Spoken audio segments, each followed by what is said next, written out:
Chapter 555. I saw the Holy Mother just now. She asked us to stitch up the Son of God's body immediately. Archbishop Matthew said to the people around him. Many people were suspicious, thinking that the old archbishop was so sad that he was hallucinating. However, it was necessary to stitch up the archbishop's body, so they did not refuse. They only asked, "What does the Holy Mother want to do?" "I don't know," Archbishop Matthew said blankly. Even Holy Mother Danny did not know what she could do, let alone him. If she treated a living person, she was confident that it would take effect in a day or two, but a dead person, it was also the first time she had the idea of using the Holy Mother's power to drive the healing spell. It was also the first time she used it in actual combat.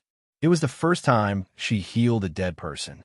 This countless first met, and Holy Mother Danny did not know what would happen. Therefore, she did not give Matthew any guarantee at all.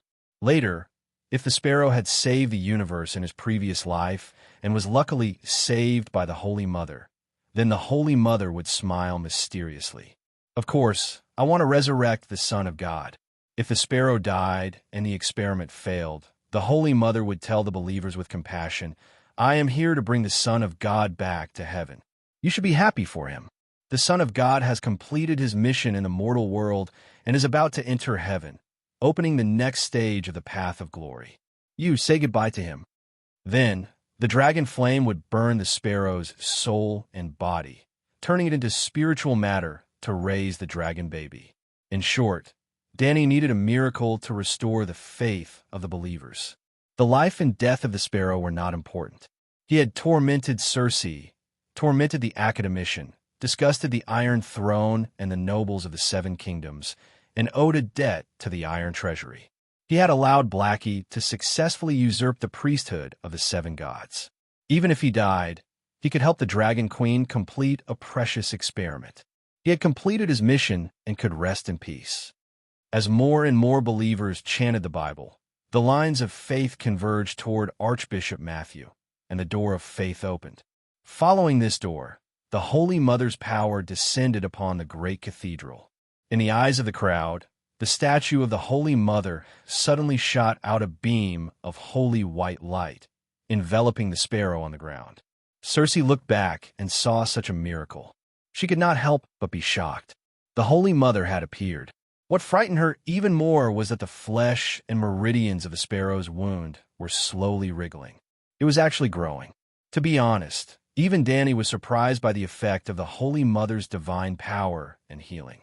Although the speed at which her divine power was being consumed shocked and pained her, the big sparrow's wounds were truly healing. However, Danny also noticed an abnormality. The big sparrow had died, and the yang spirit substance in its body had transformed into the yin spirit substance. At this time, the wound had healed, but the yin spirit substance in its body had not disappeared. This was not a small problem. This was because yin spirit essence represented dead spirits. Corpses with yin spirit essence were not considered living people. Danny even had an epiphany. Madame Stoneheart and the Lightning King were most likely resurrected by retaining their yin spirituality. They had lost the vitality of a human, so they no longer needed to eat and sleep like a living person. His physical body had lost its vitality, and the most precious part of his soul had been taken by Lalo. What was this kind of resurrection? Danny was in trouble. If this continued, she would also revive a monster. This was not what she wanted. However, the yin spiritual substance was all over the big sparrow's body, so it was impossible to remove a certain part. The people of the Holy Church and the audience in front of the magic mirror were all shocked by the arrival of the Holy Mother, but the Holy Mother was in a dilemma. Should she give up on treatment and burn the big sparrow's corpse? Or should she revive a monster whose future even she was not sure about? She would not cut off part of the big sparrow's soul like Lalo. Perhaps the big sparrow could retain its original personality after being resurrected, but the changes in its body would affect its spirit sooner or later. If I can burn the corpse and rebuild the body from the flames according to the way of hatching a dragon, wouldn't it become a dragon? Danny found her own ridiculous idea funny. Flames could indeed burn Ian's spirit essence, but could the big sparrow withstand the flames without turning into ashes? Sigh, I'm sorry. Good church member, you can go in peace. Suddenly, Danny caught a glimpse of the pool below the big sparrow's soul. Two groups of water songs entered the pool of faith and combined with the power of faith to form the divine power of water. The big sparrow was walking in the pool in a daze. In his consciousness, he suddenly lost consciousness and died. Then he followed a white light and entered a world filled with the aura of the seven gods. There was a clear ocean under his feet. The ocean was not deep, just up to his feet. The water was holy, boundless, and vast. Needless to say, he must have come to heaven and cleansed his sins in the holy water. He would be summoned by the Holy Mother later. So, the big sparrow was taking a bath. Danny was stunned. It was not because of the big sparrow's actions. Facing the divine power of water, a mortal soul was like a fish in the ocean. The key was that as the big sparrow washed his hands and face, the spiritual substance in his soul dissolved into the water. After a person died, the spiritual substance in the body would turn and the spiritual substance in the soul would turn yang to yin. The divine power converted by the water song has such an effect. Danny was confused. Actually, this had nothing to do with the water song. The seven gods were the absolute gods of justice. The faith pool of the seven gods naturally had the attribute of purity and suppressing evil, repelling depravity and resisting evil. If the water song fell into the faith pool of the evil gods, the big sparrow would not expel the spiritual substance when he entered the water of divine power. Instead, it would dissolve the spiritual substance. Danny did not know this at the moment and did not have time to study it. She was in the middle of the Holy Mother's descent. When she found that the divine power of water had such a special effect, she immediately extracted a part of it and merged it with the Holy Mother's healing art. Then, she poured it into the big sparrow's body. Buzz, the milky white holy light that enveloped the big sparrow, was suddenly dyed with a trace of active gold. Everyone did not know what it meant, but they were surprised to see black blood oozing out of the big sparrow's pores. Danny was even more shocked than them. The effect of the divine power of water was unexpectedly good. After the type B active spiritual substance dissolved in the divine power of water, it automatically repaired the cells within spiritual substance. Danny thought it was cells, but it was not. If the cells died, they would break down directly. Part of them would be absorbed by other cells as nutrients, and the remaining impurities would be expelled from the body. In short, the original healing art, spiritual bestowment, type B active spiritual substance, could only heal the wound, that is, the physical missing part, and would not repair the intact part. After adding the divine power of water, it changed. For example, if a gecko lost its tail, the type B active spiritual substance could make the missing tail grow out of the wound, but it would not make the gecko's belly grow a second tail out of thin air. For example, if the hand was cut by a knife, the type B active spiritual substance could speed up the recovery of the wound. Driven by the Holy Mother's divine power, it could further speed up the recovery. The recovery could be seen with the naked eye, which could be called a miracle. But if it was poisoned, the healing art based on the type B active spiritual substance would fail, and the Holy Mother's divine power would be useless.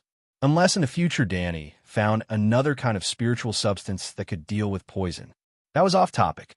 Now, for the spiritual substance in the big sparrow's body, after adding the divine power of water, it was neutralized by the type B active spiritual substance.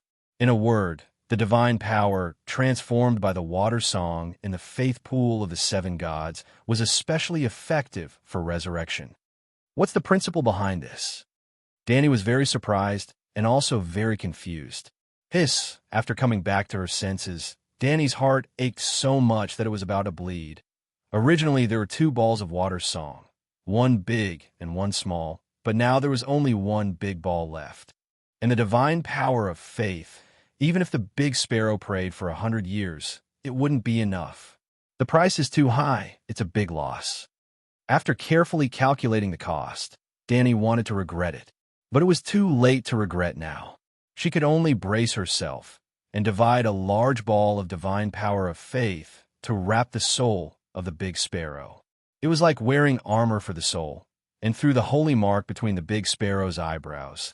It was sent back to the body that had been dead for more than half an hour. Ah! The two silent sisters, who were helping the archbishop clean the blood that was seeping out of his skin, suddenly opened their throats and howled hysterically. The silent sisters, as their name suggests, swore an oath of silence and could not speak. Why did the devout silent sisters scream? The monk close to the archbishop also screamed. The archbishop is alive. His fingers moved. I saw it. Lancel's eyes widened and said in disbelief, "The archbishop's cold body is warm again." The silent sisters were shocked. Silence. Archbishop Matthew was also trembling with excitement, but he still forced himself to calm down and said, "The Holy Mother has descended. What is your attitude?" Yes, the light that fell on the big sparrow's body did not disappear. The Holy Mother was still descending. So, the monks joined the chanting army again. This time, they were more devout than countless times before, and the divine power of faith poured into the divine power of faith doubled.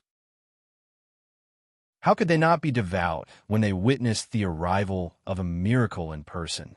Not to mention the monks, the nobles, and civilian representatives who participated in the martial arts competition were also shocked and looked at the statue of the Holy Mother with eyes full of awe.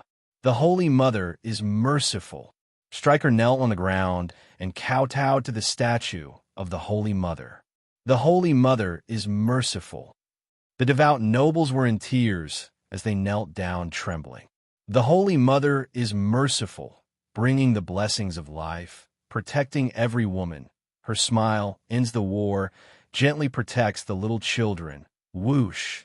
In the Holy Church, except for Circe and a few others. Everyone knelt on the marble floor and chanted the Holy Mother's song with the most humble attitude, the most reverent voice, and the most excited mood. Plop! Plop! Even the people in front of the magic mirror lost their composure. Quentin and old Yamant slid down from their chairs and knelt on the ground. 7 gods above, the Holy Mother has appeared. The big sparrow has come to life. Tyrion's eyes widened as if he was in a dream. The centaur maids were shocked and at a loss. They looked at each other, and then looked at their leader with a pair of black almond-shaped eyes. Then they heaved a sigh of relief. Calixi was still calm and unperturbed. Her eyes narrowed, as if she did not care about the Holy Mother's appearance in the mirror.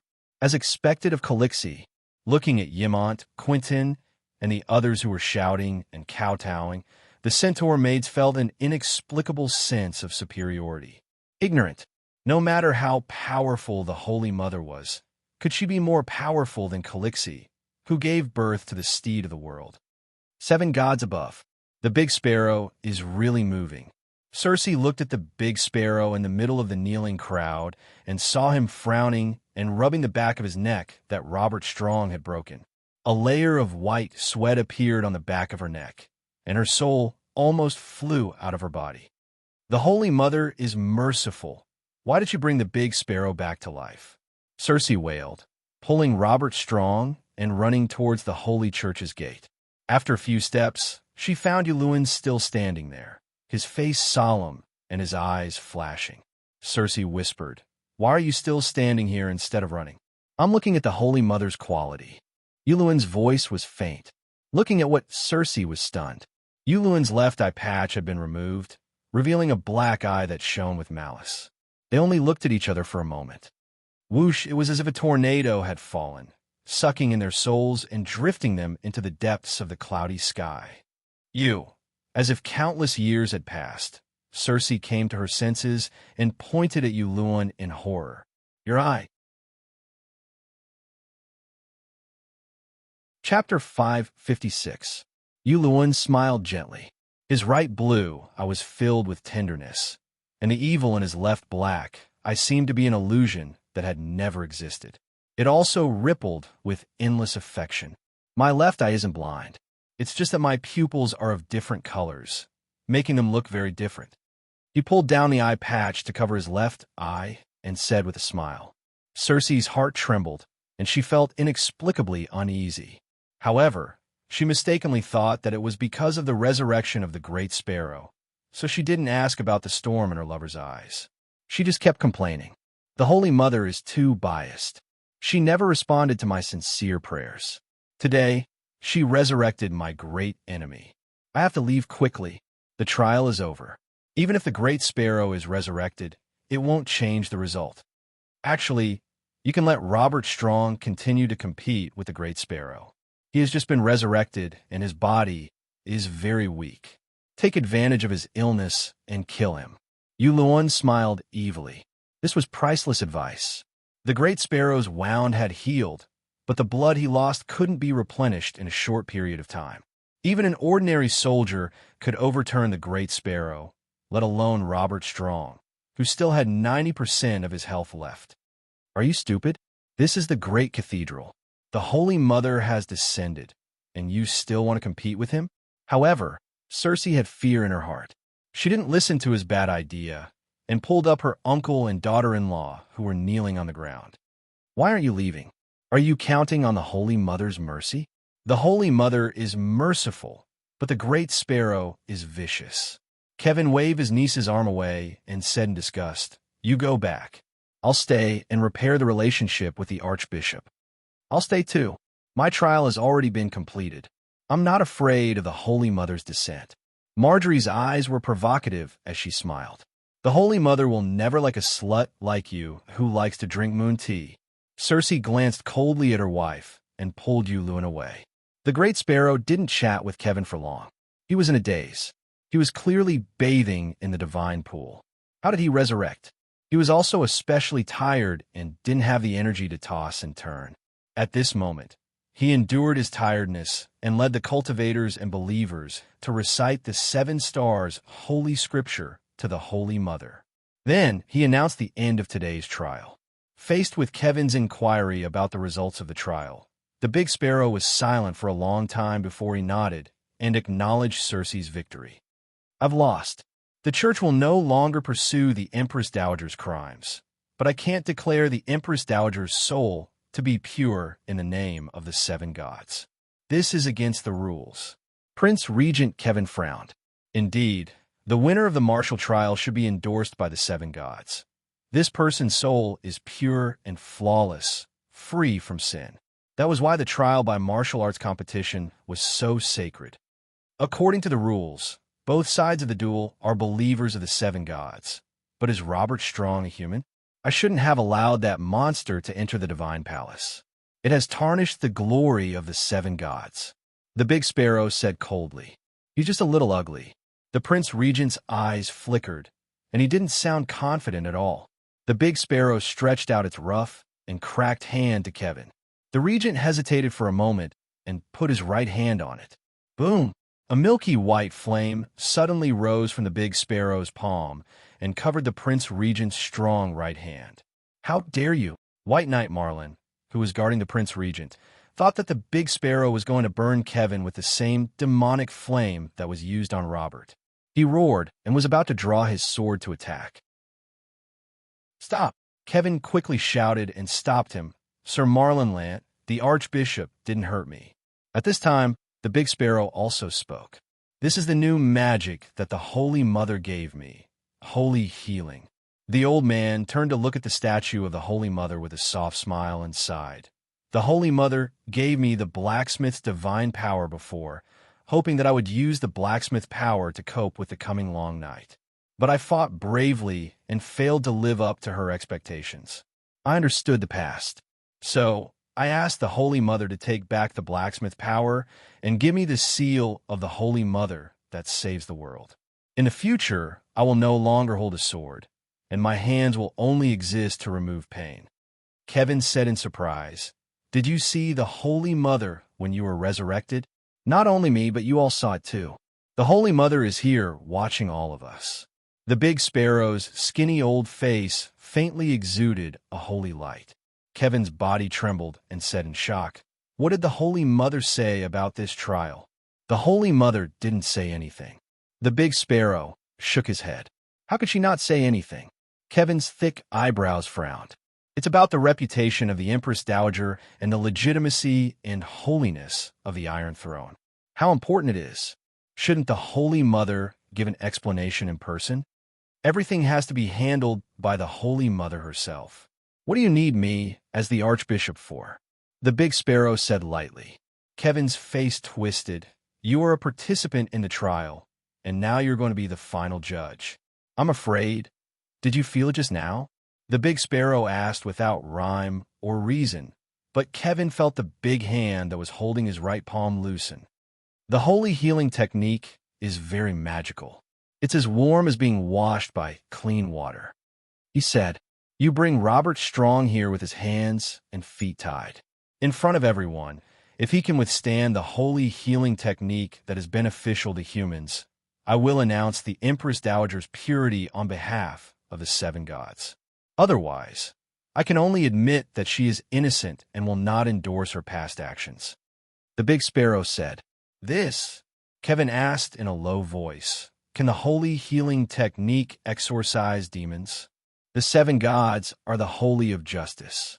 Whether it's the blacksmith's holy flame or the Holy Mother's holy healing technique, they all have special damage to demons.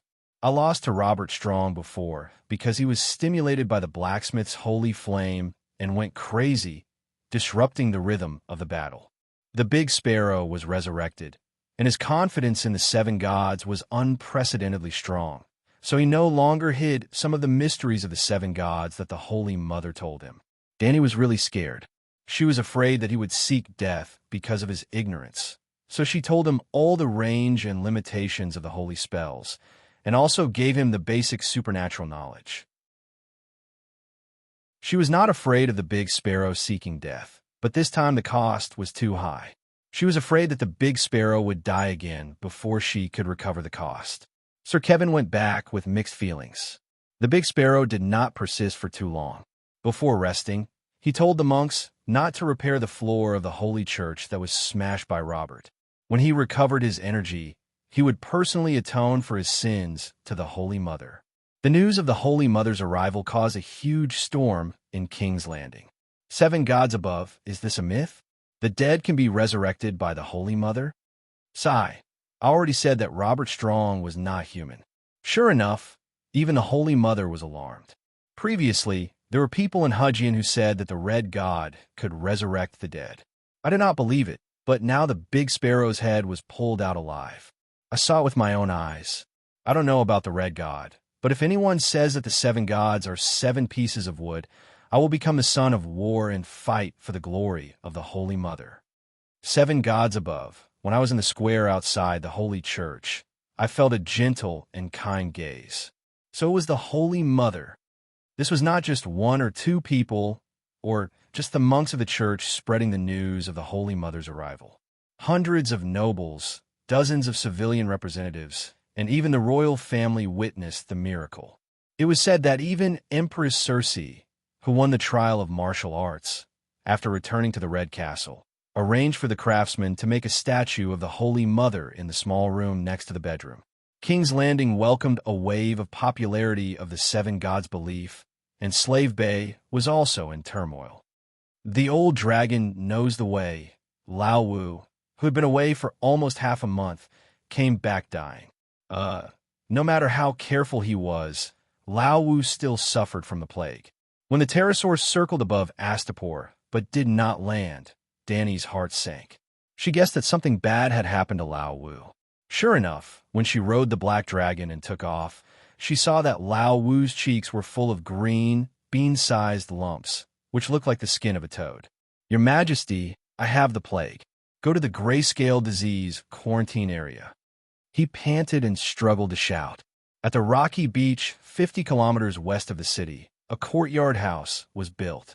It was the quarantine area where the patients with the grayscale disease were kept. Danny was not reckless enough to come into contact with Lao Wu directly. First, she took a tube of blood, no doubt. It was a syringe. After that, she returned to the laboratory and observed with the wizard lens. It was very scary. It was another magic beast-level virus. Danny did not know how to make the antidote. The only thing was that, like the grayscale disease virus, Danny was completely immune to this virus, which she named Toadface. In fact, it was caused by a mosquito passing through the breathing hole of the safety helmet and biting the nose. Because the patient's skin was swollen, It looked like the skin of a toad. Just when Danny was about to invite the first of the young generation in the East again, the toad skin on Clinton's body disappeared by itself, and he inexplicably recovered. After checking his blood, she saw that there was an extra antibody in his blood. This is not surprising. After the grayscale disease patient recovers, he is almost immune to all the plagues in the world, Kuei said. Then why was her Clinton infected with toad face? Danny asked. Kuei, she said, the environment of Sasros is special. The plague that adapts to the environment there can rarely survive in the human world. If you can go to Asia, you'll easily understand this. The black water in the River of Ashes is almost impossible for any creatures to survive, but a kind of aberrant horror fish was born in it. Supposedly, the horror fish's survival ability is strong enough. But after leaving Asia, the fish with rich, dark energy in its body will die immediately. The same is true for the toad face virus you mentioned. After leaving the Sasros rainforest, it will immediately decay. After it has weakened to a certain extent, it will be eliminated by the grayscale disease antibody. Although Kuei's theory and the fact that Old Man had recovered showed that the grayscale disease antibody could prevent the plague, Tyrion still felt lucky and proud for his actions that day. After more than a week, he vomited everything he ate and could only drink sun wine, which was dragon essence mixed with brandy. The once tall and sturdy middle-aged knight had become so thin that he looked like a sickly skeleton. Didn't he see that when the Dragon Queen mentioned Sasros, her face was solemn and her eyes flashed with faint fear? "Sir, tell me about your experience," Tyrion said excitedly. He was afraid of Sasros because he had not lived long enough, but it did not change his personality of yearning for adventure and the unknown. If one day in the future he had visited the relatively safe areas such as the Jade Sea, the Trembling Sea, the Summer Sea, and the Sunset Sea, he might try to explore the mysterious Sasros himself without the Dragon Queen's command. Old Man's skin was tightly attached to his skull, like a living skeleton, but his eyes were brighter than before. He recalled and said, "The pterosaur was flying in the sky all the time. I could only see green forests, green grass, bushes full of colorful flowers, wide rivers like bright silver streamers, and dark city ruins hidden in the forest. At first, it was okay. I drank the wine I carried, ate the dry food in my backpack, slept on the dragon's back at night, did not take off my clothes, did not light a fire, and found the dragon's nest safely after a week." Chapter 557. It's a vast green swamp in the middle of the rainforest. The air is filled with water vapor and heat. The green aquatic plants are like the hair of the dead, rippling in the green, smelly, stagnant water. The luxuriant shrubs are like blankets on the dark swamp. There are also strange flowers, either sweet or smelly. The swamp isn't too big. It's like a scar in the rainforest, about 70 to 80 acres. It's probably the Silver Prince's home. There are 7 to 8 swamp dragons, either flying in the sky or lying in the swamp. They pass their days leisurely and carefree. The longest of them is 12 to 13 meters, about the same as Little Gold. The smallest is no bigger than a hunting dog, about the same as Little Red. When they hear the Silver Prince's long howl, the big and small pterosaurs all rise and howl in response. Their voices are joyful, but also sad. Speaking of this, the skinny old guy, who looked like a crab with a shell on the outside, couldn't help but sigh.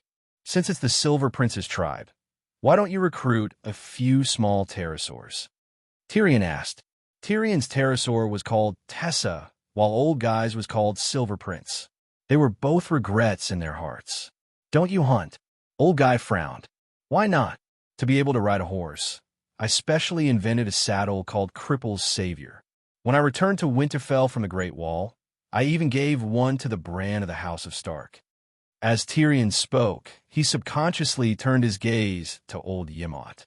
The two of them looked at each other, their faces filled with emotion. Old Yemot, entertaining the Queen's brother at the Great Wall, seemed like yesterday. Today, they were reunited at the other end of the world.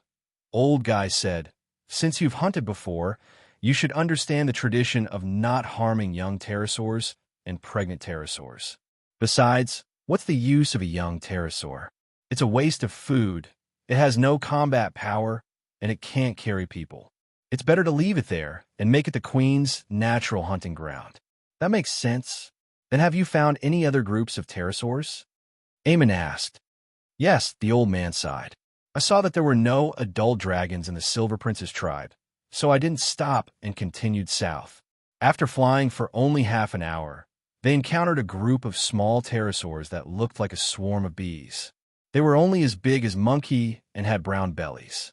Although they were small in size, they were exceptionally ferocious. Hundreds of little pterosaurs were actually chasing after the python that was as thick as a pillar. The python was 30 to 40 meters long.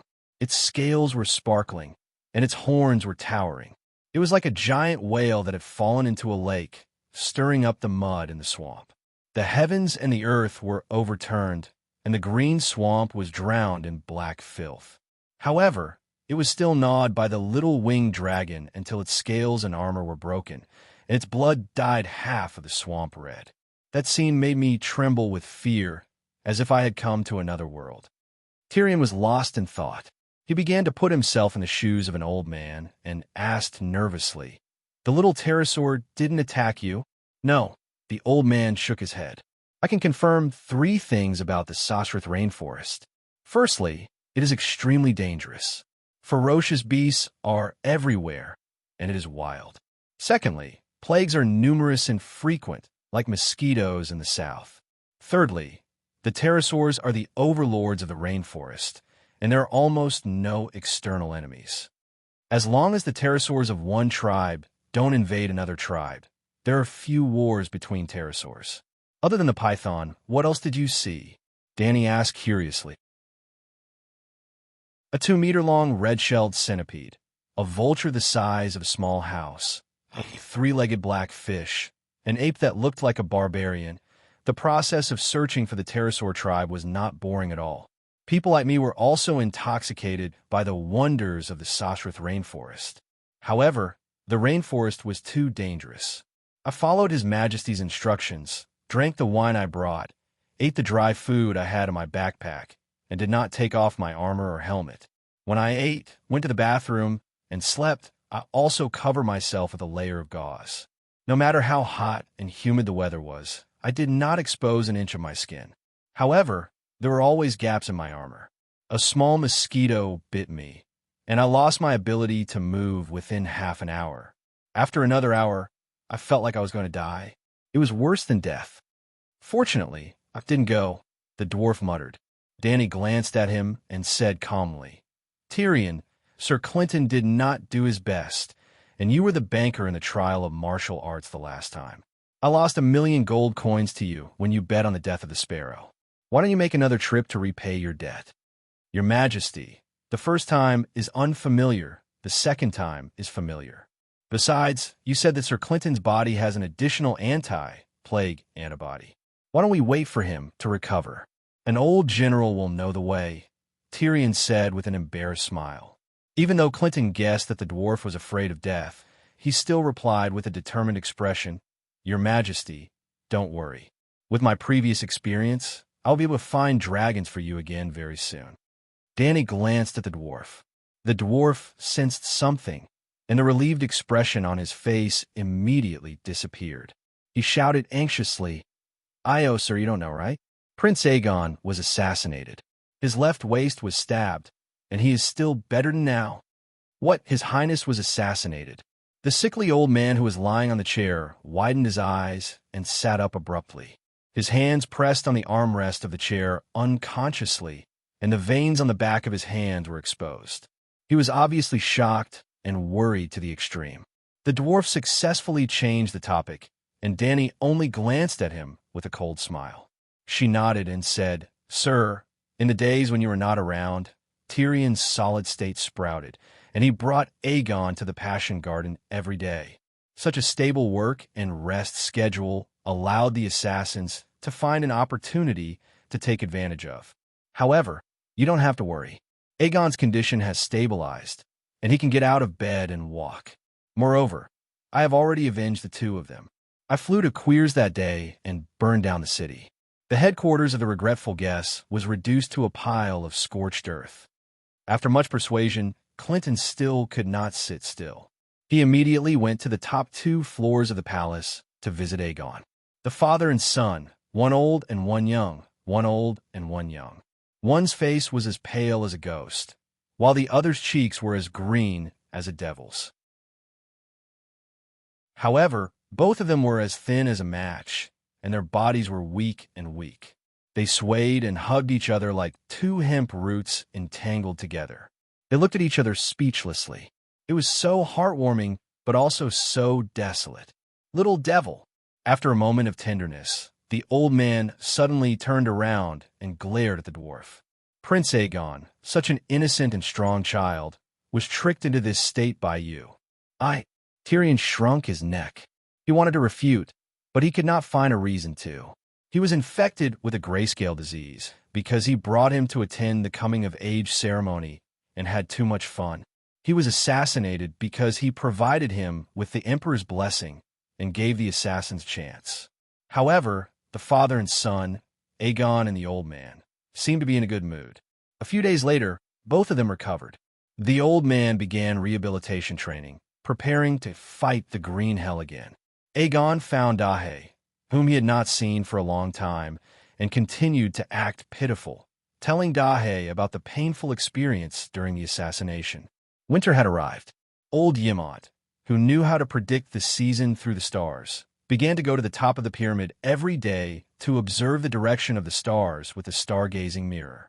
This day, after finishing his work, he saw Aegon sitting at the foot of the wall under Dahe. He frowned and walked forward. Aegon, Dany's cargo ship plan is about to start, do you know? Auntie is going to take action against the new guys. Aegon suddenly understood. Walking forward, Ymont caught a glimpse of the black fire at Aegon's waist. He lowered his eyes and said gently, "This time, Sir Clinton did not bring back a pterosaur, and the war is about to start. Every bit of strength must be used." So, Aegon did not understand what he meant. At this time, even Sir Mormont has subdued a shadow dragon. Only the oldest grayish-green swamp dragon is left. You can't use it as a spare tire anymore. Your strength cannot be idle, Ymont said in a deep voice. Aegon's expression changed as he shouted, "Auntie promised me." "Yes, she promised you. But as the only Targaryen male in his prime, even if you don't contribute much to the family, at least don't drag your auntie down, right?" Ymont's expression was solemn, but his tone was as gentle as usual. Aegon's face flushed red as he argued, "I also participated in the battle against Tauros. I even killed 2 city guards. Yes, you are very brave. You live up to the name of Aegon." The old scholar nodded and praised. "Scholar, what are you trying to say?" Aegon suddenly regained his composure and looked at the old man in front of him. "Give the old pterosaur to the other knights. You wait for the next batch of pterosaur spares. The old dragon is 50 meters long, several times larger than Blackie. Is the Mount of Benny, the leader of Matari's pterosaur knights. Obviously, even Mataris does not have the confidence to find another pterosaur stronger than it." Aegon frowned. "That is true, but the more it is like this, the more it will be useful in the upcoming battle." Seeing Aegon's conflicted expression, old Ymont's eyes flashed as he said meaningfully, "In terms of strength, the old green dragon is not much weaker than the Megalosaurus." Megalosaurus. Aegon looked up at the sleeping Blackie and said dejectedly, "Scholar, tell me, why is Blackie ignoring me? He can clearly understand human language. I told him about my ambition to fight for the Iron Throne and told him about the sorrow in my heart. Why can't he sympathize with me? Taming dragons is the same as learning magic. It requires talent. Many Targaryens do not have dragons and are even eaten by dragons." Ymont said, "But I definitely have talent. You know about the prophecy of the dragon having 3 heads." His words were too logical. Ymont could not refute and could only say reluctantly, "Then continue your relationship with Blackie. After 8 to 10 years, he will eventually respond to you." 8 to 10 years? Aegon shrieked in despair. 8 to 10 years is a normal phenomenon. Many Targaryens sleep with dragon eggs in their arms from infancy. When the dragon eggs hatch, the man and the dragon grow up together. Even so, a 14-year-old dragon knight is rare. You are not lying to me. Aegon was even more desperate. If you don't believe me, you can ask Tyrion. He is an expert on the Megalosaurus. Ymont said unhappily. Tyrion was fanatically fond of dragons and was an expert on the Megalosaurus. Old Ymont was the same. The silly Aegon actually went to ask. Generally speaking, Scholar Ymont is not wrong. However, they spent more than 10 years as children. Their willpower and temperament are not mature yet. Hence, they are unable to subdue the Megalosaurus. Your Highness, perhaps it is more than 10 years. Tyrion said hesitantly. Actually, the dwarf wanted to say that Aegon had no talent at all. However, he was afraid that the prince would fly into a rage and beat him up. Do you think that I have no talent? Aegon said coldly. He was not stupid. He could guess the dwarf's thoughts from his expression. Everyone says that my lifeblood has magic. I also want to learn magic, but I still have no talent. The dwarf spread his hands and said, Dragons have 3 heads. Aegon said through gritted teeth. Your Highness, wake up.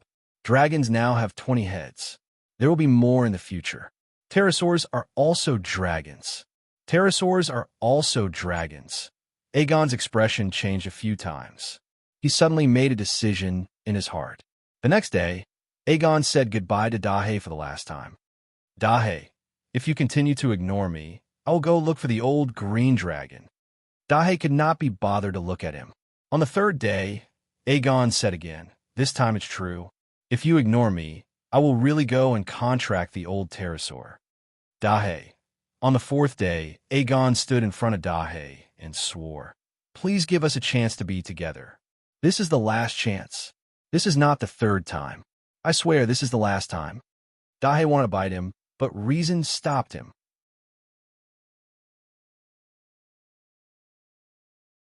Chapter 558. Targaryen, your words are like a mountain. Aegon remembered his aunt's words.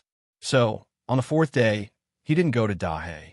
But after ignoring Dahe for a day, on the 5th day, he couldn't help it and went to Dahe again.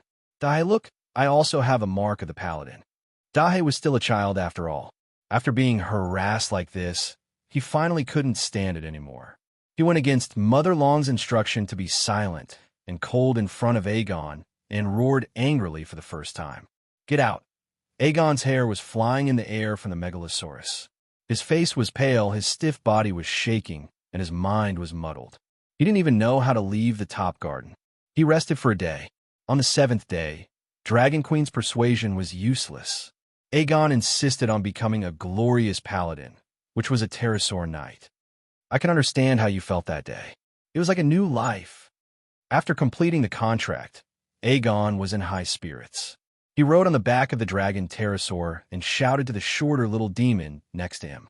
Well, Tyrion rode on Tessa's back and was ready to lead Aegon on the first test flight around Slave Bay. Your Highness, after taking off later, you will have a second life. The feeling is completely different from riding a horse, as if the whole world is under your crotch. If I have to choose between a woman and Tessa to accompany me for the rest of my life, I will not hesitate to choose Tessa. Of course, riding a dragon during the day and a woman at night is even better, huh? Tyrion laughed proudly. Well, this guy really didn't talk big. He left Astapor in the morning, landed in Meereen City at noon, and had a good night. He returned the next morning. But the little demon only had fun once. The next day, he received a task and went out to do it.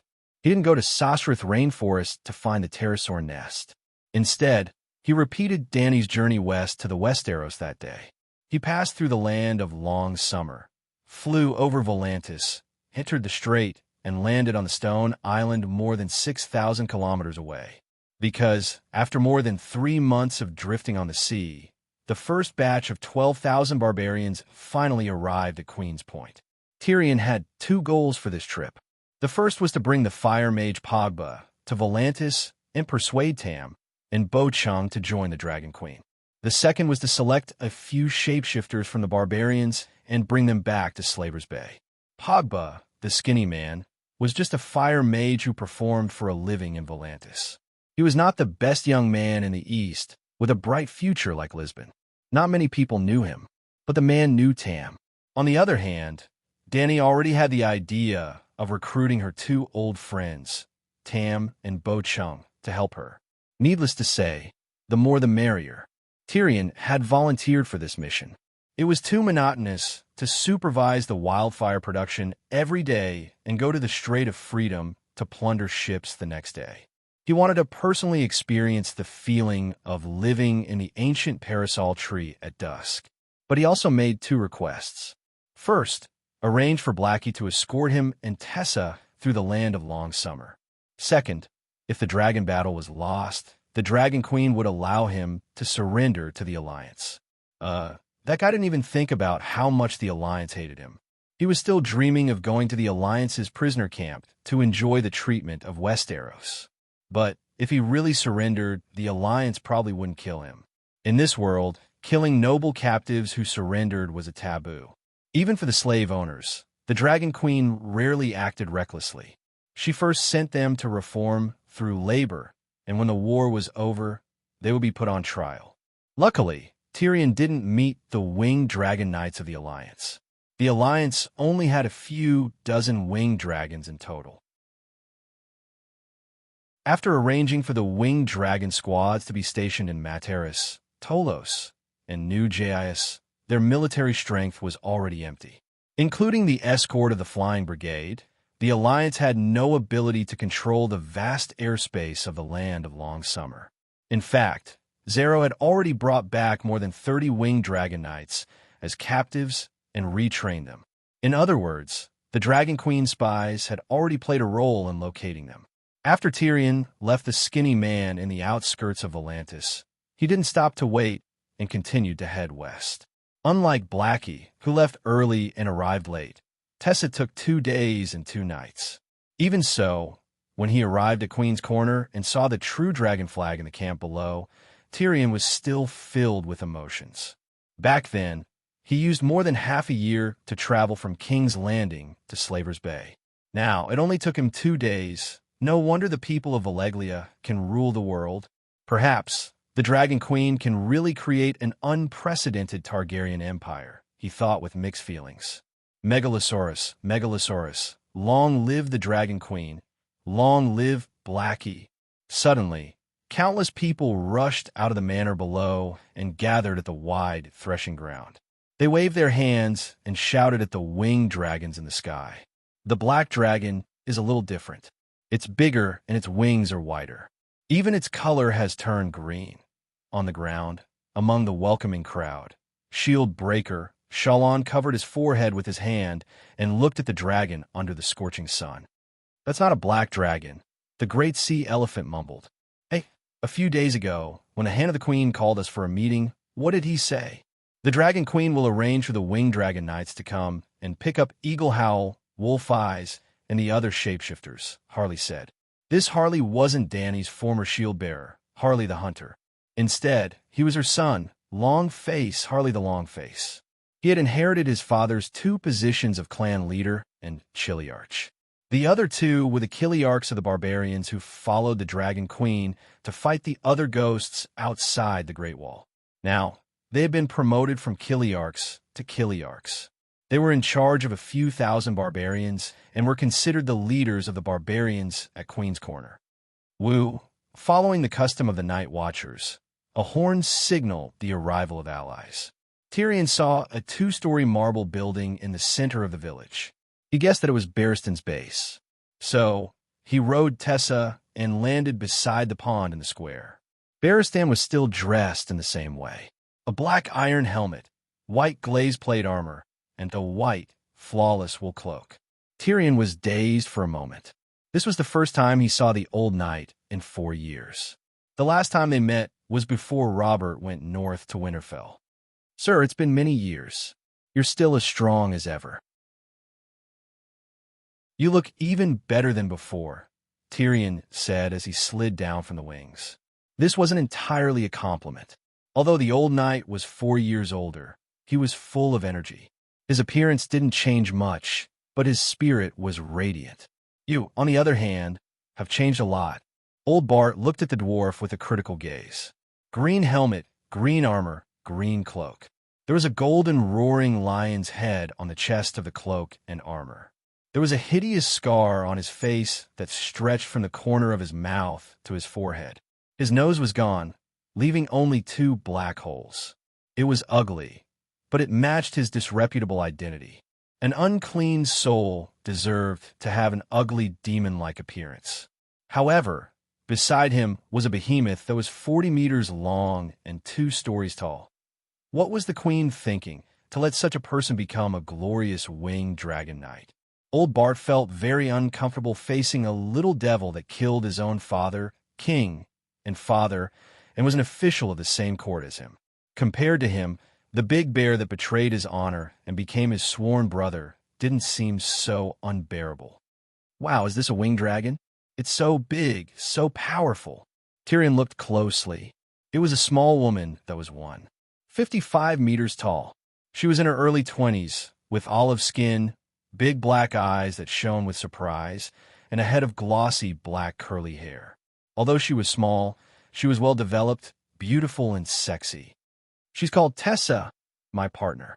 Tyrion's eyes lit up, and he grinned and said, "You're right, she's very powerful, but her dragon knight is 10 times braver." "Is that so?" The short woman returned a charming smile and said, "Can I touch her?" "You can also touch the dragon knight." Ahem. Old Bart glared at the dwarf and said seriously, "Tyrion, this is Princess Yalin of Dorne." "Wow." Tyrion was surprised, and his eyes lit up even more.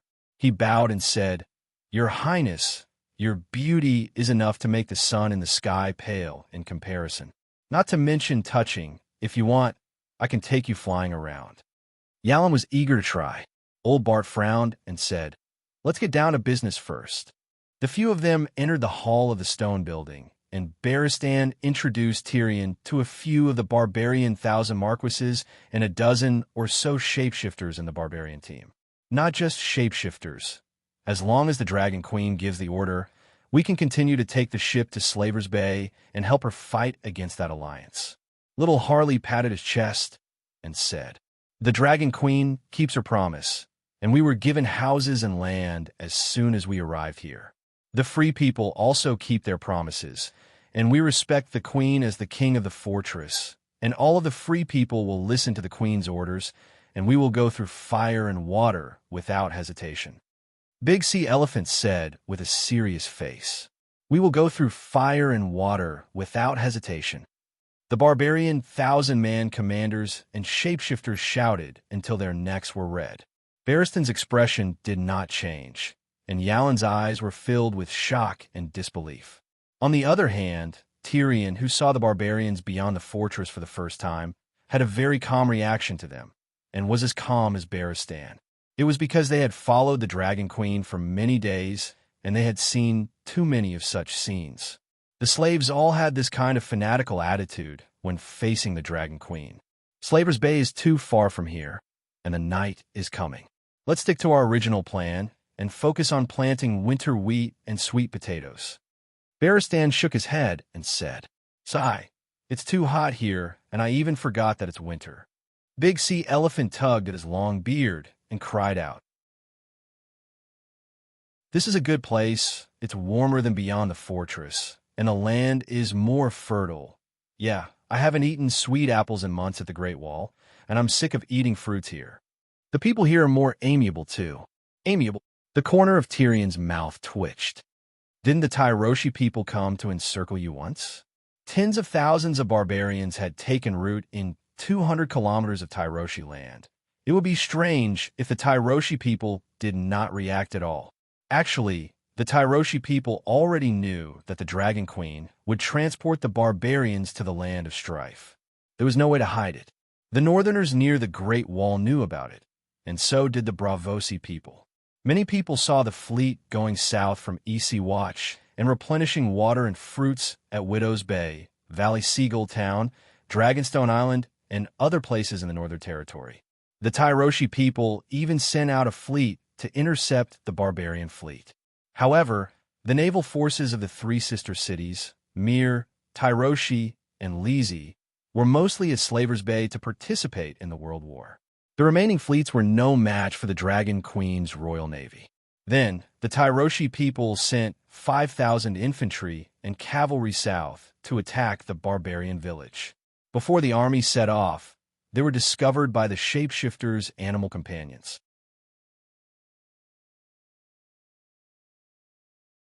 Chapter 559. Danny had originally planned to leave Whitey in the Narrow Sea to stabilize the situation, but because the enemy in the Narrow Sea was unexpectedly weak, and because of the pterosaur, she called Whitey back to Slave Bay. Now that she had received news that the Tyroshi were going to attack the Savage Manor, she naturally sent Whitey back to support the barbarians. The barbarians had the advantage in numbers, and the 12,000 of them were all brave and fearless warriors, including the former #1 general of the Seven Kingdoms, Commander Barristan. With the addition of the Megalosaurus, the Tyroshi army was wiped out when they were still 100 kilometers away from the Queen's Horn. It was also because of the battle that shook the cities on both sides of the Narrow Sea that Elaine did not immediately return to Sun Halberd City. She wanted to stay here and observe the Dragon Queen's next step for her father. Sigh, those Tyroshi are worse than women, and they can't compare to the fierce Night Watchers at all. Compared with the barren hills and turbulent rivers and unruly people beyond the Great Wall, the people here are really kind. Little Harley concluded with emotion.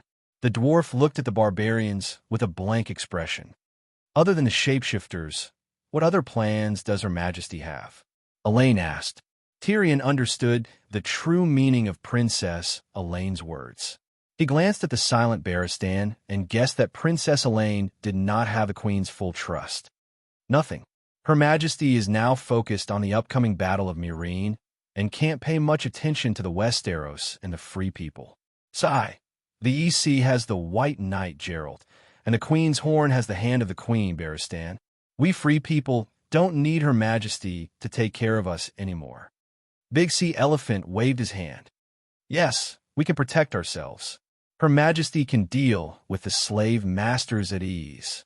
The barbarians nodded in agreement. Elaine's eyes flashed, and she did not mention this topic again.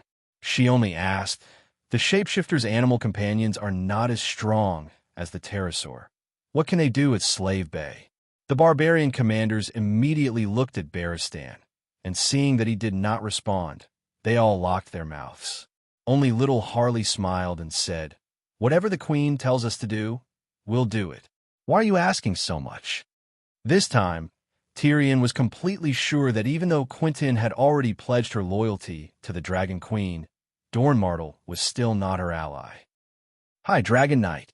After the meeting, Tyrion walked on the Yellow Road and observed the living conditions of the barbarians in the town.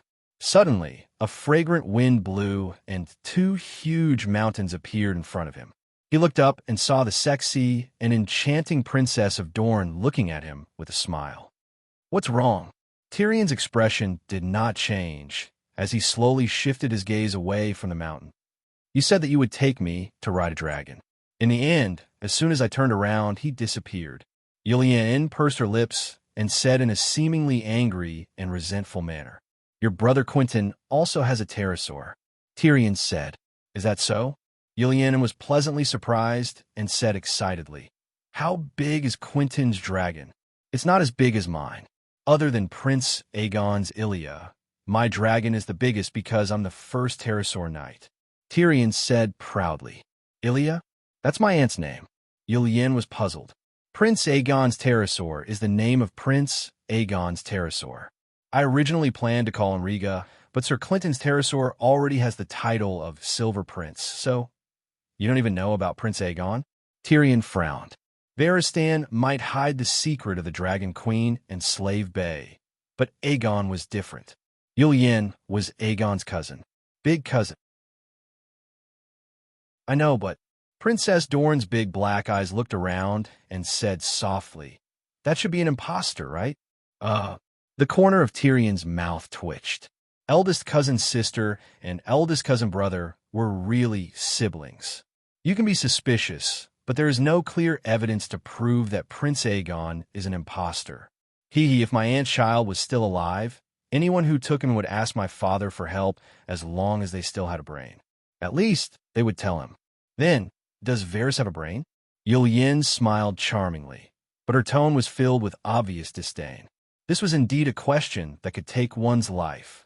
If Uncle Dowling could not be trusted, then there was no need to ask him for help in the future. If he could not be trusted 18 years ago, then he would be even more untrustworthy 18 years later. If Uncle Dowling could be trusted, then he and Dorne would be an important pillar of support in the future. If he could be trusted now, then he would definitely be trusted 18 years ago. Since he could be trusted, why not trust him? Tyrion sighed in his heart. A man and a woman quickly came to Tessa's side. The dwarf climbed up first and pulled the Dorne princess in front of him enthusiastically. He hugged her and pulled the reins. Amidst the woman's excited cheers, the pterosaur leaped and spread its wings to soar. In an instant, they rose into the blue sky. Clouds that looked like cotton candy floated around them. The golden sun seemed to be hanging above their heads. Several small islands were like black dots on the dark blue tablecloth. Looking down, the savage town that had 10,000 people living in had also become a piece of tofu. This is great. The feeling of flying is nothing compared to riding a horse. Yillian's cheeks were flushed. She turned around and kissed the dwarf's ugly face. With a soft and warm body in his arms, the little demon raised his head. An hour later, Yillian looked at the blue sky in front of her with misty eyes. A gentle breeze blew the wet hair on her forehead. Her body was languid and weak. What kind of person is Dany Rise? Her voice was a little hoarse, but her tone was less polite and more direct than before. A powerful queen that cannot be provoked. We can only submit to her, Tyrion said weakly. My father wants Quentyn to marry her and then take back the Iron Throne with the power of Dorne, Yillian said. Tyrion leaned back on the dragon's saddle. His chin rested on the Dorne princess's soft and delicate shoulder. He was immersed in her charm and muttered, "Give up on that idea. If she wants something, she will only use her own strength and wisdom to obtain it. Compromise, marriage, cooperation, and so on. None of them exist. In her eyes, she is the current of the new era. Others only have two choices.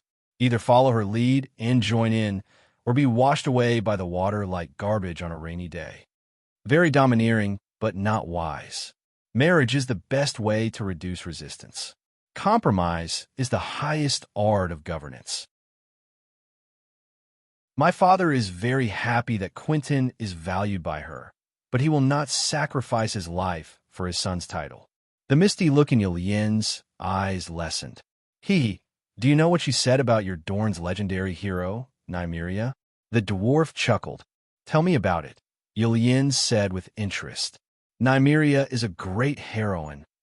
"What's wrong with that? Do you think she's wrong?" The Dorne princess was puzzled. "There's also another sentence. Nymeria is a great heroine, but Dany Rise is the most unprecedented empress." Yillian was stunned. Heroes are never free. Empresses are unrestrained. If you don't use marriage as a condition for the alliance, she might have taken a liking to your brother. She said that he is a good person, but I heard that she keeps her promise. Targaryen, her words are like a mountain. Yillian frowned. "My dear, keeping her promise is her virtue.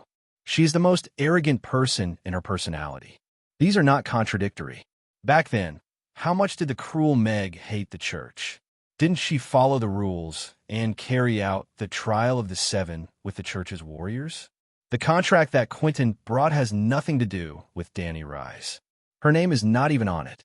How do you expect her to keep her promise? Moreover, the contract is binding on both parties. It is obvious that you Dornishmen broke your promise, broke my promise." Yillian was furious. She turned around and pinched the little demon's head. "Awoo!" Tyrion rolled his eyes and shouted, "Princess, please spare me. If you don't want to hear the truth, I have a lot of words to make you happy." "Umph." Yillian smiled seductively. She gently and slowly twirled it around her waist and picked it up again. "Small person, ghost, big guy, speak clearly. How do we break our promise? May I ask how old are you, princess? The dwarf narrowed his eyes and said with a groan, You don't know? Yul Yin asked. Sigh, you're almost 25 years old this year. You're at least 10 years away from adulthood, right? The second son of the Duke of the Western region received a perfect aristocratic education. Not to mention the birthday of the Dorn princess. He knew the situation of the children of the famous count families in the Seven Kingdoms. You think I'm old? Old? I'm 3 years older than you. Tyrion shook his head and sighed. I got married late because no one wanted to marry me. Actually, since I was 14 years old, my father had been trying to arrange a marriage for me. He didn't care about me until I was 24 years old. He despaired. It wasn't that he didn't care about me. When I was 26 years old, he finally found me a young and beautiful virgin of noble birth. Speaking of this, the dwarf's eyes flashed with a mixture of sadness, regret, and sorrow.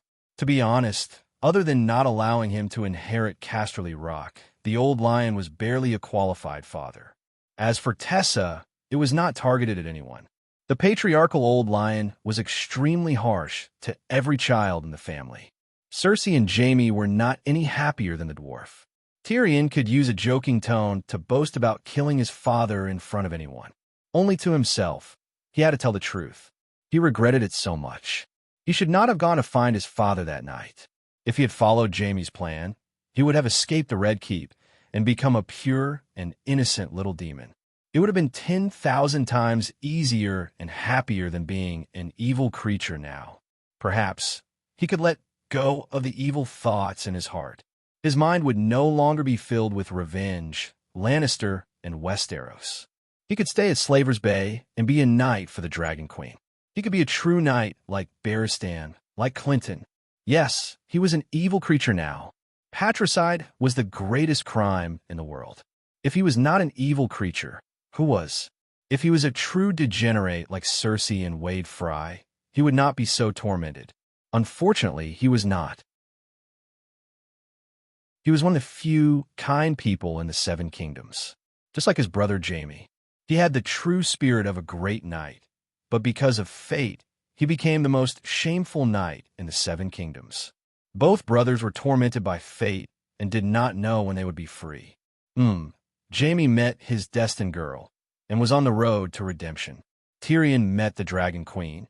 It seemed like, shaking his head to get rid of the distracting thoughts, Tyrion continued.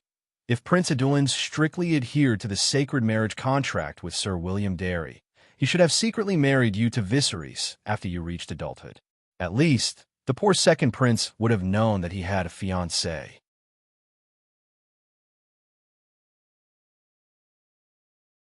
Chapter 560. Elaine's expression changed, and she said, Robert was still alive at that time. If he knew about our marriage with the Targaryens, what would have happened to Dorne? If that's the case, then let's not talk about the contract anymore. If my sister wasn't so despicable, the unfortunate Robert would probably still be alive and could even live for another 20 years. Are you planning to marry Old Way's second prince when you're 50 years old? Even if the prince is still alive, he must be too old to do it. Tyrion shrugged and joked. Go to hell. Elaine angrily slapped the dwarf and said, How many people have proposed to me over the years? Renly, Loras, I'd Tully, Rob's uncle, and even that old bastard Walder Frey shamelessly sent marriage letters to my father. But my father has always kept the contract in mind and let me guard it for Prince Viserys. The dwarf opened his mouth and wanted to say, Don't try to lie to me. I'm also a Westeros and a famous know-it-all of the Seven Kingdoms in King's Landing. Princess Elaine's glorious deeds are no secret in the circle. Everyone says that you're more like your uncle, Prince Oberyn. He's a true Dornishman who eats both men and women, even sheep. You've been famous for your beauty since you were young. You've wandered the world and had countless lovers. You're also fascinated by handsome men or men with adventurous and forbidden temperaments. For example, I'm a winged dragon knight. For example, Renly. Although he's not very handsome, he's definitely one of the most handsome men in the Seven Kingdoms. He didn't propose to you at all. Instead, you seduced him time and time again. There's also the Knight of Flowers, Loras Tyrell, who's also very handsome. You even disregarded the thousands of years of blood feud between Dorn and the Riverbend and planned to elope with him. Loras himself didn't even know you were going to find him. In King's Landing, these stories were the same as Littlefinger stole the Tully sisters' virginity. Renly and Loras got together, Queen Cersei had an affair with someone, and the dwarf stayed up all night in a brothel. They were all talked about enthusiastically by people in the circle. Well, the little devil was the son of a duke, and Elaine was the daughter of a prince-duke. In modern society, they were the standard insiders. Then your father should have at least told Viserys, was all he could say. You don't understand. My father has been observing the second prince, but he was fine when he was young, but when he grew up, he slowly became irritable, just like the Mad King. If he were to find out about my marriage with Dorne, he would definitely run to Dorne to look for me. He might even announce it to the entire world. For Dwayne's safety, father even hid it from me. How could he take the risk on the Mad Prince too? Elaine said, Sigh, that's where the problem lies. You guys don't want to take the risk, but you want to reap the rewards. Is that even possible? Tyrion said helplessly. Elaine shook her head and sighed. It's not that we don't want to take the risk, but my father is very cautious. Just 3 years ago, he was going to arrange for me to go to the other side of the narrow sea to serve Lord Tyroshi. He wanted to take the opportunity to meet the prince and tell him about the sacred marriage. Unfortunately, after a few months, news of his death at the hands of the Horse King arrived. Tyrion sneered. In the end, you guys still despise the second prince, who has nothing. When he had nothing, you guys never thought of looking for him. When he became the second uncle of the strongest Horse King in the Dothraki Sea and was about to gain the loyalty of tens of thousands of roaring warriors, Prince Dawson was ready to send you to bond with him. Elaine narrowed her eyes and looked at the dwarf. You are also the son of a duke. How can you say something so naive? He has nothing, and his character is not good. Of course, we ignored him. With the power of Dorne alone, we can't take the Iron Throne. When he has the capital to call himself king, even if we don't get a return on our investment, at least we won't lose money. We can also tolerate his character flaws. The dwarf was stunned on the spot and was speechless. Now, I have told you about the Dragon Queen's character and way of doing things. Can you also tell me about Prince Dawson's thoughts? He changed the topic. The little demon was never stupid. He knew that this was not just because of his nature. The Dornies wanted to understand the Dragon Queen through him. But he knew the other party's goal. He still chose to tell them the truth and make the most accurate judgment for them. Because he also had a request. Elaine looked at the dwarf deeply and said, The Dragon Queen rejected the marriage alliance with Quentyn. My father was very disappointed, but he was not angry. Because Dorne only wants revenge. He wants to seek justice from Lannister for my aunt's death. We don't have any extravagant hopes for the Iron Throne other than marriage. If the Queen officially challenges the Iron Throne in the future, Dorne will support her, just like when Aerys was in the past. He can even make Quentyn her White Knight. But that's all. Dorne will not be the main force, and will not use the power of the whole country to help her. Oh, very wise. The Queen will most likely be able to accept it. Tyrion nodded. His eyes flashed as he said, But now, there's an additional variable. Aegon. Aegon. Elaine's beautiful face showed a hint of difficulty. After a while, she sighed and said, If he does not meet my father personally and obtain my father's approval, Dorne will not give him any substantial help. Sigh, it is also Dany Rise's fault. Otherwise, things would not be so troublesome. Blame her? What does she have to do with this? Tyrion asked curiously. If Viserys is still alive, it does not matter whether Aegon is real or fake. I will marry him according to the holy marriage contract. His inheritance rights are far above Aegon, Elaine said. Without a doubt, Viserys' inheritance rights were higher than Aegon's. First of all, Viserys was definitely a Targaryen. The people of the Seven Kingdoms knew and recognized him. Aegon's background was unknown and his identity was uncertain. Even if Liga was still alive and Aegon was really his son, would Liga's inheritance rights be higher than second brother Ways? No, because Liga had violated the holy marriage contract. He would lose his inheritance rights like Prince Flay, the male dragon who broke off the marriage contract. Secondly, an older brother who grew up with her would definitely be closer to her than a nephew who appeared out of nowhere. Who would the Dragon Queen support? You think that Viserys's death is related to the Dragon Queen? Tyrion asked with a strange expression. Hee. Horse King Drogo poured a jar of golden liquid on her brother's head in front of her. During that time, she did not say a single word to prevent the tragedy from happening. Elaine sneered. You know quite a lot, Tyrion said. Viserys is still my fiancé. I can't marry him. At least I have to know how he died. Elaine said with disappointment. Then tell me, why did she want her brother to die? Tyrion asked. Elaine hesitated and shook her head. Previously, I thought that she wanted the Iron Throne. Without Viserys, she would be the only Targaryen. But now, from her actions, it seems that she does not have such an urgent desire for the Iron Throne. Perhaps, with the presence of dragons and the prosperity of Slave Bay, her mentality had changed. But no matter what, she is responsible for Viserys's death. I can imagine the despair Viserys felt when he placed his hopes on his only family in a tent filled with barbarian centaurs, but did not receive any response. Your emotions are really cute. Tyrion chuckled. What am I wrong? I am not the only one in the Seven Kingdoms who thinks so. Elaine frowned. If I did not understand centaur customs, I would have the same thoughts as you. Sighing, Tyrion slowly explained. First, you have to understand that when 14-year-old Dany Rhys married Drogo, it was not a Westeros marriage. Instead, she was sold to the Horse King like a slave. Her selling price was 20,000 Dothrak roaring warriors. Elaine was shocked and said in disbelief, they had a wedding in Pentos. This is not contradictory. He bought her to be his wife. Also, do you think that Khaleesi's position is equal to that of queen? In most colossus, the Khale's horse has a higher position than Khaleesi. So, among the centaurs, there has never been a situation where Khaleesi is the regent after the Khale dies. But I heard that she has a group of loyal centaur warriors under her command.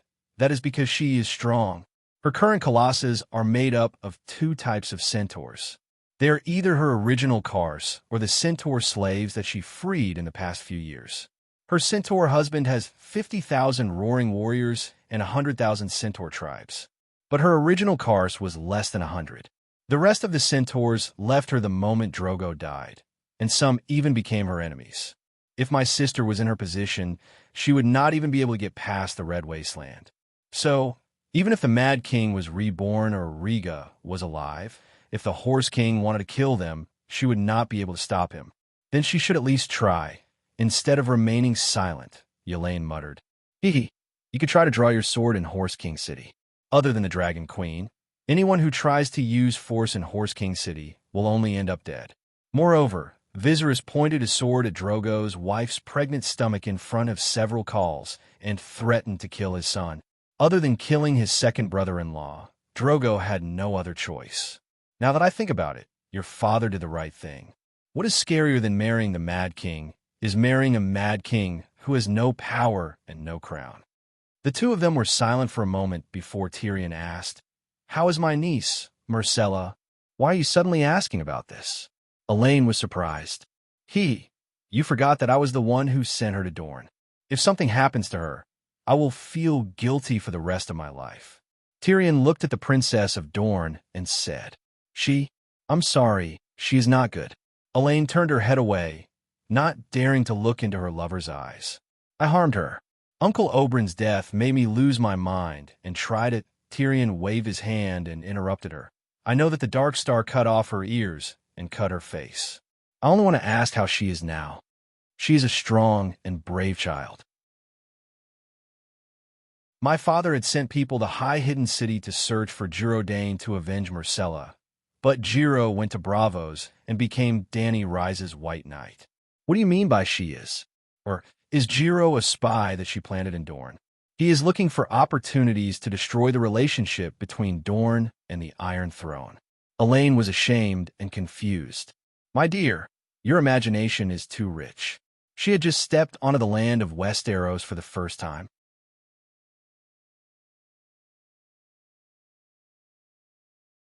Chapter 561. Tyrion did not know whether to laugh or cry. That time, she was supposed to go to young Halberd City to meet your father. It was purely an accident that she met the Dark Star. Meet my father? Why didn't she go? Yelene asked anxiously. She went to young Halberd City and circled around the Sun Tower. Your father was at Flowing Water Garden, Tyrion said uncertainly. Sigh, according to the time she arrived at the old town, my father is really at Flowing Water Garden. Yelene sighed regretfully. Can I bring Miss Sai back? Tyrion suddenly asked. Seeing his serious expression, Yelene became curious and asked, You dare to return to King's Landing? No, I'll bring her to Slaver's Bay and hand her over to the Dragon Queen as a hostage. Ew. She's your niece. 7 layers of hell. Do you hate your sister that much? Yelene asked in disbelief. You don't understand. I'm saving her. To the current Lannister, the safest place in the world was Dany Rise. Well, except for me. What did you do with Princess Yelene? After the adulterous couple finished their business, they roared in the sky for more than an hour. It was not until the gold and red dusk appeared in the west that they flew over the golden, empty ocean and landed in the town of savages where the houses were arranged in the shape of the letter W. Princess Yelene walked away with a satisfied expression. Barristan immediately called out to the dwarf. Hey, we're a perfect match. She's like dry wood, and I'm like fire. What can we do? What does it have to do with you? Tyrion said lazily. Tyrion, I have to remind you, now that you're serving Her Majesty, you should at least be loyal. White Knight said sternly. I swear I did not betray the Queen. Tyrion raised his hand and said, She did ask me about the Queen's personality and behavior, and I did tell her. However, this is the most basic rule between nobles. Unless Her Majesty sees Dorne as her mortal enemy, it's necessary to understand and communicate with each other.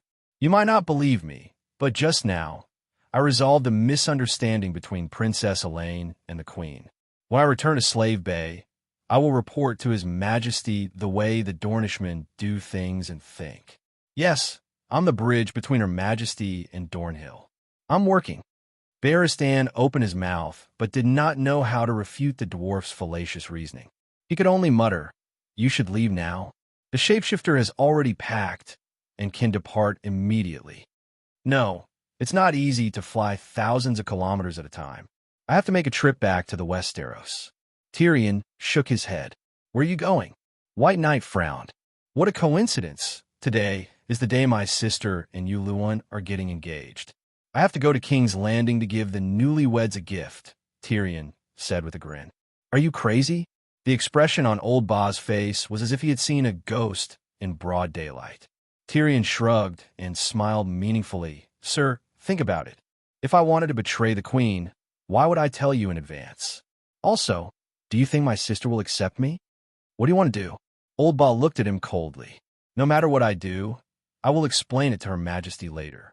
Tyrion did not even take his supper. Instead, he set out in the red and gold of the sunset. He was not alone. He was accompanied by a strong shapeshifter. The imp was right about one thing. Today was the day of Cersei and Yuluan's wedding. According to Prince Regent Kevin's plan, his niece and Yuluan would be engaged today. Tomorrow, Tywin would leave Carlin Bay.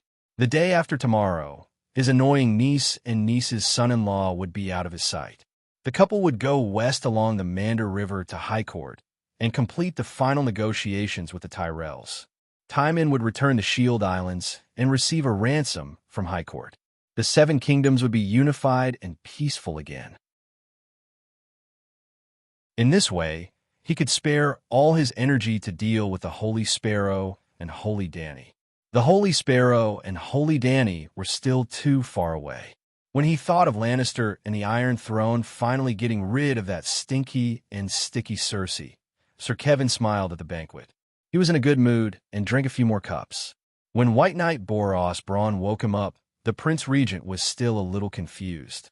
Your Majesty, I am sorry to disturb your rest, but there's a little boy outside Meg Tower asking to see you. He said that Preceptor Pycelle has received important news and requests to meet with the Prince Regent immediately. What time is it now? The Prince Regent sat up and asked, rubbing his face. Your Majesty, It is 3 o'clock in the morning. It is almost dawn, Nightbrawn said. It is so late. Why not wait until dawn? What is it that is so urgent? Although Kevin was complaining, he immediately woke up and began to put on his clothes with the help of 2 golden armor guards. Black wings brought black news. Something big must have happened for Pycelle to be in such a hurry.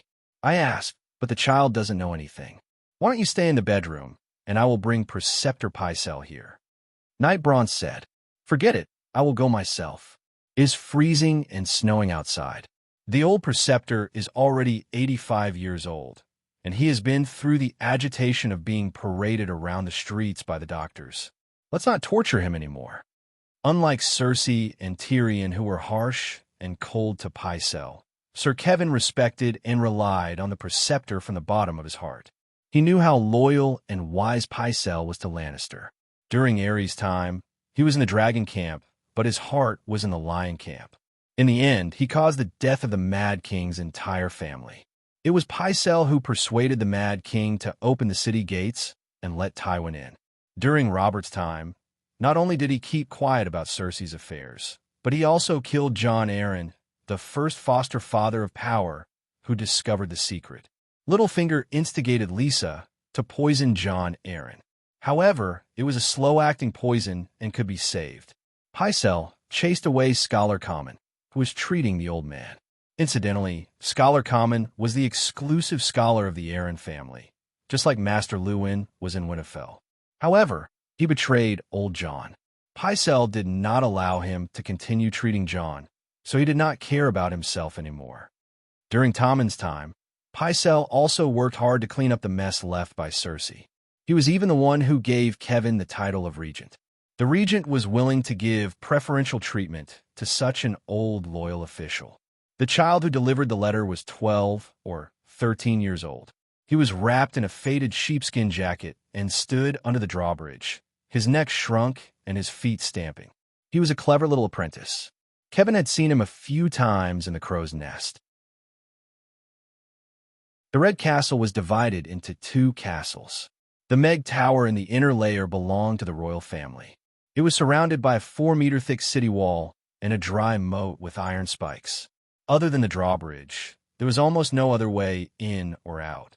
Around the Meg Tower, there was the Crow's Nest where the Grand Tutor lived, the Hand of the King's Prime Minister's Tower, the White Knight's White Sword Tower, the hall where court meetings were held, the Holy Church, the Virgin's residence, the dungeon, and so on. The drawbridge was lowered. Sir Kevin walked out of the gate under the protection of a White Knight and 8 golden line guards. Seeing the little apprentice's red and cracked face, the regent stopped and took out 2 copper coins from his pocket. He handed them over and said, "Go in and ask the guards for a glass of wine to warm up." Crunch, crunch. Under the bleak and cold full moon, the group of people left a trail of messy footprints in the snow from the inner courtyard to their bare feet. Is there really going to be a long night? Looking at the tower and stone path that seemed to be covered by a white blanket, and then looking at the icicles that looked like spears under the eaves, Sir Kevin suddenly had a bad feeling. The scholars were used to living in the Crow's Nest. Even the Grand Tutor's room was under the Crow's Nest. A maid under the tower received the regent and left 8 guards behind. Kevin and the White Knight Bronn pushed open the door to the Grand Tutor's room. Immediately, a warm red light with the smell of wine hit their faces. The fireplace was burning. There were 2 chairs in front of the fireplace with their backs against the door. From Sir Kevin's perspective, he could see half of Grand Tutor Pycelle's bald head sticking out of one of the chairs. The other chair was empty. Perhaps it was prepared for him. There was a small table beside the 2 chairs. There were 2 bottles of golden wine and 2 glasses on it. Kevin stood at the door and stomped his feet. He shook off the snow on his boots and cloak to the ground. Then he untied the thick golden lion cloak and stepped into the room. "Grand Tutor, why did you call me over so late at night?" The regent handed the cloak to the White Knight and walked towards the fireplace. "Your nephew is back," a voice by the fireplace replied. "Jaime is—" Kevin just opened his mouth and his expression suddenly changed. He said in disbelief, "Tyrion." "Shoo, lower your voice." The high-backed chair beside Pycelle turned around, revealing the dwarf nestled in it. Tyrion had a smile on his face, but he held a short crossbow in each hand. One was aimed at the old uncle, and the other at the White Knight. "Don't move." The White Knight Bronn was thinking that he had armor and might be able to fight a wave. Then, a dark shadow quietly approached from behind him, and a cold blade pressed against his throat. The White Knight immediately turned into a stone statue. He stood obediently with his hands by his side, motionless. "This is the White Knight." "Ha ha!" Tyrion tossed his crossbow onto the thick Myrish rug and rocked back and forth in his armchair, laughing. "Uncle, if you bring a prostitute here, she can at least scream. I wonder, my father was wise and mighty all his life. Why did he find this trash again?" During the rebellion of the Four Kings, Cersei was worried that her son would fall into the evil hands of Tyrion, so she arranged for Boros Bronn to escort Tommen away from the King's Landing. Previously, Tyrion ignored Cersei's objection and sent Myrcella to Dorne for a marriage alliance. The imp arranged for the clansmen to disguise themselves as bandits and rob them halfway. The White Knight did not resist and directly handed Tommen over. For this, he became the second White Knight to be expelled by Cersei. When Tywin was in control of the King's Landing, he called back the coward knight again and entered the palace for a second time. At this moment, being mocked by Tyrion to be worse than a prostitute, the White Knight's face turned red, but he did not dare to say a word. So Cersei was right. "You have been hiding in the Red Keep and causing trouble," Kevin said with a pale face. "Sigh, now I finally understand why everyone says that Westeros are poor and remote. They are too uninformed. To think that I am the Wildfire General, a second-grade officer who has obtained the Yellow Magua, and have done a few shocking things in Slaver's Bay. Uncle, you don't know anything about it all." Tyrion shook his head. "Slaver's Bay?" Kevin was stunned and said in anger, "You have joined Dany Rise, and now you are here to kill me."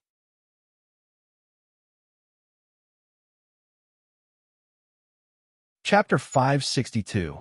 "If I wanted to kill you, you would have died a long time ago."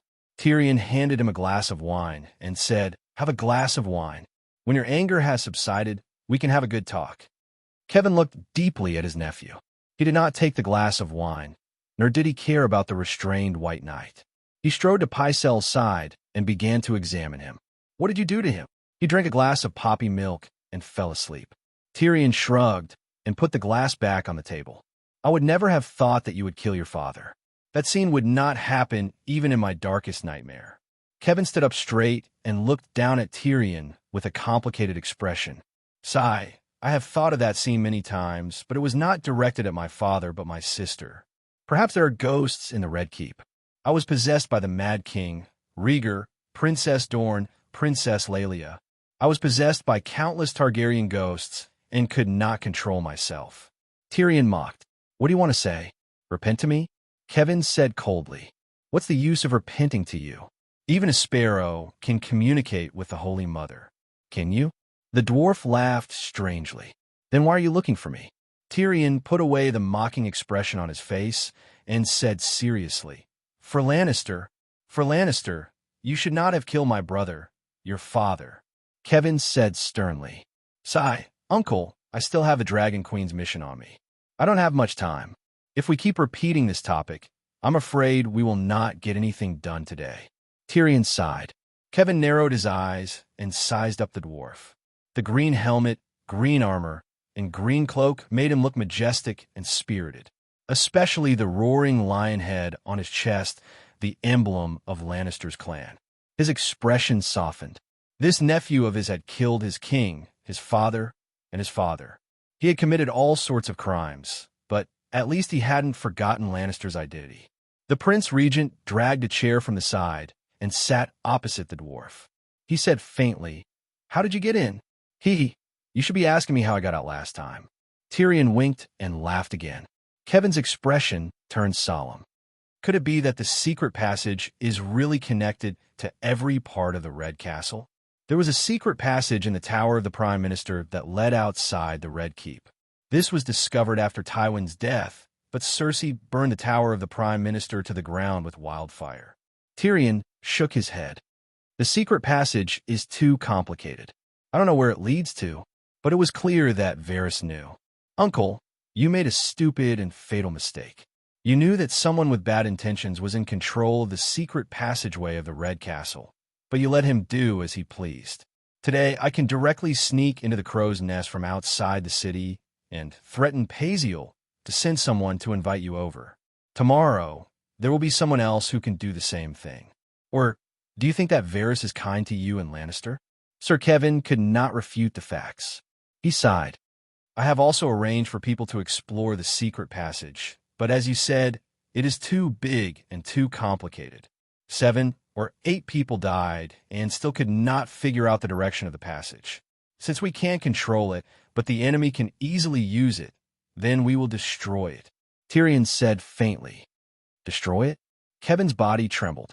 At first, he had a look of disbelief, but after thinking carefully for a while, he suddenly felt that he was really stupid.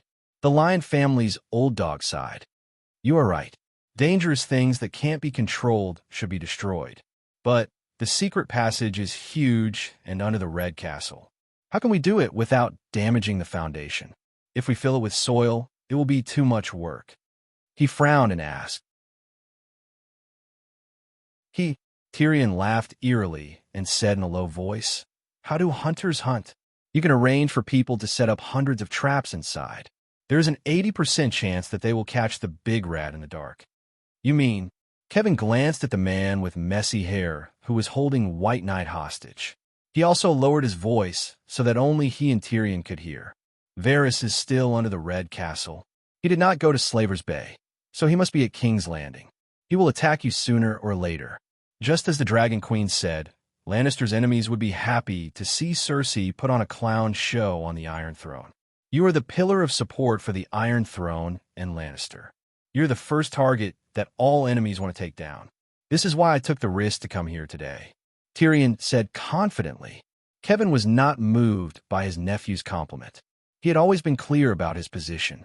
He only asked in confusion, Didn't Varys save you? Jaime and I were both used by him. Tyrion's ugly face was gloomy. His heterochromatic eyes flashed with hatred and regret. He gritted his teeth and said, I am guilty. I do not deny it, but that was also a trap set up by Varys. He created the conditions for my patricide. Did he give you the crossbow? Or did he hold your hand and pull the trigger? Kevin's eyes were cold. He was disgusted by his nephew's sophistry. Forget it. Tyrion waved his hand and sighed. Since the Holy Mother has appeared, I also have the resolve to go to the 7th level of hell to reunite with my father. I just want to remind you that you are very dangerous now.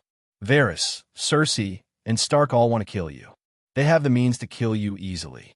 Kevin was touched for a moment, but he still said expressionlessly, I have 10,000 warriors of the West. Haha, luckily you did not say, I'm the Prince Regent, I have a White Knight.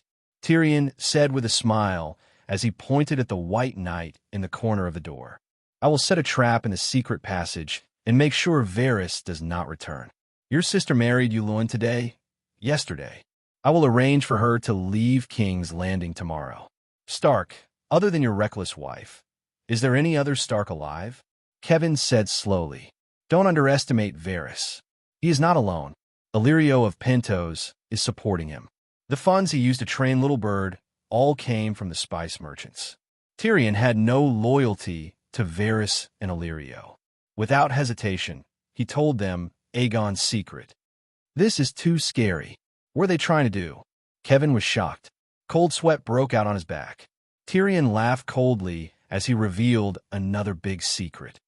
I'm not sure about Aegon's mother's identity, but I'm 90% sure that he is Illyrio's son. They want to use Targaryen's name to usurp the Iron Throne. That fatty is too arrogant. Does he really think that he and Varys are the only 2 smart people in this world? In Pentos, he showed me a statue of him when he was young and a portrait of his wife Syra. Unfortunately, I also met Prince Rhaegar and Princess Illyrio at the same time. When we were still at the Lorne, I was already suspicious of little Aegon's identity. When they first met, little Aegon had dyed his hair blue to disguise his identity. Even Clinton and Ashera had called him by his alias. Everything was hidden from Tyrion. Then, the difference between the mercenary griffin's son and Aegon's son, and the difference between Prince Aegon and a fake prince, which was greater. Clearly, the former to the latter was like a linear equation to addition and subtraction. Since Tyrion could solve difficult junior high math problems, why would he make mistakes in elementary math? But what did the Targaryen family's rotten business have to do with him, a Lannister? He only wanted to borrow power for revenge, or perhaps redemption. Therefore, he did not hesitate to bury the secret in his heart. He even took the initiative to help Aegon confirm his identity as Rhaegar and Illyrio. However, he decided not to hide it from his uncle. 7 gods above. Kevin was shocked. His face was pale and his body swayed.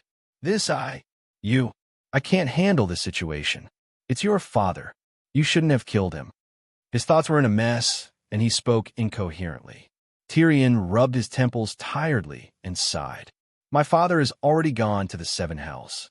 Let's not disturb him anymore, okay? Kevin glared at his nephew and said, Since you suspect Aegon, why did you encourage him to fight for the Iron Throne? I want revenge.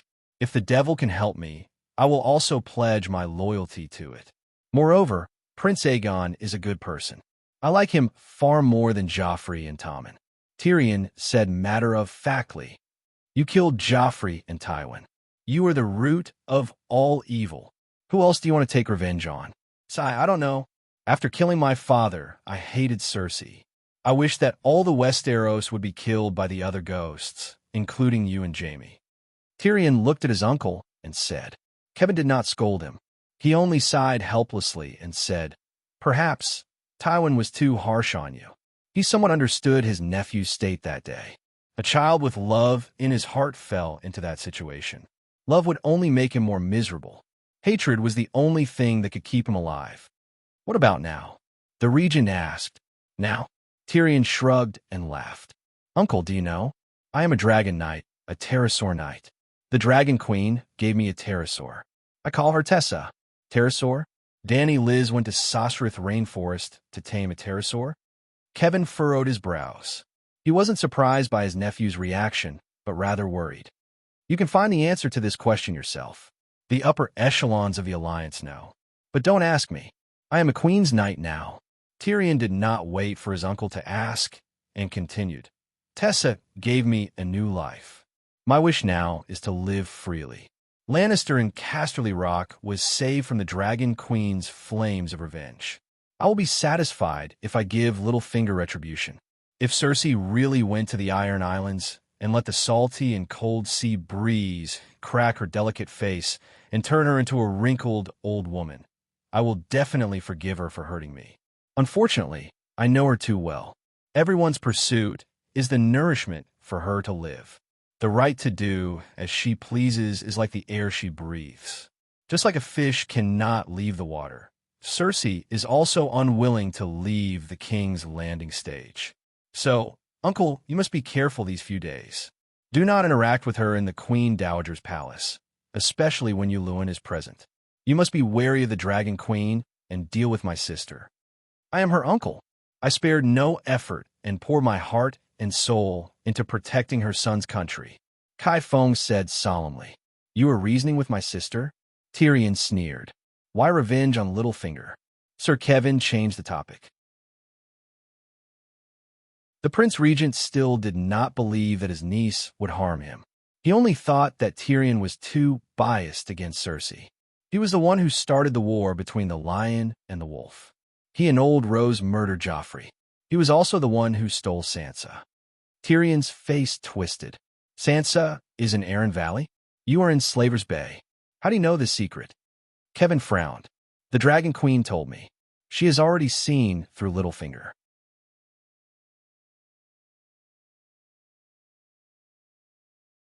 Chapter 563. Kevin shook his head when he heard his nephew's slander towards Littlefinger. The Arryn Valley is a powerful force, and it currently listens to the Iron Throne.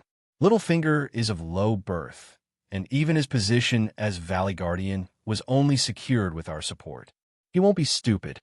Uncle, why don't you invite him to the King's Landing as the regent? Let's see if he dares to come. Tyrion smiled. This Kevin's expression changed. He had indeed invited Littlefinger, but Littlefinger had rejected him without any hesitation. What does he gain from murdering Joffrey? What can he gain from the rebellion of the Four Princes? Chaos. Tyrion sighed. The Dragon Queen is still the one who sees things more clearly. We are all in the situation, and it's hard for us to understand. We should listen to Dany Rise's words the other way around. Don't you understand that? Kevin sneered. Are you sure? Tyrion was not impatient. Instead, he laughed strangely. She said that other than your lack of courage, your talent is not inferior to my father's. She also said that she has never seen an idiot like Cersei who played a good hand so badly. According to your logic, you are an idiot, and Cersei is wise and powerful? Kevin did not expect the Dragon Queen to have such a high opinion of him. He was inexplicably happy, but also embarrassed. He blushed and changed the topic. You warned me to be careful of Varys, Cersei, and Stark, but how did Sansa Stark hurt me? Stark's family is not completely dead. The only confirmed dead person is Robb. 7 gods above. Robb was also resurrected by my sister. Tyrion lowered his voice and looked serious, but he suddenly thought of Robb's head. He could not help but groan and slap his forehead. He lamented, the Dragon Queen was right. Stark's family is all monsters. You also know about the trial by martial arts? Kevin asked curiously. Dragonstone Island also sent a representative to participate. Professor Marwyn was the one who notified Slave Bay. Tyrion said with a natural expression, that isn't Robb. There are many people in the world who look alike. Kevin said with an unnatural expression, I hope you can say the same thing to Lady Catelyn one day, Tyrion sneered. Catelyn Tully, Lady Stoneheart of the Riverlands, is Catelyn. The red-robed monk of Mill revived her. That's impossible. How can a dead person come back to Dash? Kevin stopped halfway through his sentence. The times have changed. Perhaps the long night is real, and the gods are showing their miracles. Tyrion sighed. Damn it, I get it now. Kevin's expression suddenly turned ugly. Jaime might have been captured by Lady Stoneheart. Cersei had purposely arranged for someone to spread the news of her engagement to Luwin in Riverlands, hoping to lure Jaime out. If Lady Stoneheart is really Catelyn, then he must be trapped. He once swore to Lady Catelyn that he would release Sansa and Arya once he was free. But sigh. Jaime, he is an adult. He should be responsible for his oath. We are powerless to interfere. Tyrion was stunned for a moment, then said softly, I heard from the Dragon Queen that Stark was blessed by the old gods. His children all have the strongest transfiguration talent. What are you talking about, transfiguration? Reality is not a legend. Kevin frowned. Uncle, if it wasn't for the mysterious power, why would I risk my life to warn you? Listen to what I say, don't doubt me. I hope to help you in Casterly Rock as long as I don't expose secrets that harm the Queen's interests.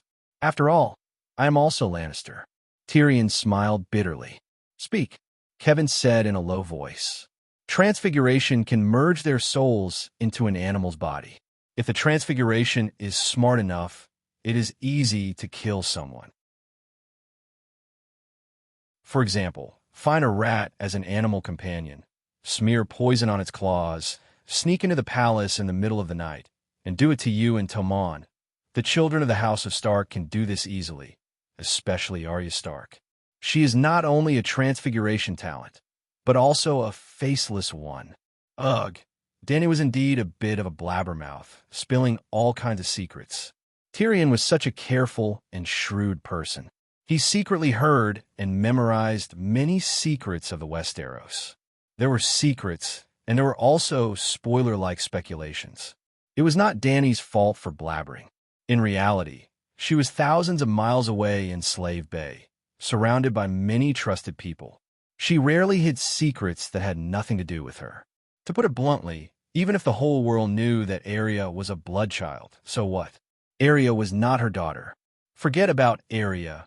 Even the secrets of the three-eyed crow Blinden were often mentioned by Dany and Ymont in front of everyone. To put it bluntly, these secrets would only affect the people involved. It had nothing to do with Dany. In fact, the more people who knew about it, the better it was for her. Would Arya treat her as a friend? Would Blinden treat her as a family member? Would Uncle Finger swear loyalty to her?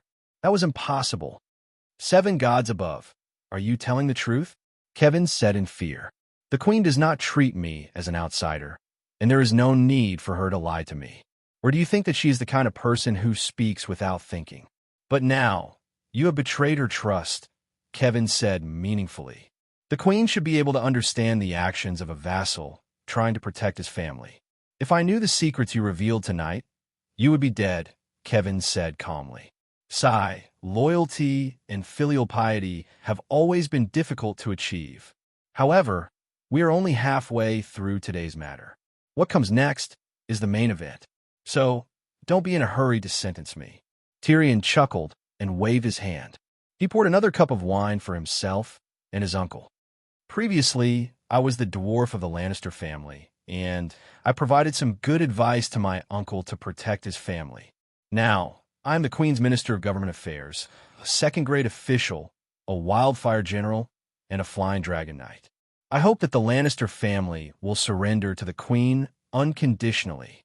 In other words, give up the Iron Throne, hand over the tribesmen who harmed the Targaryens in the War of the Usurpers, and swear on the honor of their ancestors that Casterly Rock will forever be loyal to Queen Dany Rise and her children, and send hostages to serve as the Queen's attendants or maids.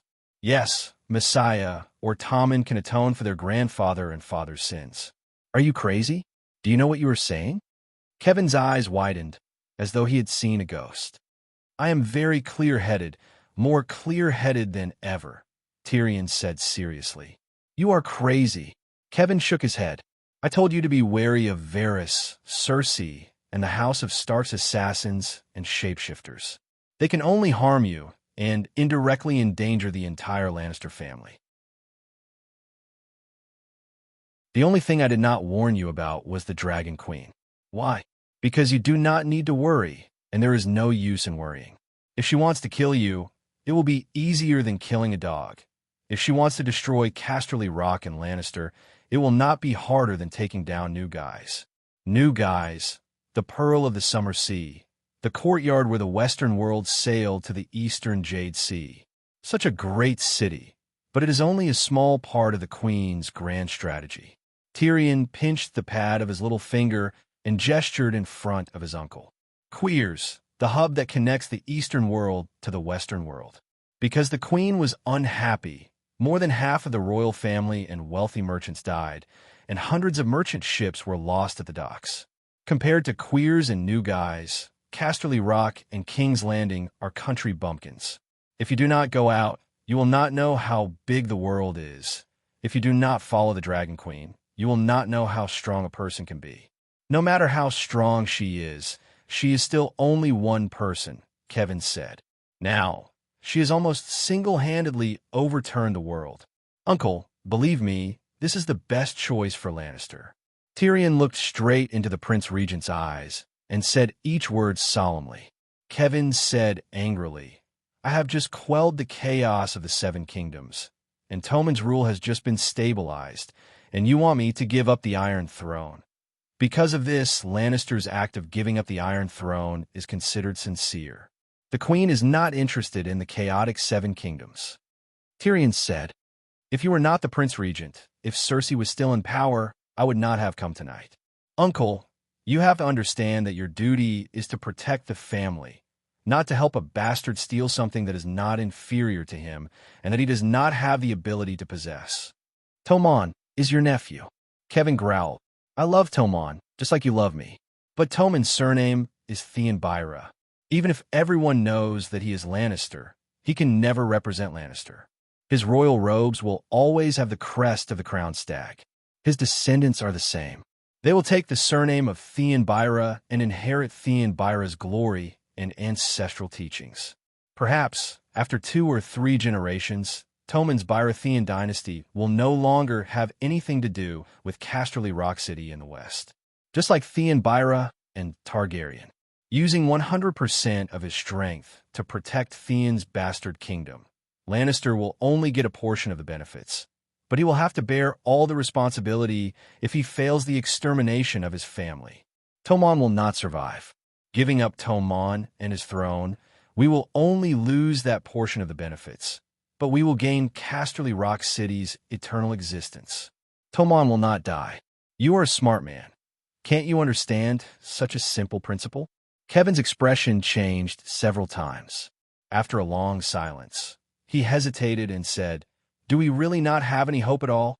"Not at all," Tyrion said with certainty. "Your father prepared thousands of scorpion crossbows in advance," Kevin said softly. "Oh, father is mighty, father is far-sighted."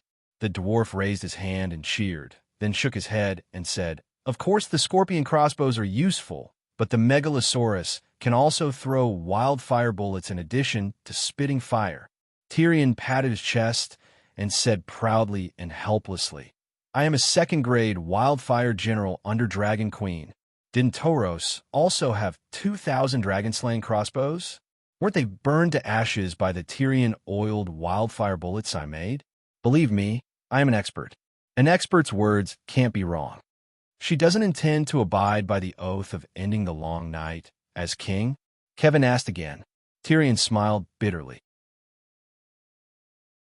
"If the long night is real, even if there are no deviant ghosts, can you survive 10 years of long winter? If the long night doesn't come, the oath will naturally become invalid." Kevin hesitated for a moment. Thinking that his nephew was also thinking about Lannister's future, he decided to tell him another trump card of his side. "You don't know. Yulun has the dragon's horn. Rumor has it that he was defeated by the combined forces of the Dragon Queen and the 3 dragons. Actually, if he wasn't greedy, he really had a chance to take the green dragon and the white dragon. If we have the Megalosaurus, our chances of turning the tables are not small," he said softly. "I have seen things scarier than the dragon's horn in Tauros." Recalling the terror of the Dragon Slayer, Tyrion could not help but shiver. He smiled bitterly and said, "Uncle, times have changed, and the mode of war has also changed. In the past, it was mortals fighting, but now..."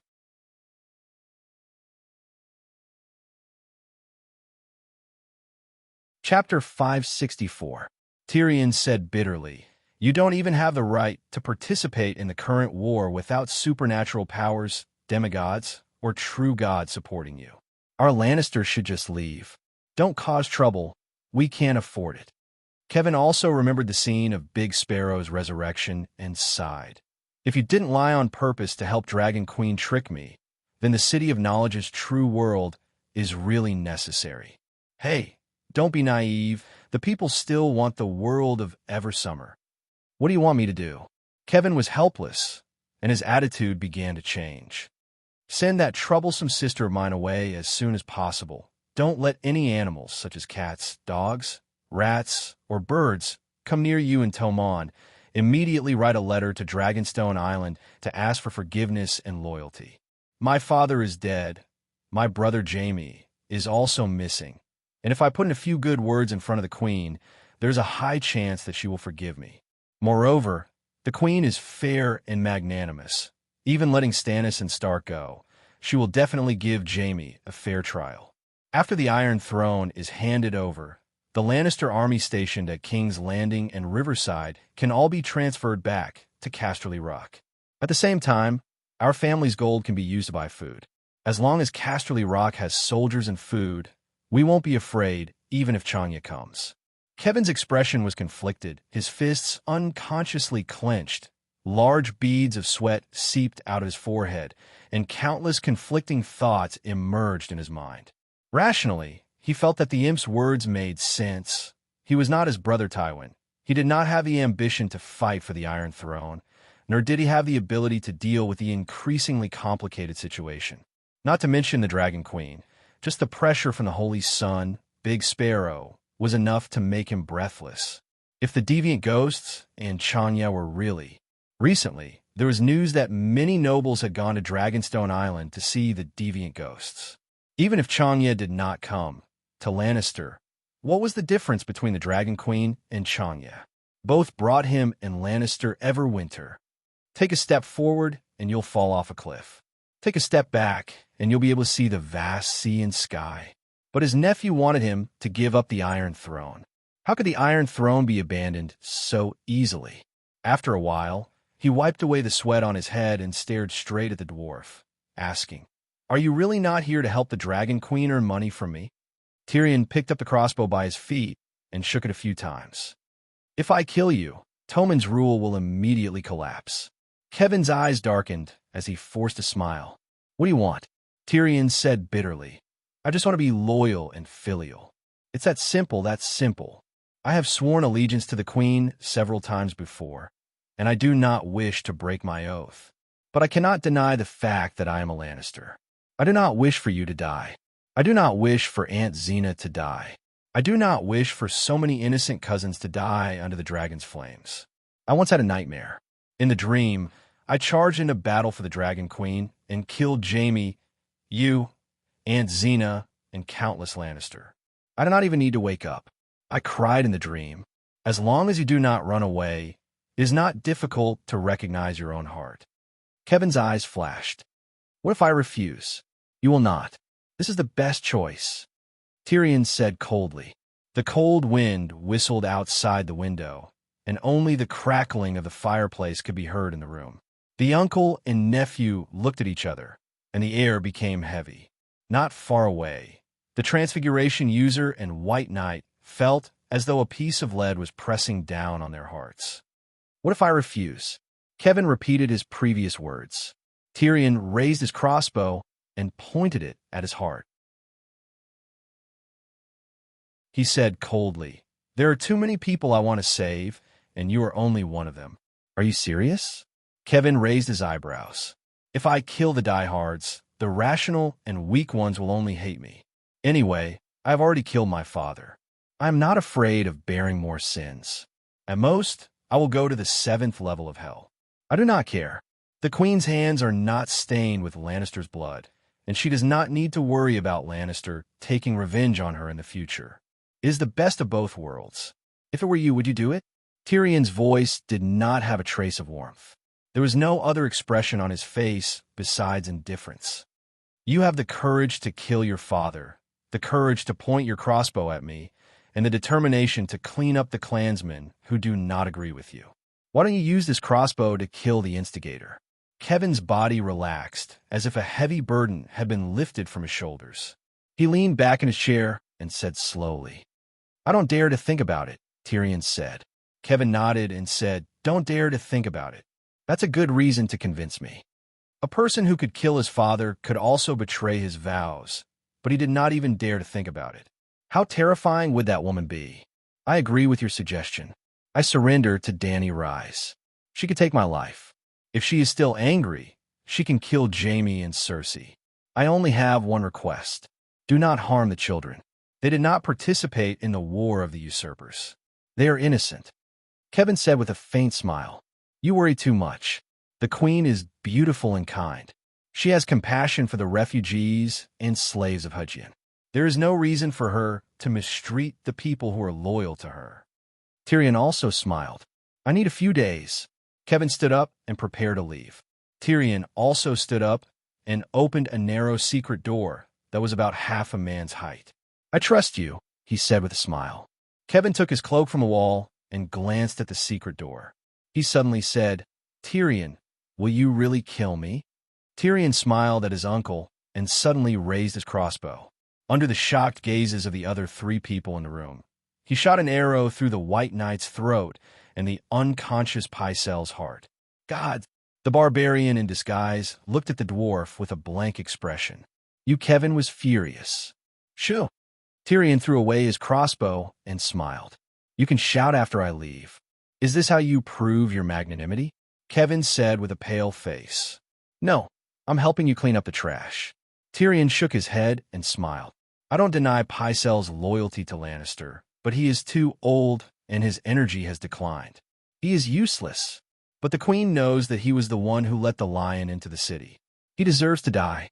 Last time, during the parade, among the crimes announced by the 7 doctors and scholars, many of them were related to Pycelle. He deserves to die. As for Burrow's brawn, kill him and make room for him. You can find a stronger White Knight with more chivalry. I told you to be careful of Stark. You need a good bodyguard. Also, this guy has heard too many secrets. Do you dare to trust him? Kevin was stunned and said with a complicated expression, You have changed. I know. I am more like a little devil now. Tyrion smiled. No, you're more like Tywin. Before, you only had his wisdom. Now, you have his ruthlessness and decisiveness. Kevin sighed. No wonder Xena kept saying that Tyrion was the one who was most like Tywin. She was right. There were 3 laws in a song of ice and fire. First, prophecies would always come true. Second, oath breakers, kinslayers, and those who violated the guest's rights would not have a good ending. Third, the things that the characters believed were often wrong or the opposite. Oh, I almost forgot. Tyrion slapped his forehead and said, Uncle, please write a certificate in the name of the regent. What certificate? Kevin was confused. I plan to go to Dorne and take Messiah to Slaver's Bay as a hostage. But Prince Dorang swore to ensure her safety and not let her fall into any danger.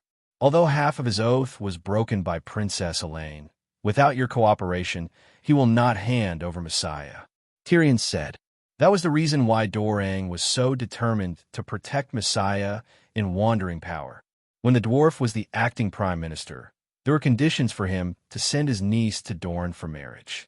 Dorang had to make a sacred oath and give Messiah the right to be a guest. Under the protection of the double oath, unless Dorang died, no one could touch Messiah in Dorne. The sudden rise of the Dark Star was a complete accident. Since you know what Messiah went through, you still have the heart to take her as a hostage? Kevin said coldly. Her Majesty the Queen is also the chief bishop of the 7 gods. Tyrion laughed proudly. What do you mean? Kevin was puzzled. If the Great Sparrow can be resurrected, why can't Messiah grow ears? If you go and beg the Great Sparrow, he will definitely not agree. The Great Sparrow is not even willing to crown Tomon.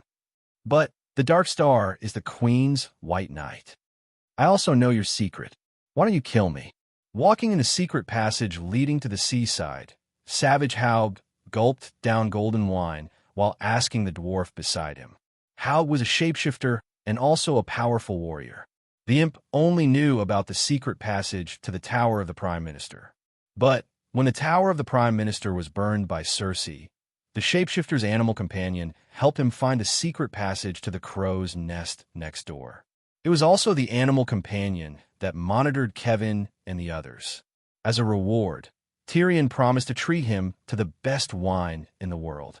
Now, Haug had a string of wine bottles around his neck. They were all golden wine from the green pavilion island that the dwarf found in the crow's nest. They were part of Grand Preceptor Pycelle's collection. If I kill you, who will prove my innocence to the queen? Tyrion laughed. Just like the day when he tamed the Alpine clan in the Bright Moon Mountains, the dwarf had established a relationship with Savage Haug that was more than friendship after just 10 hours of interaction. The Alpine clan were also savages.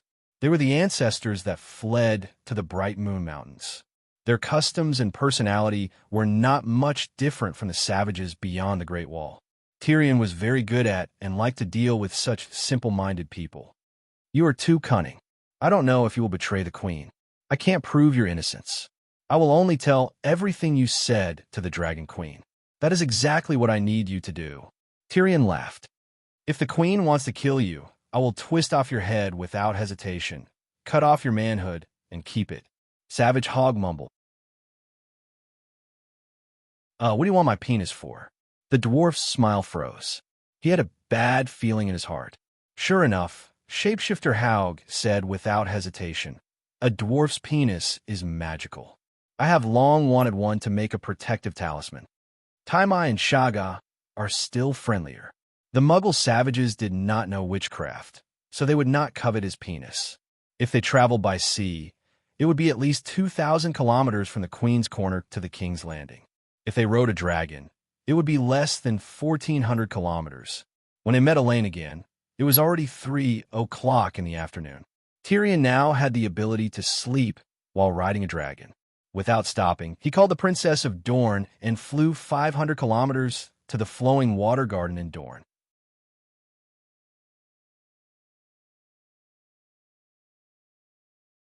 Chapter 565.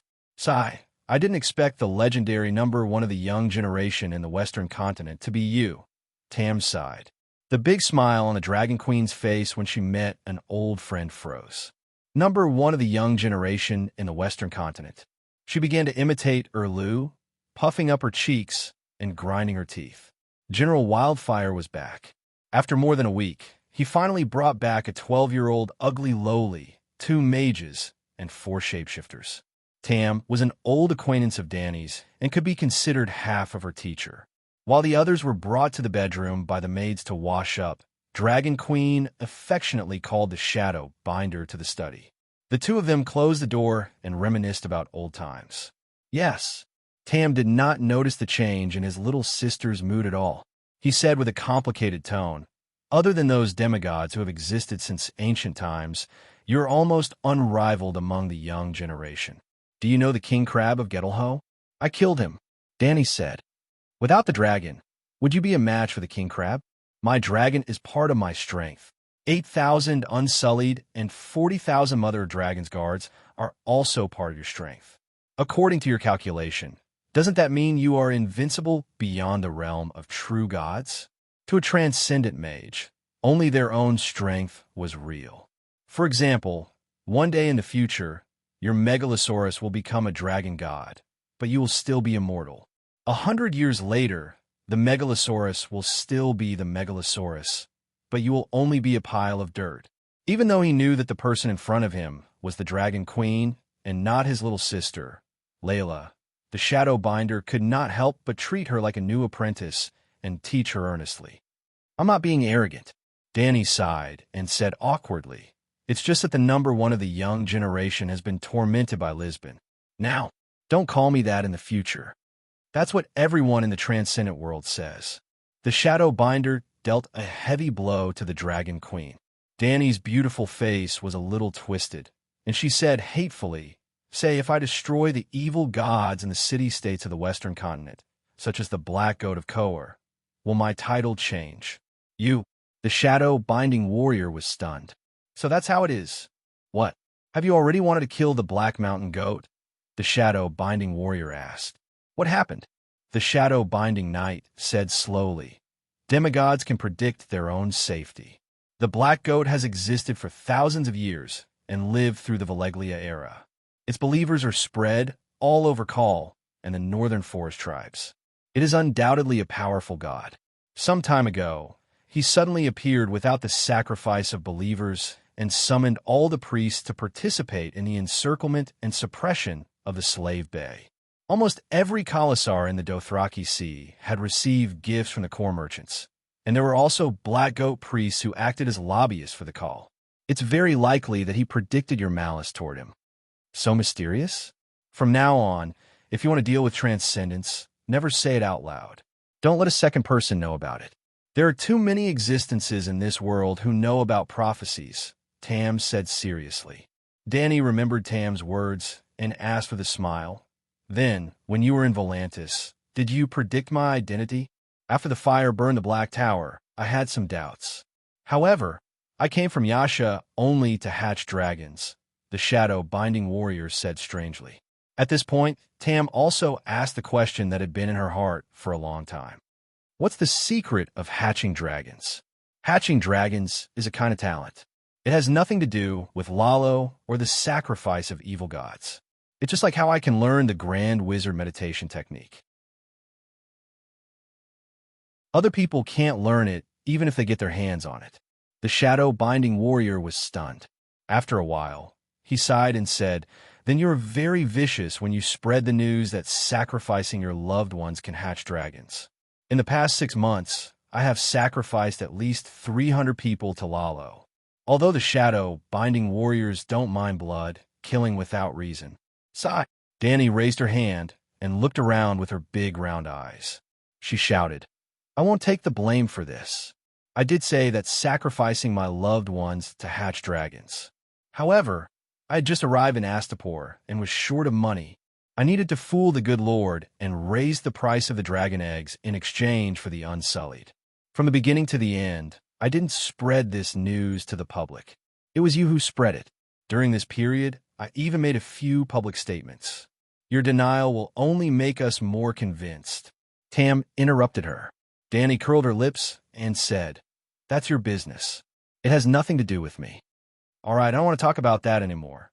Tam opened the backpack by his feet and took out an ebony box inlaid with red and blue gems. It was as big as a rice cooker and looked very exquisite. 7 gods above. Dani's pupils contracted as she said in disbelief, "You even stole the dragon eggs of Atlantis? You sensed it?" Tam was also shocked. He looked at the Dragon Queen and opened the lid. As expected, there was a black and red dragon egg placed on the green silk of the barbarian land. "You have already established the 7 gods dragon church in the barbarian land under Bu Cheng's name. He has no choice but to leave. If he suddenly leaves, I won't be able to give the Volantis a reasonable explanation and will definitely be implicated. Also, everyone knows that I was the one who brought Layla to Consul Mirajo's house last time. No matter what, my reputation in the Western continent is completely ruined. I don't mind being accused of stealing dragon eggs." The shadow-binding knight said with a complicated tone. Hearing that she was not calm, Dani hurriedly comforted her. "Don't worry, your reputation won't be ruined. In the future history books, you will be a brave, kind, honest, and trustworthy legendary wizard with powerful magic power." "How do you know?" Tam asked curiously. "Because I'm the one who wrote the history books." Such shameless words were said by the Dragon Queen in such a righteous manner. The shadow-binding knight's expression could not be seen with the red lacquered wooden mask, but her hands on her knees were clearly trembling, showing the intense emotions in her heart. "When will this egg hatch?" She dryly changed the topic. "It's useless." Dani glanced at the dragon egg and said regretfully, although Lala was greedy, he was honest enough. He accepted the sacrifice and would definitely give a response. This egg belonged to Targaryen. It was not completely petrified and still had a trace of vitality. Now, it is filled with incomplete undead from the world of death. When Tam carried the backpack into the study, Dani immediately sensed the evil aura of dead souls inside. However, Tam was a shadow-binding knight who often sacrificed evil gods. The Dragon Queen thought that the evil aura came from the magic materials or magic tools carried by the wizard. "Is the dragon egg really useless?" Tam asked with a trembling voice. "Maybe it can hatch a monster, but I don't recommend you keep it," Dani said. "Keep what? I was going to give it to you." Tam sighed. "Then destroy it." Buzz, buzz, buzz. As the two of them were talking, suddenly, a red light flashed across the dragon crystal mirror opposite them. "What kind of magic tool is that?" Tam asked in surprise. "What did you see?" Dani asked curiously. "The magic waves are similar to a glass candle, but the aura is vast and vast. This is Valeglia's magic network." As she said that, Dani activated the magic mirror. With a whoosh, there was no image or sound. Only a ray of blue light shot toward her forehead. This was the normal way to use the magic network. The previous livestream was equivalent to watching a 4K movie on a mobile phone in the 2G era. After a while, the Dragon Queen opened her eyes and said with a strange expression, "He's really looking for trouble." Under the lead of the centaur, maid Kiki, Tam carried the backpack and left the Queen's study. He went to the VIP bedroom on the top 2nd floor. Then, Tyrion brought his niece to meet the Queen. "Your Majesty, this is Myrcella, my niece." "Greetings, Your Majesty the Queen." Without needing her uncle to teach her, the big lowly bowed to the Dragon Queen with great familiarity. "Come and sit down." Dani looked at the little girl while pointing at the soft couch opposite her. Myrcella was 12 years old this year, 5 meters tall. She was much taller than her uncle. Her face was small and delicate. She had milk-white skin and a head of fluffy golden hair. Delicate, beautiful, and polite, especially her pair of sky-blue eyes. They were big and spirited. There was only curiosity and a hint of confusion. There was no fear or cowardice. She was a very courageous little girl. The only thing was that Myrcella was missing half of her left ear. There was also a hideous centipede-like scar on her fair and tender cheek. It was almost comparable to the scar on her Uncle Tyrion's face. Being stared at by the Dragon Queen for a while, The little girl noticed it and shrunk her neck in self-abasement. Dany retracted her gaze and turned to the dwarf. She asked curiously, "What did you do in the Westeros for Prince Dowling to be willing to let you go?" "Before I went to Dorne, Prince Dowling was prepared to send Myrcella back to the King's Landing." Also, Tyrion looked at his niece. His cheek muscles twitched. He found it hard to speak. "Let's put it this way. My sister was very dissatisfied with the marriage between Myrcella and the little Prince of Dorne. When she was still the Queen Regent, she arranged for Sir Balon Sven to go to Dorne to bring Myrcella back to the King's Landing. That's fine, but my sister is crazy." Time and time again, Tyrion was about to say something bad about Cersei.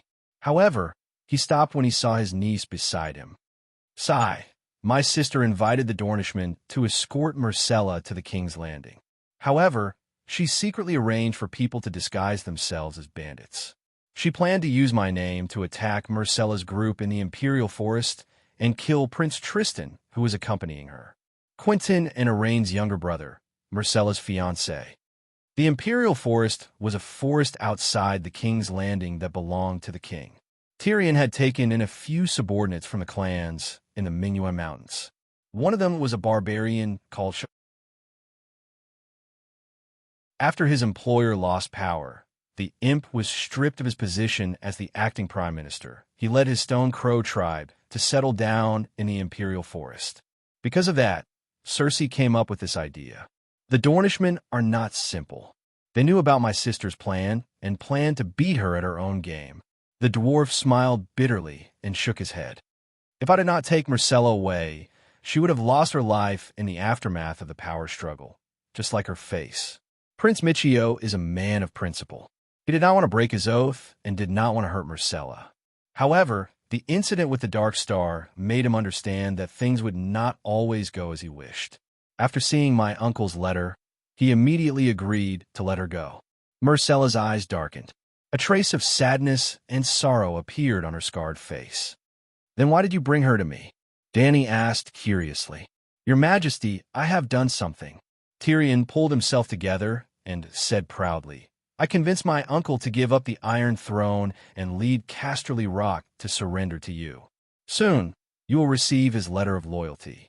Dany shook her head and sighed. "I can't receive a letter from a dead person."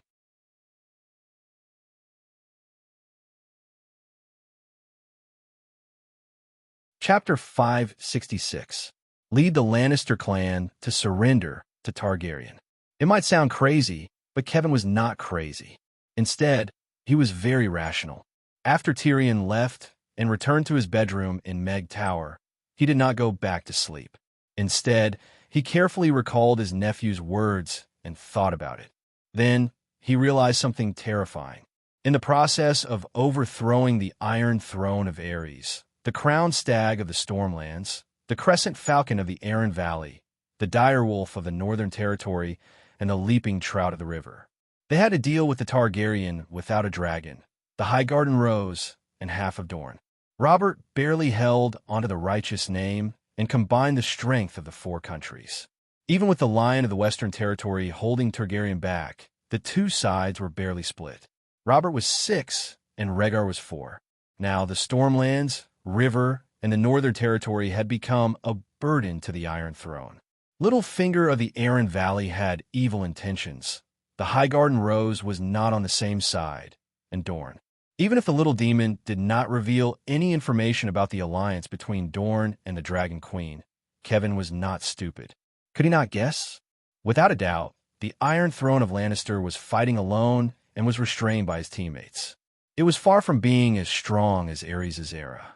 Without a doubt, the Dragon Queen with the Megalosaurus, pterosaurs, and an army of tens of thousands was not weaker than Robert's four-nation alliance. Dragon Queen Robert and Kevin. There was really no chance of winning. As the sky gradually brightened, the sound of the crowd and the clashing of armors and weapons could be heard in the silent Red Keep. The Lion family's old dog sighed and decided to do the small things by himself like in the past. He would listen to his brother for the big things. The Tyrion from last night was the old Lion Tywin. With a decision in his heart, he began to make arrangements.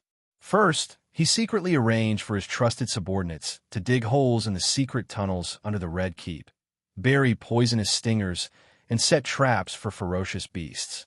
He even hid wildfire flasks in a few of the pits. Then, he mobilized the Lannister army outside the city into the Red Keep to deal with a possible coup.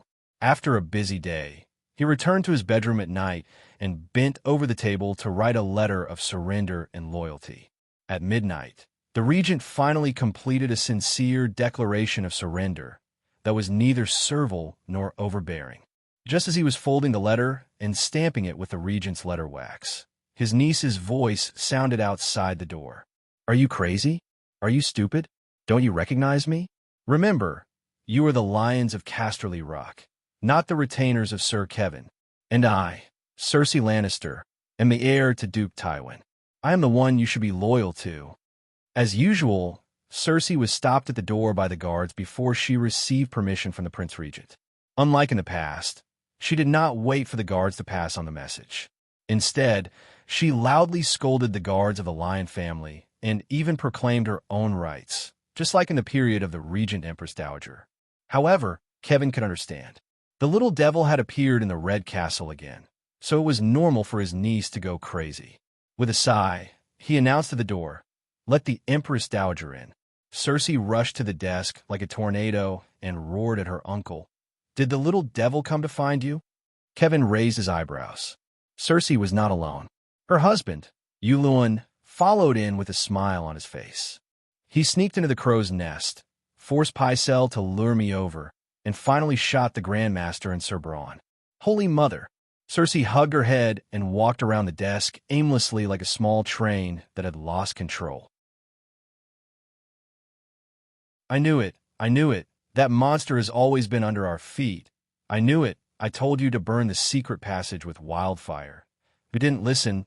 I told you." Sir Kevin interrupted his niece, who had fallen into a state of madness, and said, "He left King's Landing a long time ago, and now he is the right-hand man of the Dragon Queen." "Illo!" Cersei raised her head and howled. Her beautiful blue eyes were bloodshot and bulging out of her eye sockets. "Dany Rise, I should have known. Dorne and Highgarden's power is limited. They can't overthrow my rule. He can only find stronger, more vicious foreign aid. The mystic dragon witch and the mutated monster, colluding with each other. They are a match made in heaven. You were locked up by the Big Sparrow. It has nothing to do with Dany Rise. Have you forgotten?" Kevin said helplessly. "Yes, and the Big Sparrow." Cersei suddenly shouted as if she had been enlightened. "The Big Sparrow and the Mystic Dragon, which are also in cahoots. Those three evil people conspired together to kill me. I have no shame in losing." Kevin was completely speechless. He could only stare at Yuluin and say, "Wake up your wife." Yuluin shrugged and smiled helplessly. After a while, Cersei suddenly looked up and stared at her uncle with a pair of green eyes. "Why didn't the little devil kill you? I am his uncle. Why would he kill me for no reason?" Kevin frowned. "Do demons need a reason to do evil? Joffrey, my father, which one of them is not his family? Or are you in cahoots?" Cersei looked at her uncle suspiciously. Kevin almost exploded with anger. He wanted to scold his niece, but on second thought, he did seem to have reached a tacit understanding with Tyrion to protect the Lannister family. "Sigh." Kevin sighed and said tiredly, "Cersei, you have too much prejudice against Tyrion." Cersei heard this and was really angry. She said with a twisted face, "I guessed it. You are in cahoots. I was wrong about you. You killed my father, dethroned me from the position of the Queen Regent, just to sit on the Iron Throne. Now, you contacted the dwarves. Are you planning to get rid of Tomon and me?" Veins popped out on Kevin's hand that was pressed against the edge of the table. He really wanted to pick up the ink bottle and throw it at his niece's twisted face. "Shut up, idiot!" The old dog roared like a lion. Cersei was so scared that her face turned pale. She shrunk her neck and looked at her uncle with 3 parts fear and 7 parts hatred. "Remember your identity, Mrs. Greyjoy." Kevin looked at his niece coldly and said word by word, "It is late now. Tomorrow morning, I will give you half a day to pack. After noon tomorrow, if I see you in the Red Keep, in the King's Landing, I will put you in a cage and send you to the Iron Islands in a carriage. I swear I will do what I say. You have to at least let me know what you are planning. If you dare to hurt Timon, I'd rather die here." Cersei cried in despair and anger as tears streamed down her face. Seeing her like this, the anger in Kevin's heart quickly dissipated like a flood that broke through a dam. Tyrion thinks that the current Lannister is unable to maintain the rule of the Iron Throne, so it is better to surrender to Dany and rise. Cersei and Yulun were family, so Kevin did not hide his plan from Tyrion. After all, when his letter of surrender was sent to Dragonstone Island, the world would soon know about it. What? Cersei stopped crying. Her face was full of tears, but she was stunned. Not only her, even Yulun was dumbfounded. When Lannister returns to Casterly Rock, I will publicly acknowledge your relationship with Jaime, then let Timon change his surname to Lannister and inherit the position of Duke of Casterly Rock. You will continue to be the Duchess of the Iron Islands. Kevin continued. Yulun frowned. Then what is the point of the Iron Islands submitting to the Iron Throne? You can surrender with Lannister, and I will fight for a better deal for you. You can also continue to occupy Carlin Bay, the Shield Islands, and continue to plot against the Dragon Queen, Kevin said. The Iron Throne had already been given away, so who cared about the chaos in the Westeros? Moreover, Yulun was only Lannister's son-in-law. I don't even care about my own life, so why would I care about your life? At this moment, Kevin's thoughts were much simpler and more relaxed. He even felt a little like he had lost his desire. You are the Mad King III. Cersei pointed at her uncle. Huh, the Mad King will voluntarily give up the Iron Throne. Kevin sneered. If my father is still alive, he will definitely kill you, Cersei said. In fact, it was Tywin who told me to do this. Kevin sighed. You are crazy, Cersei said in horror. Could it be that father has been resurrected like the Great Sparrow? Where's Myrcella? Suddenly, Cersei's expression changed as she sensed something strange. According to the plan, Myrcella would soon return to the King's Landing, but Kevin did not make any arrangements for her. After a moment of silence, Kevin said softly, You have seen how the Great Sparrow was resurrected with your own eyes. Dany Rise is also an archbishop and knows holy healing, 7 hells. You, imp, you want to send my daughter to Slaver's Bay to be ravaged by the Mother of Dragons? Cersei cried out in despair. I don't agree. I would rather let her live as an ugly girl than let her die under the dragon flames. It doesn't matter whether you agree or not. She has already been taken away by Tyrion, Kevin said calmly. So fast? Was he sent here by the Dark Dragon? Yulun was shocked. Kevin smiled bitterly and shook his head. It was a pterosaur. Think about it. Even Tyrion was given a pterosaur. How powerful would Dany Rise be? Roar, suddenly, Cersei's eyes turned red. Her face twisted as she howled. She picked up a paper knife and pounced at Kevin. Old dog, give me back my daughter's life. Kevin sighed.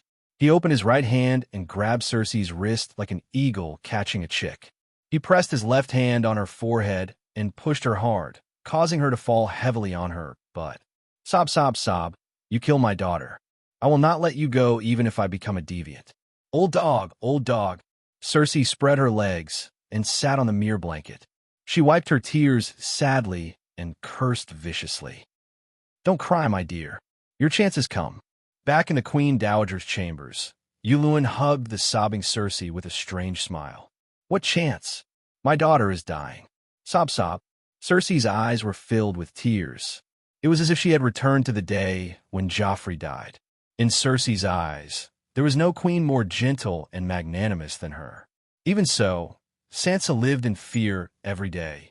She suffered verbal insults and physical beatings. Joffrey often let the White Knight beat Sansa. The Dragon Queen was far more vicious and cruel than her. She did not know how to torture her poor Myrcella. Do you want revenge? Yulun asked darkly.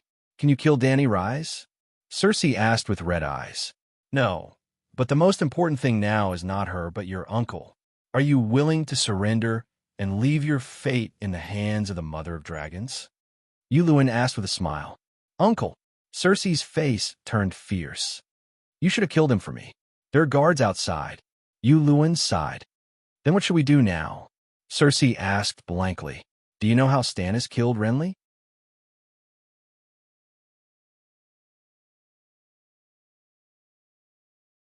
Chapter 567. The blue eye on Yuluan's right eye glowed faintly. He stuck out his dark red tongue and licked his dark blue lips. Then he lovingly licked the tears off Cersei's soft cheeks. He leaned close to her ear and said hoarsely, Do you know how Renly died? Cersei trembled and said in disbelief, You know blood witchcraft too? My magical lips, can't you feel it? Yuluan pouted. It feels comfortable but ugly. Cersei spoke her truest feelings. Then she became excited again and asked a series of questions. Where did you learn witchcraft? Is it the meditation of the great wizard of Alleglia? I heard from Cobborn that Dany Rise seems to have inherited the legacy of the great wizard. You have been to the ruins of Alleglia, so you should know it too, right? Can you teach me? Yuluan smiled strangely and got up from the couch facing the balcony. He went into the inner room and pulled out a dark red wooden suitcase from under the bed. He opened the bronze lock with a key and lifted the lid. Immediately, a strong musky smell filled the room. Cersei leaned over to take a look. Her eyes widened in horror, and she screamed at the top of her lungs. Queen Dowager, do you need me to come in? A guard outside the door asked loudly.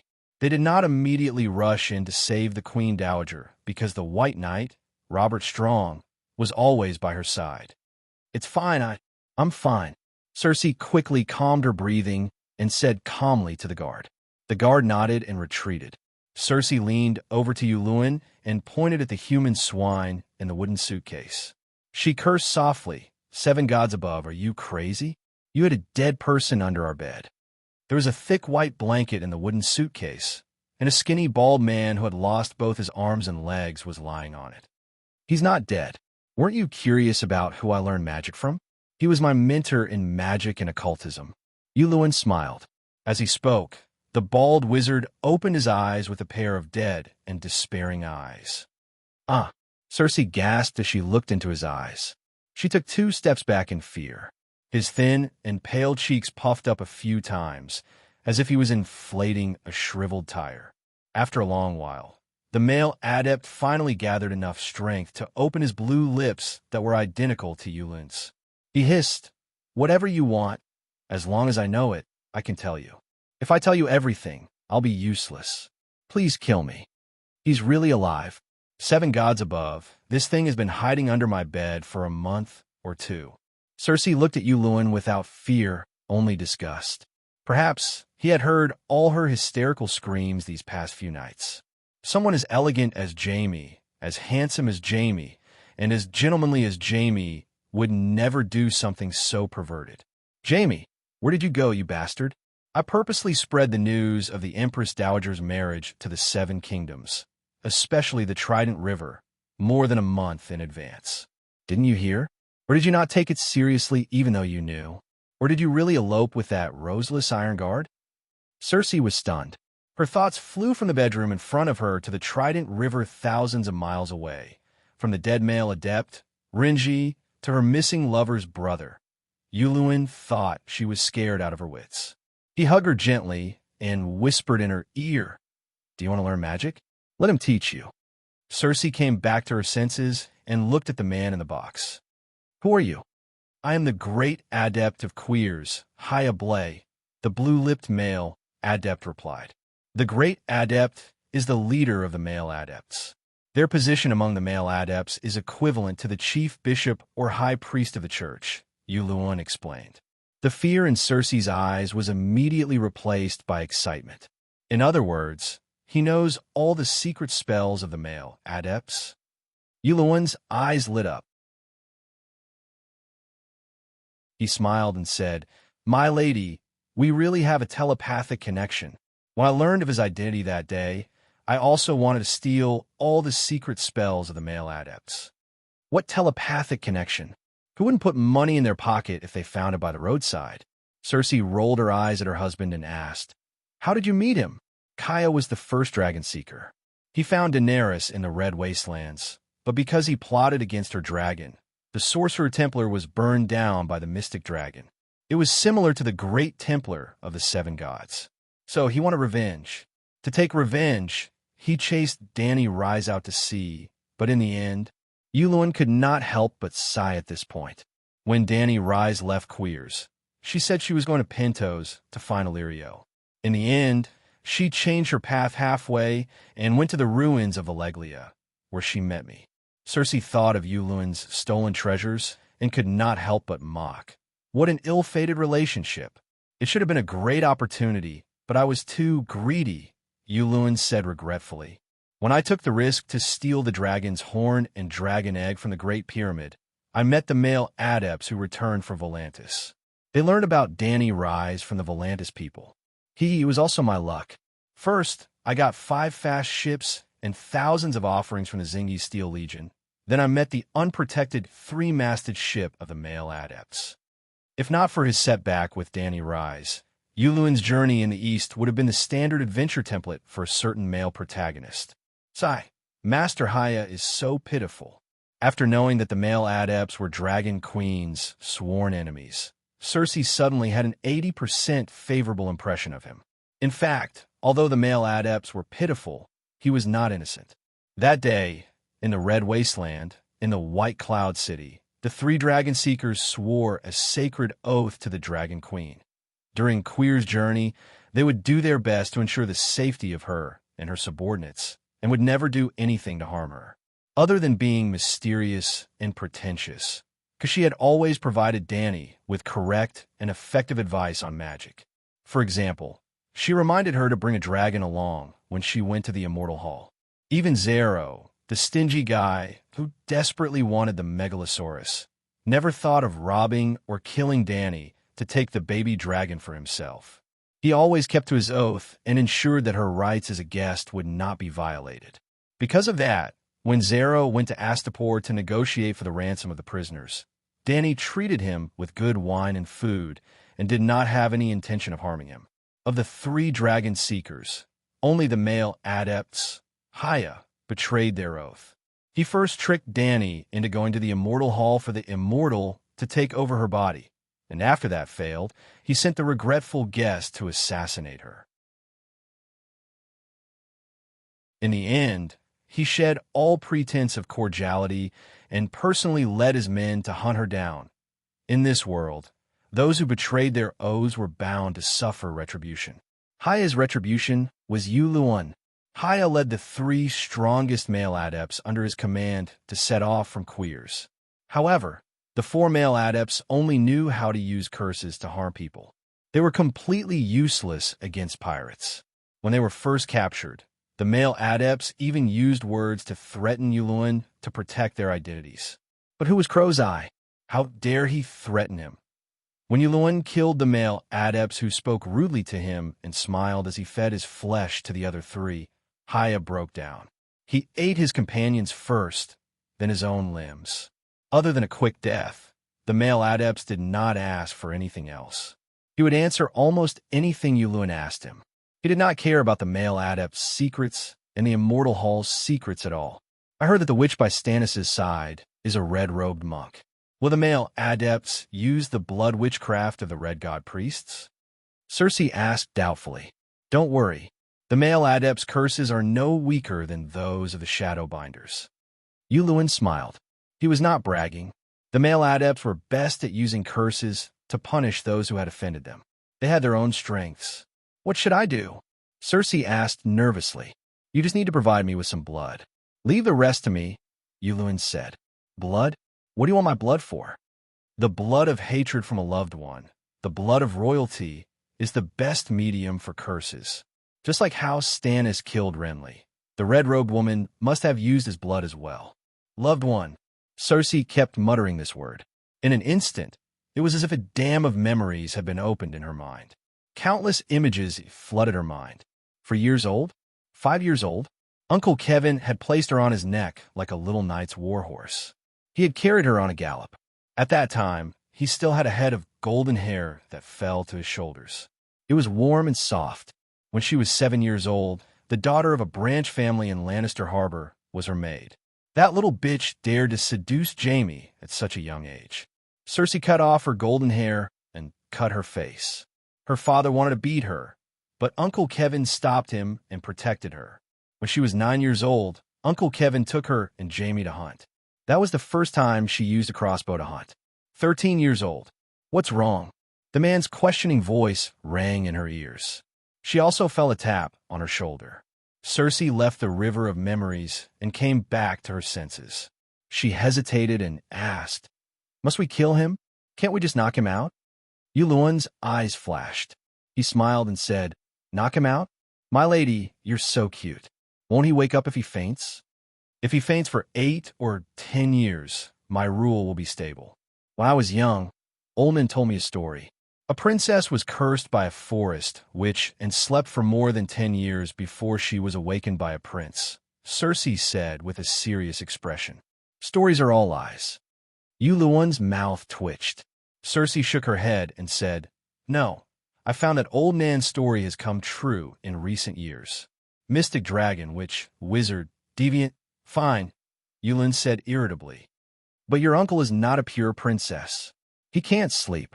Cersei seemed to have thought of a wonderful idea. Her eyes glowed. She clasped her hands and said, "There's another story. A prince was cursed by a witch and turned into a frog. How about you turn my uncle into a lion? Either you kill him, or we return to the Iron Islands and bid farewell to the Iron Throne.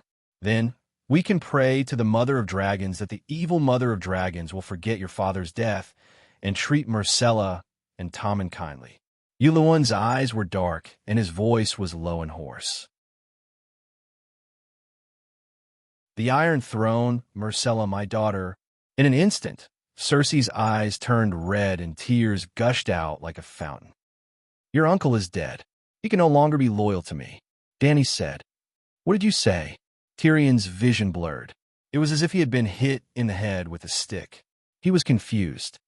2 days ago, at midnight, Prince Regent Kevin Lannister was assassinated by his nephew who sneaked into the Red Keep. His heart was pierced, and he died on the spot, Dany said faintly. "Is Jaime crazy?" Tyrion shouted in disbelief. Dragon Queen looked at him strangely for a while before saying, "I don't know if your brother is crazy or not, but you must be crazy. First, you killed your nephew. Then, you killed your father. Now, you even killed your uncle. There is no one in the world more vicious than you." 2 days ago, Uncle Tyrion did not kill second grandpa at Flowing Water Garden.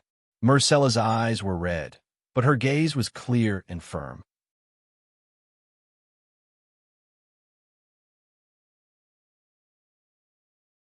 Chapter 568. "Messai, you must be tired after flying for 2 days and 2 nights. Go take a nap. There's a banquet tonight." Tyrion regained his senses and forced a smile. Messai's face turned pale. She could vaguely guess that her mother had something to do with her second grandpa's death. But she held back her tears and bowed to the Dragon Queen before leaving with the Centaur maid. Even Messai guessed it. The dwarf no longer hid anything and revealed his tired and sorrowful face. He smiled bitterly and said, "Did my sister do it? I don't know.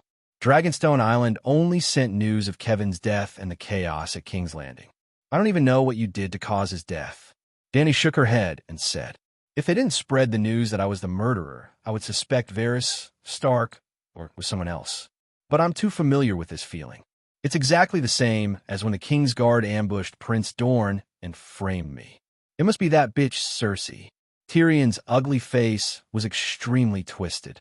His heterochromatic eyes flashed with bone-deep hatred and indescribable sorrow. "You haven't told me what you did." Dany glanced at him and said calmly, "I wanted to take the Iron Throne for you and protect Lannister as much as I could." Tyrion used the opportunity of rubbing his face to wipe away the tears at the corner of his eyes.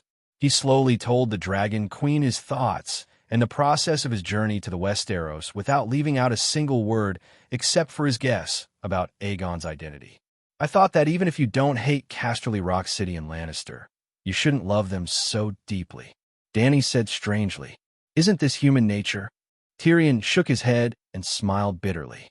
"I grew up in Casterly Rock City. My uncle and aunt's family treated me well. Except for my father, who was too harsh, Casterly Rock City meant nothing to me. He looked at the Dragon Queen in front of him and changed his analogy. It's no different from Winterfell and Stark. That makes sense. Casterly Rock is your home, and Lannister is your family. Dany nodded and asked, "But how can you be sure that I will accept Lannister's surrender? Your Majesty, you are the queen. Perhaps you don't understand what it means to be a subject." "What logic?" Tyrion sighed. "The most important skill for a good subject is to understand the intentions of his superiors. He must be able to study the way the monarch acts and thinks. Then do you know that trying to figure out the will of your superior is also a crime?" Dany sneered. Tyrion said, "Not only does he want his subjects to do things according to their wishes, but he also doesn't allow his subjects to study themselves. That kind of stupid king can only live in the dreams that his ministers weave for him. Obviously, your Majesty is wise and mighty. In front of you, all lies and schemes are meaningless. It seems that you're still too ignorant. You don't know that there's a Yang Xiu in the east, Scholar Yang. That Scholar Yang is the same as you. He likes to play tricks in front of the king, but he thinks that he can control himself.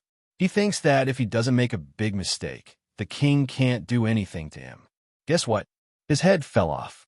Dany's eyes were clear as she looked at the dwarf and sneered. "I am different from Scholar Yang. He may want to show off in front of people and show off his cleverness. I work hard in the hope that I can save a few hundred people in my family." Tyrion lamented. Dany thought carefully and realized that the dwarf was telling the truth this time. He was different from Yang Xiu. Yang Xiu was just itching for a beating. The dwarf also played tricks to scheme against the king, but his starting point was not to show off, but to cut trees for the sake of his family. No matter what foreigners did, as long as it was for the sake of cutting trees, they could be forgiven and whitewashed. It was like this in movies. Tyrion was also a foreigner. Other than herself, everyone in this world was a foreigner. What he did seemed to conform to the mainstream values of society. The man who broke off the engagement with the Third King did two things in front of people and behind the scenes. He chopped off the head of the vassal Stark, broke his own oath, and forgave Catelyn, who had cheated the entire northern territory for her own personal gain. He could be forgiven for the sake of cutting trees, but Waldfrey and Bolton could not be forgiven for the sake of power. In fact, apart from their own goals, Robb and Catelyn's actions were no different from Waldfrey and Bolton's. Thinking of this, Dany reluctantly forgave Tyrion for acting on his own. She never expected absolute loyalty from him. If she did not expect it, she would not be disappointed. Of course, not mentioning some things now did not mean that she would forget. She would remember it in her little notebook and dig a few more holes for him in the future. It's a pity that your plan did not exchange for loyalty and filial piety. Instead, you ended up in an awkward situation. You tricked your uncle and yourself, Dany mocked. Tyrion, who was good at reading people's expressions and guessing their intentions, immediately heaved a sigh of relief. He guessed right again. The Dragon Queen was indeed a reasonable person. She had the magnanimity to put herself in other people's shoes and think from their point of view. Then he felt sad. The most difficult Dragon Queen in the world had been persuaded by him. The second most difficult obstacle, Uncle Kevin, had also been conquered. But just when he was about to reach the end of victory, he fell because of Cersei, that stumbling block. No, she was not a stone. She was just a pile of sticky, stinky dog poop. Stumbling poop. In his life, Tyrion had fought the Wolf Mother, the time when Catelyn kidnapped Tyrion, overturned Stannis, stabilized the King's Landing for the Iron Throne, and ended the rebellion of the Four Kings. He could be a general, fighting on the battlefield. He could be a minister, strategizing and strategizing. Even under the Dragon Queen's command, he was unparalleled in wisdom and bravery. He fought until the upper echelons of the Alliance clenched their teeth and could only send assassins to eliminate future troubles. And Cersei? Along the way, other than defeating the honest Ned Stark, what other achievements did she have? Toyed with by Littlefinger, frightened by Stannis to the point of drinking poison to commit suicide, deceived by ministers, toyed with her body by mercenaries, locked up and trained by the Great Sparrow, seized power by Pycelle, deceived by... Yet, such a good-for-nothing who lost every battle was able to gain the upper hand every time she met a genius imp like him who won every battle. Could it be that there was always someone who had a weakness, and he was naturally countered by her? Or did she have a talent called being a tyrant in one's nest? The dwarf subconsciously looked around, trying to find a crossbow. He had the thought of killing his kinsman again. "What's the situation in the King's Landing?" he asked. "Tommen is still young. It is imperative to choose a new regent. Your sister wants to enter the palace again, and the hand of the king, Mace Tyrell, is willing to share the burden of his son-in-law. Queen Marjorie feels that since her mother-in-law is already married and has become a Greyjoy, she has no right to interfere in the family matters of Theon Bella. As the only mistress of the Red Castle, she has already come of age.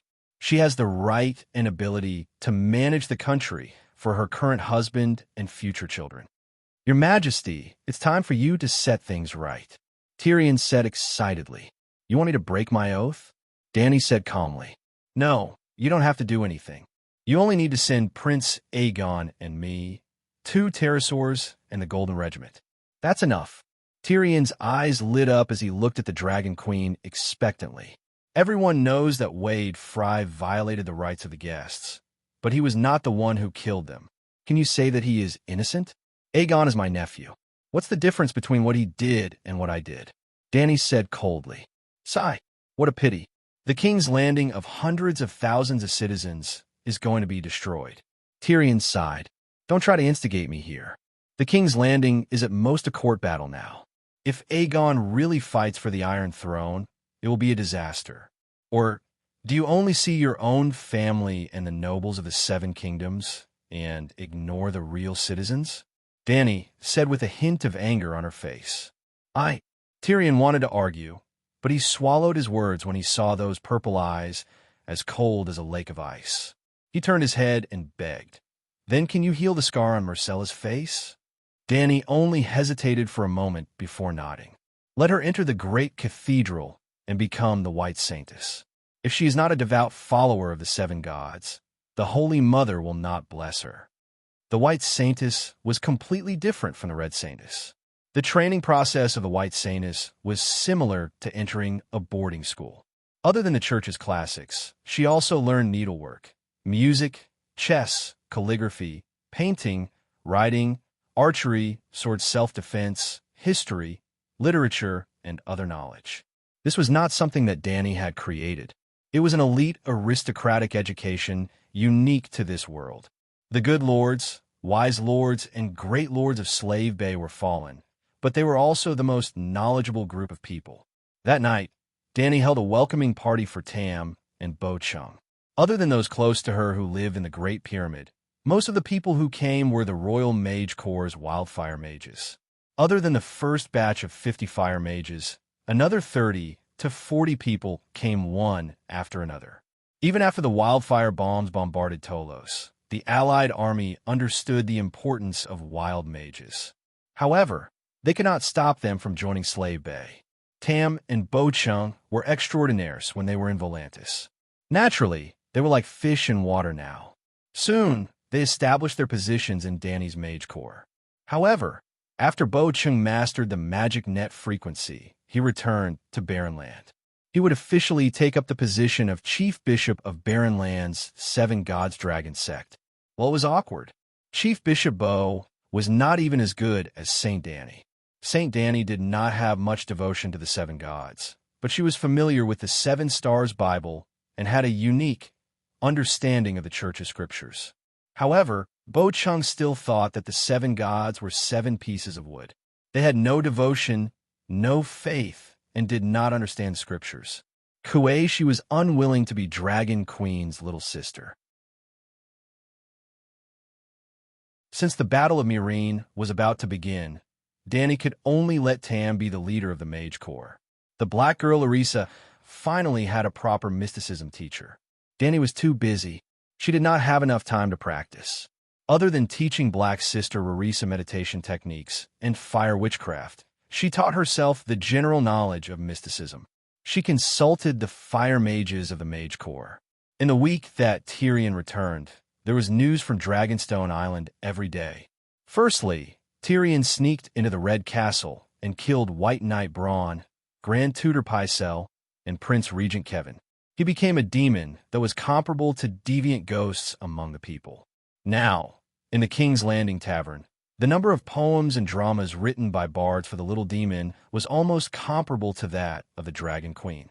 However, the Dragon Queen was famous for her beauty, while the dwarf was infamous for his infamy. It really was because his actions were unprecedented, too horrifying. Secondly, Cersei got what she wanted. After Kevin's death, she obtained the loyalty of the Lion Army in King's Landing. She once again had the trump card to sit on the Iron Throne. Then, the Highgarden army withdrew from the encirclement of Storm's End Fortress and began to return to King's Landing. Yes, when Tywin was alive, Mestillier led his army to besiege Storm's End Fortress. Marjorie was captured by the Great Sparrow, and the inflatable fish withdrew the army back to King's Landing. When Kevin became the regent and became the king's hand, he arranged for the Highgarden army to besiege Storm's End Fortress for the third time.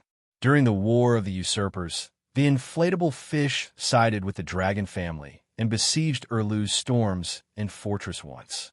In the end, Uluin seemed to have kept his promise.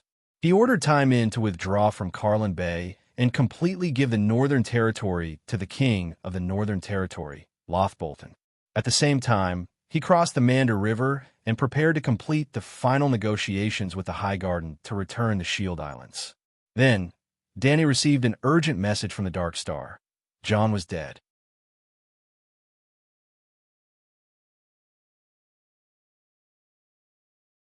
Chapter 569. Dany could find Jarrow through the soul mark she left on his arm. But unlike Dany, Jarrow could not send a caller ID to the Dragon Queen through the soul fragment in his arm, just like what Dany did to Kashy. In other words, Jarrow Dane, the reserve White Knight, did not have the ability to contact the Dragon Queen. But this time, he was the one who contacted Dany. The red-robed woman, Melisandre, interfered. That woman actually managed to connect to Dragonstone Island's magic network, even though she hadn't obtained the communication frequency. She did not even use a glass candle. Don't be surprised. Your magic network almost caused a new magic tide in the sea of magic. It's hard for me not to know. In a large dragon crystal magic mirror, the red-robed woman was surrounded by a circle of flames. Jarrow Dane stood behind her. The flames swayed, and the image rippled like water. The red-robed woman was talking to the Dragon Queen, who was thousands of miles away by the furnace of the King's Tower. I know that the magic network has a weak effect on the magic tide, but connecting to the crystal ball of Dragonstone Island requires a special spell. It's useless even if you know how to construct the magic network. I set the magic frequency of the communication channel. Dany frowned. The red-robed woman's white cheeks reflected the red light in front of the bonfire. Her plump red lips curled into a smug smile. Your door is locked. I can't get in, but that doesn't mean I can't knock on the door. I'm not a thief, so I don't need to sneak in. The moon singer you left behind on Dragonstone Island heard my call and opened the door. Dany was speechless. If a rogue wizard had a strong magic power, he could find the connection of the magic network, just like how a hacker on the internet could find the American military server. The problem was, which hacker would dare to use his real name to harass it? The great wizards in Valeglia's era were far more terrifying than the American army. Their counterattacks were more direct and brutal. If the person controlling the magic crystal of Dragonstone Island was not Marvin, but Dany, as long as she was willing, she could burn Melisandre's beautiful face into a skeleton with just a thought. Through the magical connection, she could transmit a fire spell. Well, the internet could only transmit information, but the magic network here could transmit real magic power. Magic power could be converted into information and could also be converted into fire spells. However, Marvin could not be blamed for neglecting his duty. He only opened the door after confirming that Melisandre had a white knight by her side. How did Jon die? Dany withdrew her distracting thoughts and asked with interest. Melisandre looked at her deeply and said, "He broke his oath and was beheaded by the Night Watchers." Wow, this is even more tragic than the stabbing death in the original plot. Even his head had fallen off. TSK, TSK. However, why did it sound so funny? Ha ha ha. Danny's heart was filled with an inexplicable sense of joy.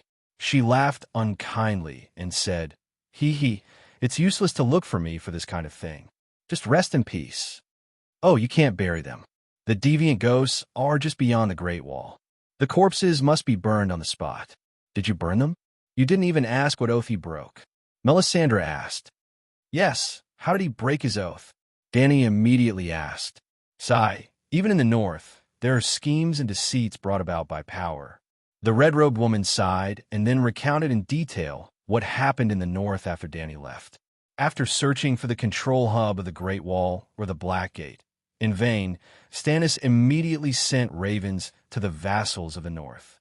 In his capacity as king, he called upon the heroes of the north to join him in the name of justice for Stark. It was very awkward. Other than a spy, no one responded. Well, Roose Bolton sent Alfka from Carhold City to Stark as a spy. He went to the Urlu camp at the Great Wall to trick the Urlu into attacking the Bolton family's Dreadfort. The Dreadfort's walls were high and the city was deep. The Bolton family had existed for tens of thousands of years and was deeply rooted in the area. They were supported by all the people. Urlu would not suffer even if more than 1,000 cavalry soldiers fell into the Dreadfort. However, Winterfell was the opposite. The people and knights were all loyal to Stark and hated him to the core. Well, Old Starka was the uncle of Earl Starka, who was killed by Robb. Although Little Ka had 2 sons killed by Jaime in Babel Forest, he still had a daughter in his hometown. His last son was captured by Lannister. Roose Bolton eliminated dissidents and arranged for the nobles of the north to venture deep into the king's territory. Little Ka was captured and probably would not survive.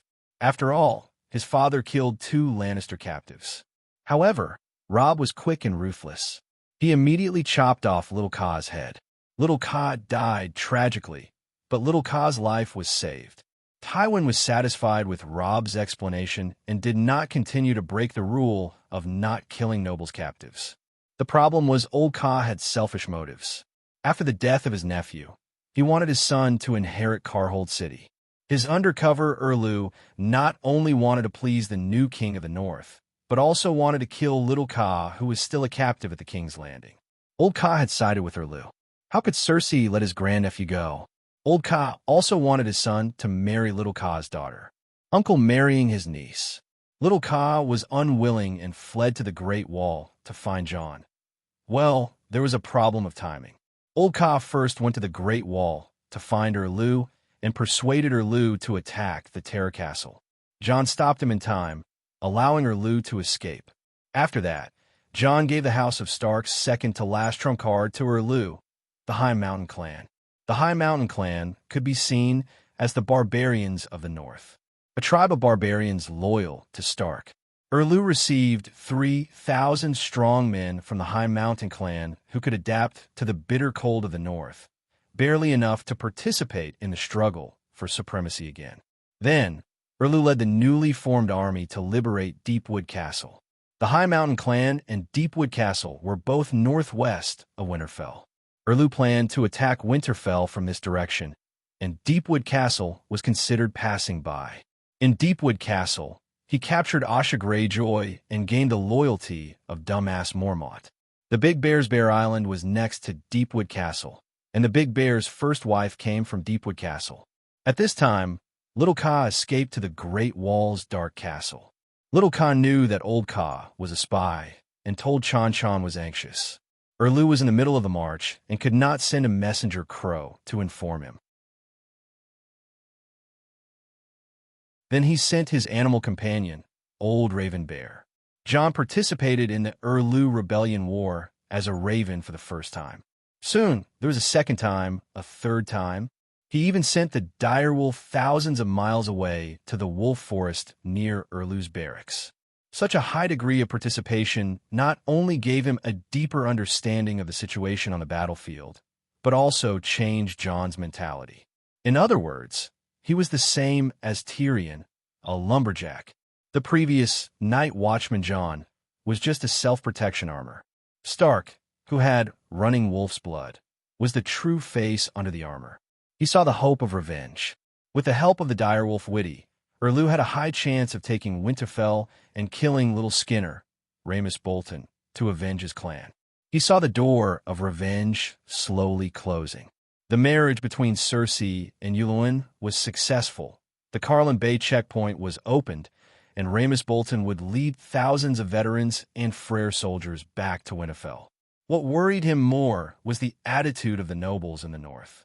The nobles in the north were loyal to Stark, but Stark's clan had been exterminated in name. The nobles in the north hated Bolton for betraying Stark and the Northern Knights, but Bolton was still a prominent family in the north. The history of the Terror Castle was not inferior to that of Stark's Winterfell. Stannis, on the other hand, was an outsider, a failed king, a man with a bad temper and a negative charisma. He could not convince the nobles in the north. At this moment, the nobles in the north were faced with two choices. With a knife on their necks, they could bite the bullet and accept the fact that Bolton was the new king of the north. The advantage was that they could keep their wealth and power.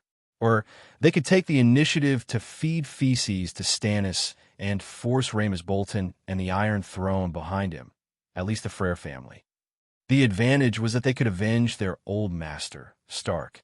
To the nobles in the north, regardless of whether they surrendered to Bolton or Erlu, it was as uncomfortable as eating feces. Just think about how the Northland barbarians treated the Savior, Dany, and Rhys in Game of Thrones. It was clear how xenophobic they were and how accustomed they were to Stark's rule. Since it was all about eating feces, eating Bolton's feces could at least preserve their families. As a result, there were nobles from the northern reaches who were trying to get close to Bolton. For example, Dustin of Lonely Tomb, Rhysweir of Creeklands, Mandalay of White Harbor, actually a spy, Amber of Huthfire, Jon's family, forced. After all, Bolton was from the north and was their relative. For example, Bolton's second wife was from the Dustin family. However, if a Stark stood out and declared his support for Stannis, everything would change. Any Stark, even if he was an illegitimate son, would be a pillar of support for the nobles in the north. Jon entered Raven's body and flew to a place that was neither human nor Winterfell. With Raven's eye, he witnessed how Skinny Skinner tortured the Winterfell villagers and shouted order from his father's throne as the king of the north. Raven flew into the underground tomb and stood on Edd Stark's empty coffin as she looked at her father's statue. "Father, father." Raven was on the verge of tears. Then, the straw that broke the camel's back came. Jon received a letter from his father's close friend, Greywater Watch's leader, Hollinlide. Countess Mage Mormont of Bear Island is not dead. She brought along King Robb's declaration of being the king of the North's successor. She was searching for Greywater Watch in the Neck Marsh when my men encountered her. The appointed successor of the king of the North is you, Jon Stark. P.S. Reading the contents of the letter, countless memories of Robb, Winterfell, and his father flashed in Jon's mind. He thought of Robb, who had sparred with him at the drill ground. He was laughing and panting. Snowflakes fell and melted into a steaming wet stain on his hair. Scholar Yaman had said, "Kill the boy in your heart to bear the responsibility of a man." Robb had done it. What about him? Was his responsibility the Great Wall or Winterfell? Then he thought of Bran, who climbed the walls of the tower as nimbly as monkey. He thought of Rickon, who was laughing until he was out of breath. He thought of Sansa, who was caressing a lady's fur while humming softly.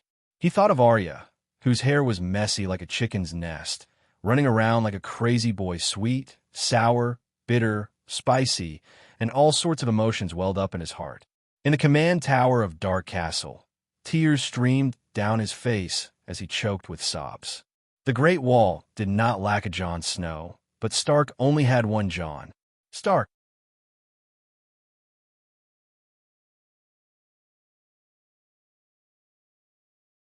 Chapter 570. Targaryen had mad blood, while Stark had running wolf blood.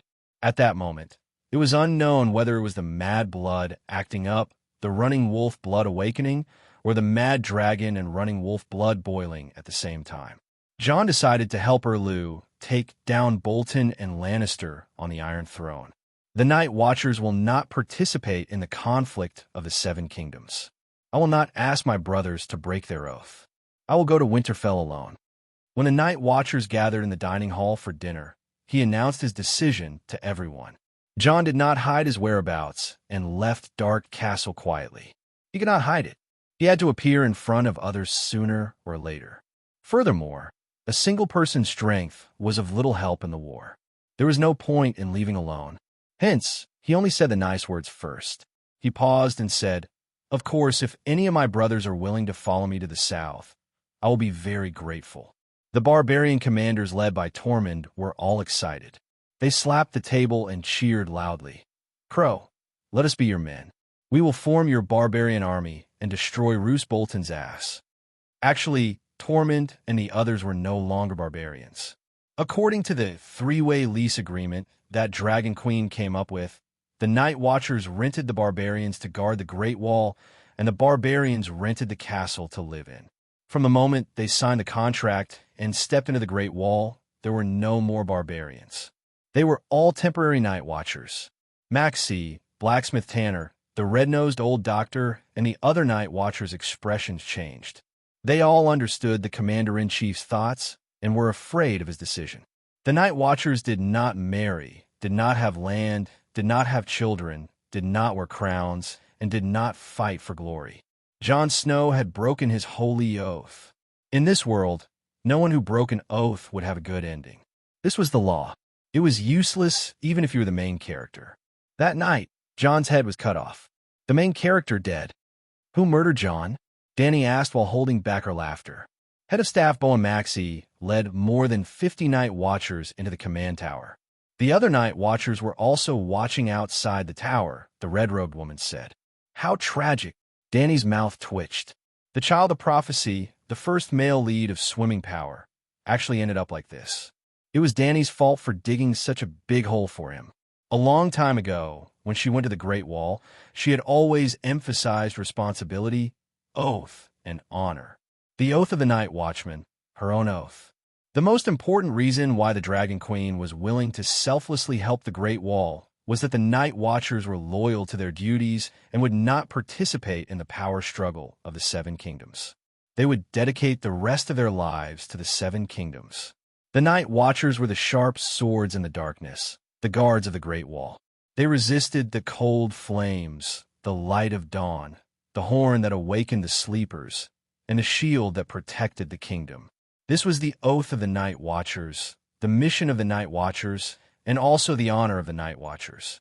It was the medal that the Night Watchers received the hospitality and help from any noble family in the Seven Kingdoms. Since the Night Watchers did not participate in any faction struggles, after the Dragon Queen promoted the vow of the one who ends the long night shall be the king, the nobles of the Seven Kingdoms more or less sent supplies and knights to the Great Wall. Even Casterly Rock City kept their promise. After Tywin lifted the blockade of Lannister Harbor, they arranged for ships to send large amounts of food, furs, and prisoners to the Shadow Tower. If the Night Watchers allowed Jon to recruit the barbarians and Night Watchers to the south to participate in the battle for Winterfell, and even to participate in the crusade against Lannister's Iron Throne, the Night Watchers would lose their honor. They would no longer be pure, and they would no longer receive any help from the nobles. Jon Snow was not an ordinary Night Watcher. He was the leader of the Great Wall, the commander-in-chief of the Night Watchers. Jaelo Dane represented the Dragon Queen in sending tens of thousands of tons of supplies to the Great Wall. The food, drinks, and clothing of the Night Watchers and barbarians all came from the Dragon Queen. Now, if Jon wanted to lead his men to the south, he could only use the Dragon Queen supplies as supplies. This was because the thousands of kilometers of journey from the Great Wall to Winterfell was a world of ice and snow. It was almost deserted. Other than the food on the Great Wall, Jon and his barbarians had nowhere to find food. But if the Dragon Queen knew about this, would she be happy? Dany could say with certainty, "I'm very, very angry." The barbarians were deeply grateful to her for using food to help the barbarians. When they heard that the slaves' bane needed shapeshifters, they did not even need to mobilize. A large group of people, young and old, men and women, came to look for her. Even if she used food to help the people of the north, the people who ate the Dragon Queen's food would more or less remember her good deeds. Even if the people of the north were ingrates and did not remember her good deeds, she had done a good deed. But if she provided food and military equipment to Stark so that he could fight for the throne of the king of the north, other than disgust and killing, what could it bring her? For the past half a year, other than the Dragon Queen, most of the people who provided aid to the Great Wall were the nobles outside the north. The north had been at war for the past few years, and the wheat was rotting in the fields. Until now, even the Lord's family did not have much food left. They sent supplies thousands of miles to the Great Wall, only to find out that the Night Watchmen had gone to participate in the war between the Seven Kingdoms. How could they not be angry? Don't forget, there were still deviant ghosts gathering beyond the Great Wall. At such a critical time, the discipline and honor of the Night Watchmen could not be lost. Therefore, Jon, who had betrayed the oath, had to die. There was no injustice. The Night Watchmen who murdered him, such as Bowen and Marcy, did not betray the oath either. Murdering the brothers of the Night Watchmen was also a betrayal of the oath. They were not sinners, but great heroes who cleaned up the vermin of the organization. On this point, in order to protect the image of the protagonist, the TV series Game of Thrones reversed the cause and effect to a certain extent. After being assassinated by the Swarm brothers, Jon was disheartened after being resurrected. He gave up his identity as a Night Watchman and officially became Jon Stark to participate in the Battle of Winterfell. Since Jon Snow is dead, then burn his body and choose a new commander-in-chief of the Night Watchmen. Why do you want me? Dany asked, puzzled. Jon is not completely dead. His soul did not return to the kingdom of the dead. Instead, it resides in the body of the dire wolf, Melisandre said. This? Dany was shocked at first. Then her expression became strange. Wasn't it? Jon was a shapeshifter, and shapeshifters would not die so easily. Even the weakest shapeshifters could start a second life in the body of an animal companion. Jon's talent was top-notch among shapeshifters, and he could definitely maintain his human consciousness at this moment. Could it be that without her, the destined female lead, the male lead would become a real single dog? Wolf? Oh no! Ygritte the Fiery Kiss was not dead. Jon was not a single dog, and he did not need her, the destined female lead. You plan to resurrect him? Dany asked. The red-robed woman frowned and said, Jon Snow died 3 days ago. That night, I stitched his body up, but when I tried to pray to Lalo to give him the kiss of life, Jon rejected me. I'm a little confused. How many Jon are there? Since he hasn't been resurrected, how could he reject you? Dany asked strangely. Didn't I tell you before? Other than the direwolf, he also has a raven companion. That raven belonged to the previous commander-in-chief of the Night Watchers and can speak human language, Melisandre said. But you also said that he started a second life in the body of the direwolf. Why is he in the raven's body? The red-robed woman said, Jon Snow is very talented, and the Great Wall is the gateway to the world. Dark Castle is filled with active magic factors. Even if he doesn't know how to cultivate, he can quickly increase his magic power and magic talent. Not to mention, he has been practicing the shadow binding meditation technique you taught him. Right now, his soul is almost indestructible, and he can freely move between the raven and the direwolf. He can't be compared to a normal shapeshifter at all. Shit, almost indestructible soul. Isn't that the Green Prophet? Suppressing the shock in her heart, Dany asked. What does he want me to do? Since Jon refused to let the red-robed woman resurrect him and came looking for her, it meant that the person who broke the oath, Ghost, must have something to ask of her. I don't know.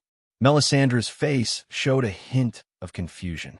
She shook her head and said, I'm just helping him to send a message. He hopes that you can come to the Great Wall again. He wants to see you. I'm busy fighting a world war here. How can I have time to see a dead person? Oh, seven gods, it's scary just hearing it. Danny rubbed the non-existent goosebumps on her arms and said with an exaggerated expression, "Then forget it." Originally, he thought that Melisandre would nervously persuade him a few words. But who would have thought that after hearing the rejection, the woman actually heaved a sigh of relief and closed the communication with a smile. Danny was a little confused. Although Melisandre came looking for her on behalf of Jon Snow, she didn't want to complicate things. Or rather, it was exactly what she wanted if she didn't go to the Great Wall. She wanted to use Lalo's method to resurrect Jon. But Jon was unwilling. What's going on? Soon, an old friend solved the mystery in her heart. 3 minutes after she ended the long-distance communication with Melisandre, another person accidentally entered the mirror. There was no image, only sound. "Danny, no matter how busy you are in Slave Bay, please come to me as soon as possible." It was a familiar voice, but an unfamiliar tone. Also, he called her Danny so intimately. She had goosebumps all over her body. This time, it was real. "Three-eyed crow?" Danny asked in surprise. The voice did sound like Blindon's river language, but the tone was tens of thousands of times more human than before. It was as if he had been a robot before, but now he had become an old poet who had experienced the vicissitudes of life. The change was so great that even though Danny knew that there was only one person in the Westeros who could communicate with her without Marvin's help, she still felt uncertain. "It's me. In the Westeros, nothing can escape the eyes and ears of the Green Prophet. Your communication frequency is not a secret to me," Blindon said with a gentle smile. "Hee, if I was on Dragonstone Island, you would still dare to say that. I'd be impressed." Danny laughed coldly. In the end, Professor Marvin was a moonchant. He did not even know Valeglia's meditation technique. He could barely be considered a guardian of the magic network. He could not even be considered a manager, let alone control it. It was like a certain server warehouse. There was no manager, only a cleaner who swept the floor. Was it something to be proud of when a hacker broke through the cleaner's defense network? Blindon did not retort. Instead, he sighed with a complicated tone and said, "You are very good. You are the pride of the Targaryen family. Every ancestor and every descendant would be proud of you. I am the same. What do you want?" Danny's face contorted. She was on high alert. "Sigh, Danny, I am the three-eyed crow. I am blind in river text, but I am no longer the three-eyed crow." Blindon's words sounded very contradictory, but Danny instantly understood. Bran had completed his inheritance and become the second three-eyed crow, the nth Green Prophet. Blindon was just blind in river text, who had the abilities of the Green Prophet. He was the illegitimate child of the Targaryen family. The reason why he was still called the Three-Eyed Crow was because that was the nickname of a noble illegitimate child.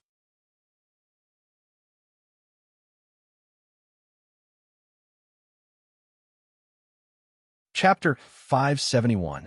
Speak clearly. I don't understand. Danny understood, but she still pretended to be confused. Who knew if that guy was lying to her? "I apologize to you for everything I've done to you." He apologized sincerely before slowly explaining, "What's the strongest and most indestructible thing in this world? Even steel will rot if time is extended to 1,000,000 years.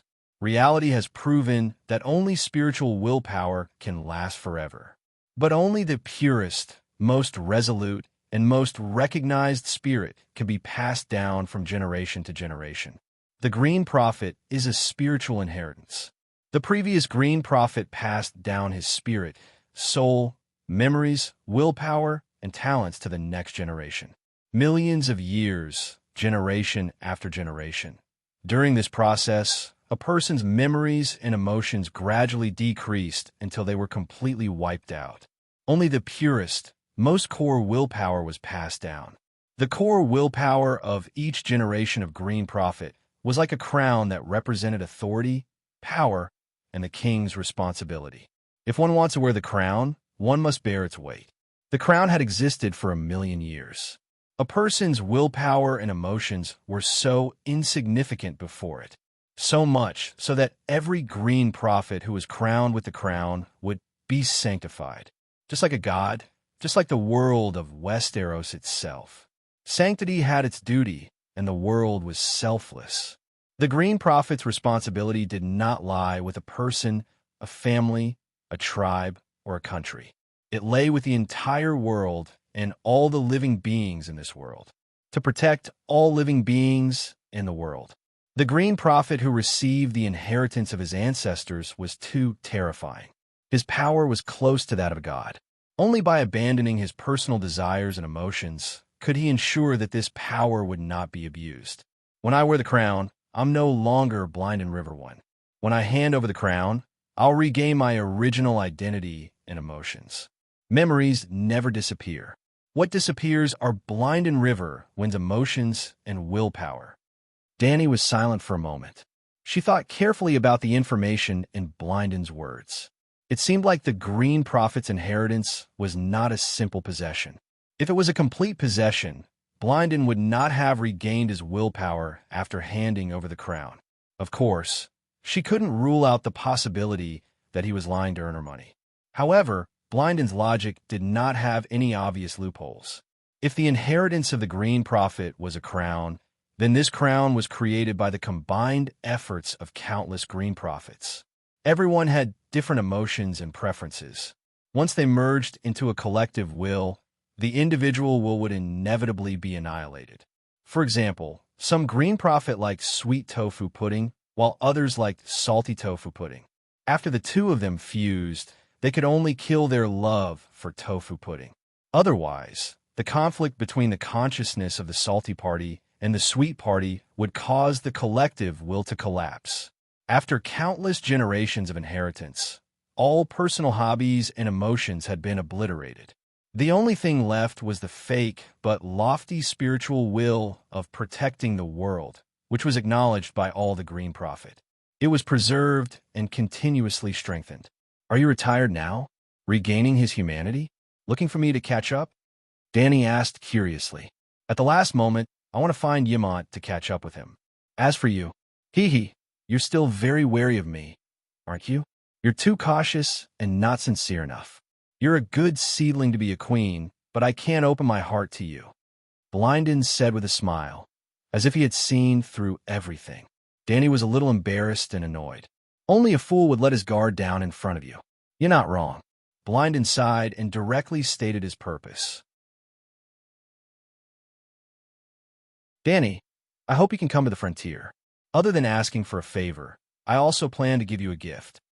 Go on, try to make me believe your words, or give me enough temptation to make me lose my mind. Dany sneered. Blinden was not angry. He said calmly, your talent has not been developed to the limit. If you give up this opportunity, you will take hundreds or even thousands of years of detours.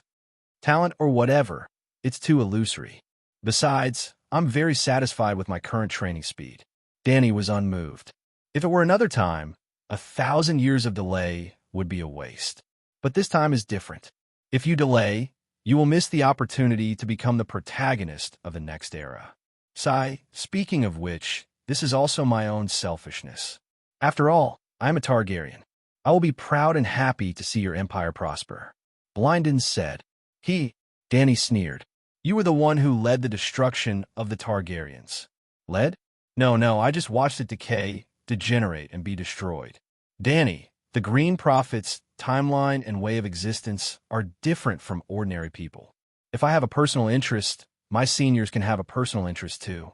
I am a Targaryen prince. My seniors are also the sons of the previous king. I can see the past, present, and future, so can they. If I help the Targaryens will not even have 300 years of national fortune and will not have the chance to rise again. The world is selfless. That is the best choice. Blinden said despondently. Dany frowned and thought for a while. She said, You said that you have something to ask of me. What do you want me to do? Actually, she did not need to ask. She already guessed that the request was related to Jon. After all, the timing was too much of a coincidence. This is within the world. It is not convenient to say, Blinden said meaningfully. Within the world? Dany sneered and said, You can't explain what benefits you're going to give me. It is also not convenient for you to say what you want me to do. Tell me, Should I believe you or not? Blindin was silent for a while. He said, the three-eyed crow can control thousands of crows. You can only have a dragon spirit with one dragon at a time. Now, my gift to you can change this. It will allow you to have a dragon spirit with 5 dragons at the same time. This was a great benefit for Danny. But even the barbarians beyond the Great Wall knew that there would not be benefits for no reason in the world. They felt that the Dragon Queen's 3-party agreement was too beneficial for the barbarians, so they did not dare to sign it. But if it was for the Child of Prophecy, this price did not seem too high. The problem was, could she revive Chan Nual? She could not. Chan Nual was different from the Big Sparrow. The Big Sparrow was a devout believer, and there was a divine mark in his spiritual sea between his eyebrows. After his soul entered the space of faith, it had always been under the control of the Holy Mother. Moreover, he did not have the slightest intention to resist. He allowed the Holy Mother to do whatever she wanted. Chan Nua's soul was independent and independent. She could not control it. She could not even bestow a spirit to it. Let me think about it, Danny said hesitantly. There is no time. My life is about to come to an end. The next person you will communicate with will be the real three-eyed crow. It will be the same three-eyed crow as before, Blindin said helplessly. Danny said, Who is your successor? He is not my successor. He is the successor of the crown. He is the second son of the House of Stark, Brandon Stark. Brandon did not hesitate, nor did he lie. Where can I find you? Danny asked again. The next moment, a map of the Westeros appeared on the mirror. In the north of the Great Wall, in the north of the Ghost Shadow Forest, there was a flickering red dot. Then, the red dot suddenly enlarged, showing a snowy scene in the north. On a snow-covered land, there was a hill crowded with weirwood tree trunks. I don't have much time left. If you can't come in 3 days, you don't have to come. Let everything happen according to the predetermined destiny, Blindin said in a low voice. Old Master Yamant is next door. Do you want to ask him to come over and talk to you? Danny had a thought and suggested. Yamant. Okay. Half an hour later, the magic communication ended. Danny looked at the old man who was sitting on the chair with a disappointed expression and asked, How was it? What? Yamant was stunned. He did not understand what was going on. Danny rolled her eyes and said impatiently, Old Master, do you really think that this is an ordinary chat? What else? Yamant was puzzled. Through this communication, can you confirm his identity? An emotionless three-eyed crow, or Targaryen's illegitimate son, Danny said seriously. Weren't you listening at the side? This is the first time I communicated with Blindin. I couldn't tell. You have been with him for decades. You should be familiar with him, right? Compared to now, what's the difference? Danny asked. Oh, it should be Blindin River text. Old Yamant thought for a while and said, Are you sure? If he is really Blindin's will, then I will go beyond the Great Wall. Danny said, This. When it came to the safety of the Dragon Queen, the old man immediately hesitated. Let me think about it. Maybe he is pretending. I can't tell. It's better if you don't go. I don't think that Blindin has any treasures to give you. Oh, maybe he has the Dark Sisters. But that sword is useless to you. It doesn't even have any symbolic meaning, he quickly added. Targaryen had 2 Vagon swords, one male and one female. The Black Fire and the Dark Sisters were respectively used by Conqueror Aegon and his sister Visenya. The mediocre King Aegon bestowed them to 2 noble illegitimate sons. Daimon Vaishui received the Black Fire and changed his surname to Blackfire.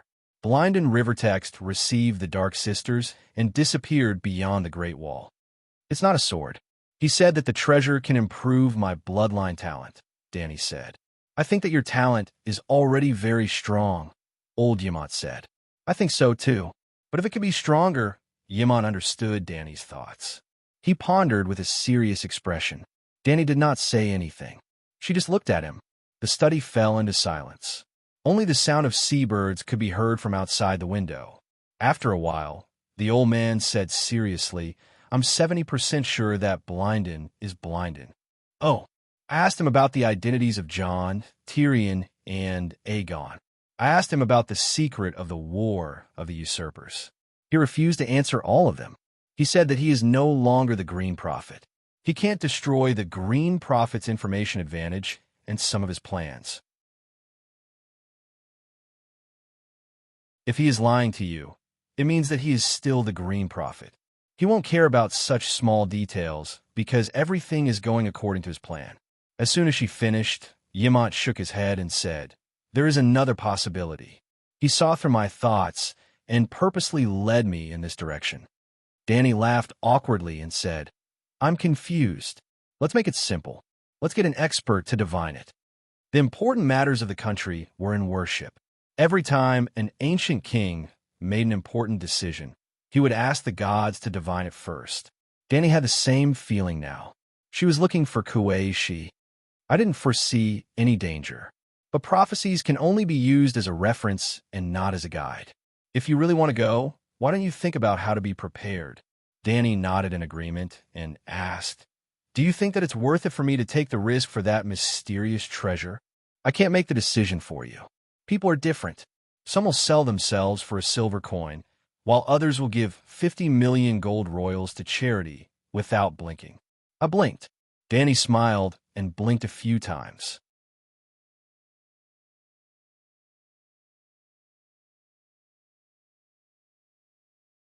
Chapter 572. The lead gray sea was shrouded in a thick layer of ice fog. Rumble, the north wind was blowing violently, and the sea surface was like the cold sheets of the Grim Reaper in hell. The gray and lifeless waves splashed up water that was dozens of meters high. In their field of vision, the sky and water were gray. The megalosaurus was like a sharp arrow shot into the storm, traveling alone on the surface of the sea. Crack, boom, the coal-black clouds above their heads suddenly lit up with lightning that was as white as the fingers of a dead man. The sound of thunder rang in their ears, almost making their hair stand on end. Crackle. The fist-sized hailstones were like the gods in the sky that flipped over a chessboard. The hailstones hit Blackie's wings, and the armor of Danny and the four knights made clanking sounds as if they were forged iron. The sky was low, and the sea was high. They were flying between the sea and the sky, but the space in front of them was narrow and claustrophobic, like a big cat that had jumped into an oven. It was suffocating and oppressive. This was the Trembling Sea, one of the four great seas. The Jade Sea in the east had an end, the Summer Sea in the south, the Sunset Sea in the west, and the Trembling Sea in the north were all boundless. At least, no one had ever walked to the end of the sea. The northernmost city in the Ursos continent was probably Bravos. Flying 2,000 kilometers north from Bravos was the Great Wall. Flying 2,000 kilometers north from the Great Wall was close to the tomb of the Green Prophet. That day, after ending the communication with Kuei-shi, Yimont was wiping tears for John's tragic death. However, Danny found Tam and asked her a question. "How much are you willing to pay for the improvement of your magic power?" Tam asked back, "Didn't you read my notebook?" Thinking of the Tam's notebook that was 10 times scarier than a ghost story, Danny was silent. Then she immediately decided to take a risk. The worst result was that she would be like the red dragon in the sheep egg. She would be lodged in the body of Blackie and Little White in the form of a soul, forever in the form of a dragon spirit. However, she did not think that it would be a happy ending. According to Kuei-shi's advice, it would be better to strengthen one's own defenses rather than asking for divine advice. Danny started to calculate her own assets. There was no hope for 5,000 Vidral brawlers, but in Astapor alone, she had Big Bear, the Fat Eunuch, and Garth, the 3 White Knights, and Ricarlo, the Blood Alliance guard. Then, she called the 4 of them, plus a Megalosaurus guard, Quero, who was used to wearing Westeros knight attire and had a set of steel armor. The 5 most loyal guards each wielded a tile steel sword. Ricardo had a dragonbone bow strapped to his back, and he was even equipped with 20 demon-piercing arrows with tile steel arrowheads. Big Bear and Garth also had tile steel armor, but the Fat Eunuch and Ricardo thought that the armor was too cumbersome, so they only had a set of tile steel chain vest, only about 5 kilograms. Even his underlings had their own Vajra steel armor. Naturally, Dragon Queen's Night King equipment set had been forged long ago. Danny had to admit that the image of the blue saber was a classic. In the beginning, she also had the idea of cosplaying as the Ahog King.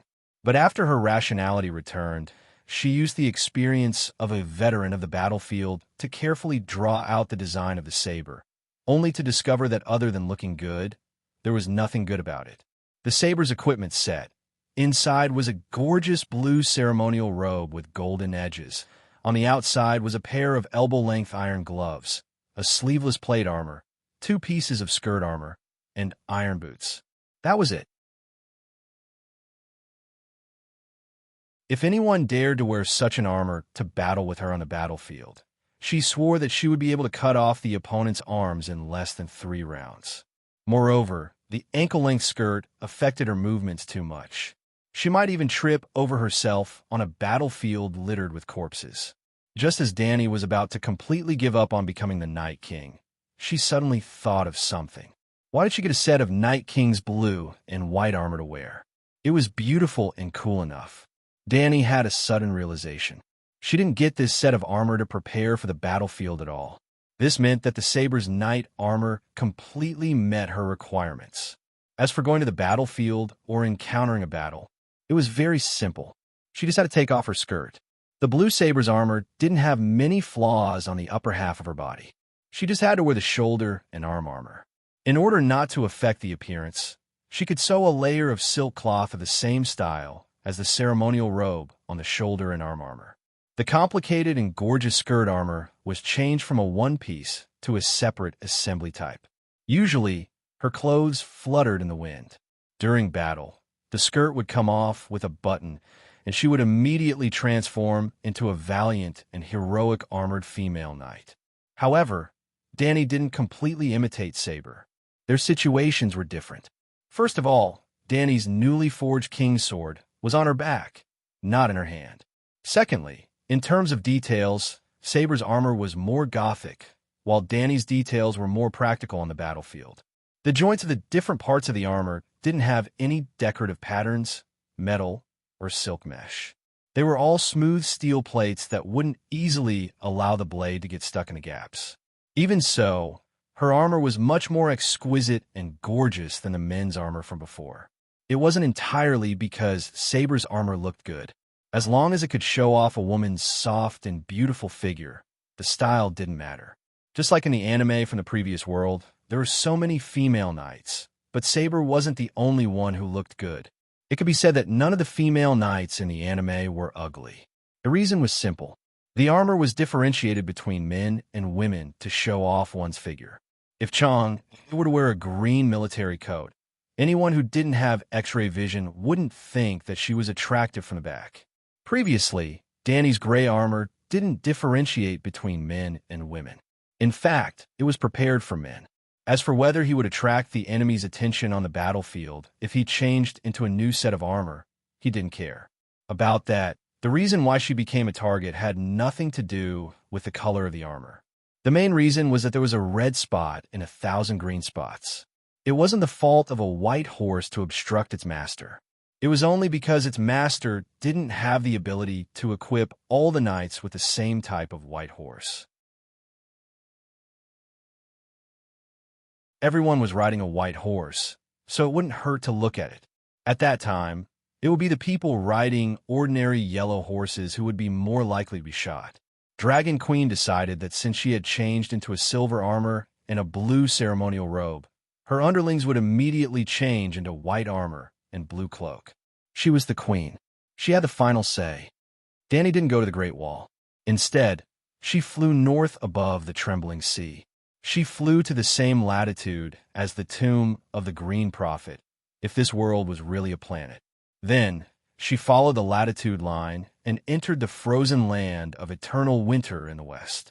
Although the trembling sea was a harsh environment, with turbid waves below and endless ice and snow in the sky, the frozen land outside the Great Wall wasn't any safer than the sea. It was only colder and more dangerous. At the very least, there were no deviant ghosts in the trembling sea. After flying west for another 3 hours, they arrived at a hill that looked like a burial mound. It was more than 500 meters tall and had a radius of 7 to 8 kilometers. Halfway up the hill was the dividing line. Below was a dense mass of pine trees, iron trees, and sentinel trees. Above was a weirwood with white-boned trunks and bloody leaves. Other than the weirwood, all the trees were bent by the thick snow. Most of them couldn't even be seen as trees. They were wrapped in the frozen snow from their roots to their crowns. They grew messily on the mountain, like a group of giants huddled together in the cold wind. The sun in the sky was like a lonely lamp hanging in the corner of a sports field at midnight. A black shadow flew out from the wick of the lamp, growing larger and larger. It was a black dragon. The fierce wind was like a ghost howl, bringing up fine powder from the snow-covered ground. It sparkled like glass under the afternoon light. "Calixi, there's a fire there." The megalosaurus circled 300 meters above the top of the mountain. Ricardo suddenly pointed at a rock wall halfway up the hill and shouted. With his reminder, Danny, who was in her dragon spirit state, also saw the person holding the torch through Blackie's eyes. On the rock wall halfway up the hill, there was a crevice hidden in the surrounding weirwood trees. A ranger with a tall stature, close to 2 meters tall, stood in front of the crevice, shaking a pine oil torch that burned with orange flames. Yes, that was a ranger. He wore a hood and a scarf around his neck. His face couldn't be seen clearly, but his black woolen sweater, black leather armor, and black ringed armor were the standard attire of a ranger of the Night Watch. Caw, caw, caw. Suddenly, a flock of crows flew out from the weirwood trees on the mountain peak that were as lush as the roof of a football field. They looked like dark clouds covering the sky. Thousands of them. Black feathers, red eyes. Come, come. They weren't afraid of the dragon's might. They surrounded Blackie and cawed.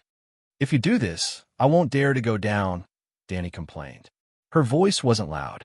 Even the blood brotherhood behind her didn't hear her clearly. But in an instant, the crows stopped cawing. One of the big crows threw down a cloth bag the size of a pencil box from its claw. When Danny reached out to catch it, all the crows flew back into the weirwood forest. They blinked their scarlet eyes together, staring at the megalosaurus in the sky. Inside the cloth bag was a warm brown baked bread and a small bag of coarse salt. Danny frowned and tore off a piece of bread. She stuck the salt on it and ate it. Then she passed the bread and salt to the knight behind her. When everyone had eaten a mouthful of the salty bread, and Beavos, who was the last to swallow the rest of the bread, Blackie flapped its wings and landed in the pine forest below the crack in the rock wall. Boom crack, his whole body sank into the snow pit. He broke several frozen tree trunks before he could stabilize himself. "Queen, Beavos will go down first to help you scout the way." The fat eunuch, who was wrapped in a thick fur coat, tilted his body, leaving a human-shaped hole in the snow, and disappeared without a trace. The snow was too deep, taller than him. 7 layers of hell. Beavos has never seen such deep snow and such cold weather in his life. At the bottom of the snow pit, the eunuch howled. "Calixi, is this considered a long night? We can barely see the sun in the sky. The ground is covered in snow." Shui Luo shivered. Danny looked at the lonely yellow halo of the sun in the sky and said uncertainly, "Even the deviant ghosts haven't come out. It should be close." As soon as her voice fell, Beavos immediately howled. "Ow, no, there's a dead person pulling my foot. Ka ka ka." It was like the scene of a zombie movie. The director shouted action, and then all the actors playing zombies rushed into the camera. 1, 2, 3, 4. It was impossible to count. The corpses were like weightless carrots, jumping out of the snow one by one. There were night watchers in black robes, savages in animal skins, incomplete corpses, and even corpses that had been dead for a long time and whose muscles had rotted in frozen corpses in tombs. They all had pale skin, pitch-black hands, and eyes that shone like pale blue stars. The corpses floated on the snow. It was as if Newton opened the coffin lid and joined the group of corpses. Newton's laws and whatnot were also turned into corpses. The corpses might not be as good as deviant ghosts, but they did not fall into the snow pit because of their own gravity. The ice and snow environment was too advantageous for deviant ghosts and corpses. Clang, clang, clang. The White Knights and the Blood Guards quickly left the dragon's back, found a place to rest on the tree trunk and protruding rocks, and then pulled out their steel swords. It was like the sound of a cicada's wings rapidly flapping. Two huge, milky white wings of light suddenly popped out from the Dragon Queen's back. The feathers were visible, and the texture was almost real. The shape was like the wings of a white dove magnified 100 times. Oh, the wings of an angel. The armored female knight who spread her wings, like deviant ghosts, also left no trace on the snow.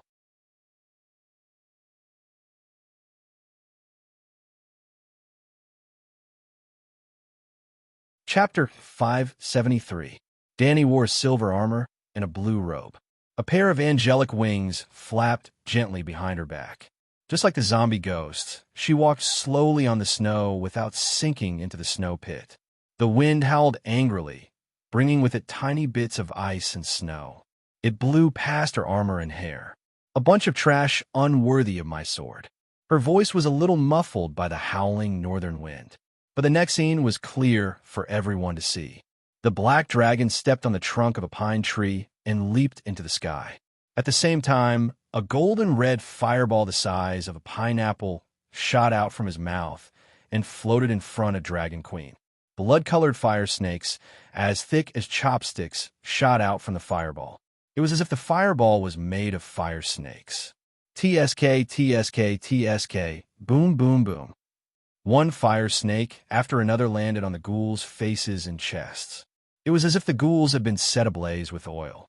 The running ghouls burned like torches, and white steam rose from the snowy ground. However, the place where the black dragon landed was like the epicenter of an earthquake. Rings of tremors spread outwards, awakening the zombie ghosts sleeping in the snow. They were like razor clams that had been sprinkled with a layer of salt on the beach at low tide. They popped their heads out. The razor clams had only popped their heads out, but the appearance of the zombie ghosts was just the beginning. They were like dogs that had smelled fresh dung. They swarmed over. The rangers at the entrance of the cave were prepared to witness the Dragon Queen's massacre. But she suddenly turned around. She held the fireball in her left hand and flapped her wings lightly. Her legs moved quickly. There were only shallow traces of snow under her feet. She was astonishingly fast. She passed by them in a few steps and entered the crack in the stone wall. The rangers were dumbfounded. They did not know what to do. There's a magic barrier here that can stop evil spirits. Come over quickly, the Dragon Queen shouted at her knights. Who knew if there were any deviant ghosts hiding in the snow? The thick snow might be able to stop ice, swords, and javelins. But what if there was a deviant ghost under their feet? If a sword were to stab upwards, then it would be safer to enter the crack protected by the magic barrier as soon as possible. The few knights were only 4 to 5 meters away from the hole. With Dragon Queen's long-range fire snake spell to help clear the monsters, they quickly struggled out of the snow pit and crawled to the Dragon Queen's side. One in front, one behind, one on the left, one on the right. The centaur Ricardo stood guard with his bow in hand, protecting her in the center. I didn't expect the deviant ghost to be real, Garth said with a pale face. Do you think I would lie? Danny glanced at him and said indifferently. At this moment, the angelic wings on her back had already faded and disappeared. Of course we believe your words, but hearing about it is false. It's completely different from seeing it with our own eyes. Big Bear made a fair statement. But the dead aren't as scary as the living. They don't have any weapons or armor, so they'll still die if they're cut by a blade. Just now, the dead man who dragged Beworth's feet only suffered a slash on his shoulder and immediately shattered into several pieces and stopped moving, Beworth said. If you didn't have the steel scimitar, you probably wouldn't say that, Koe Luo said. Calixi, why are the dead gathered at the entrance of the cave, but not rushing in? Ricardo asked with a trembling voice. At this moment, the 2 meters outside the cave was filled with all sorts of corpses. They were like fans at the airport welcoming a superstar. They were dense and dense. In the white snow, the black mass spread out for hundreds of meters. There were at least 2,000 to 3,000 corpses. And this wasn't the end. The hill had 4 sides. The deviant ghosts that came over were only those from the nearby hillsides. The dead from other places were continuously rushing over. It was a bit like a zombie siege. There's a demon-suppressing spell set up in the hill, exactly the same as the magic array on the Great Wall.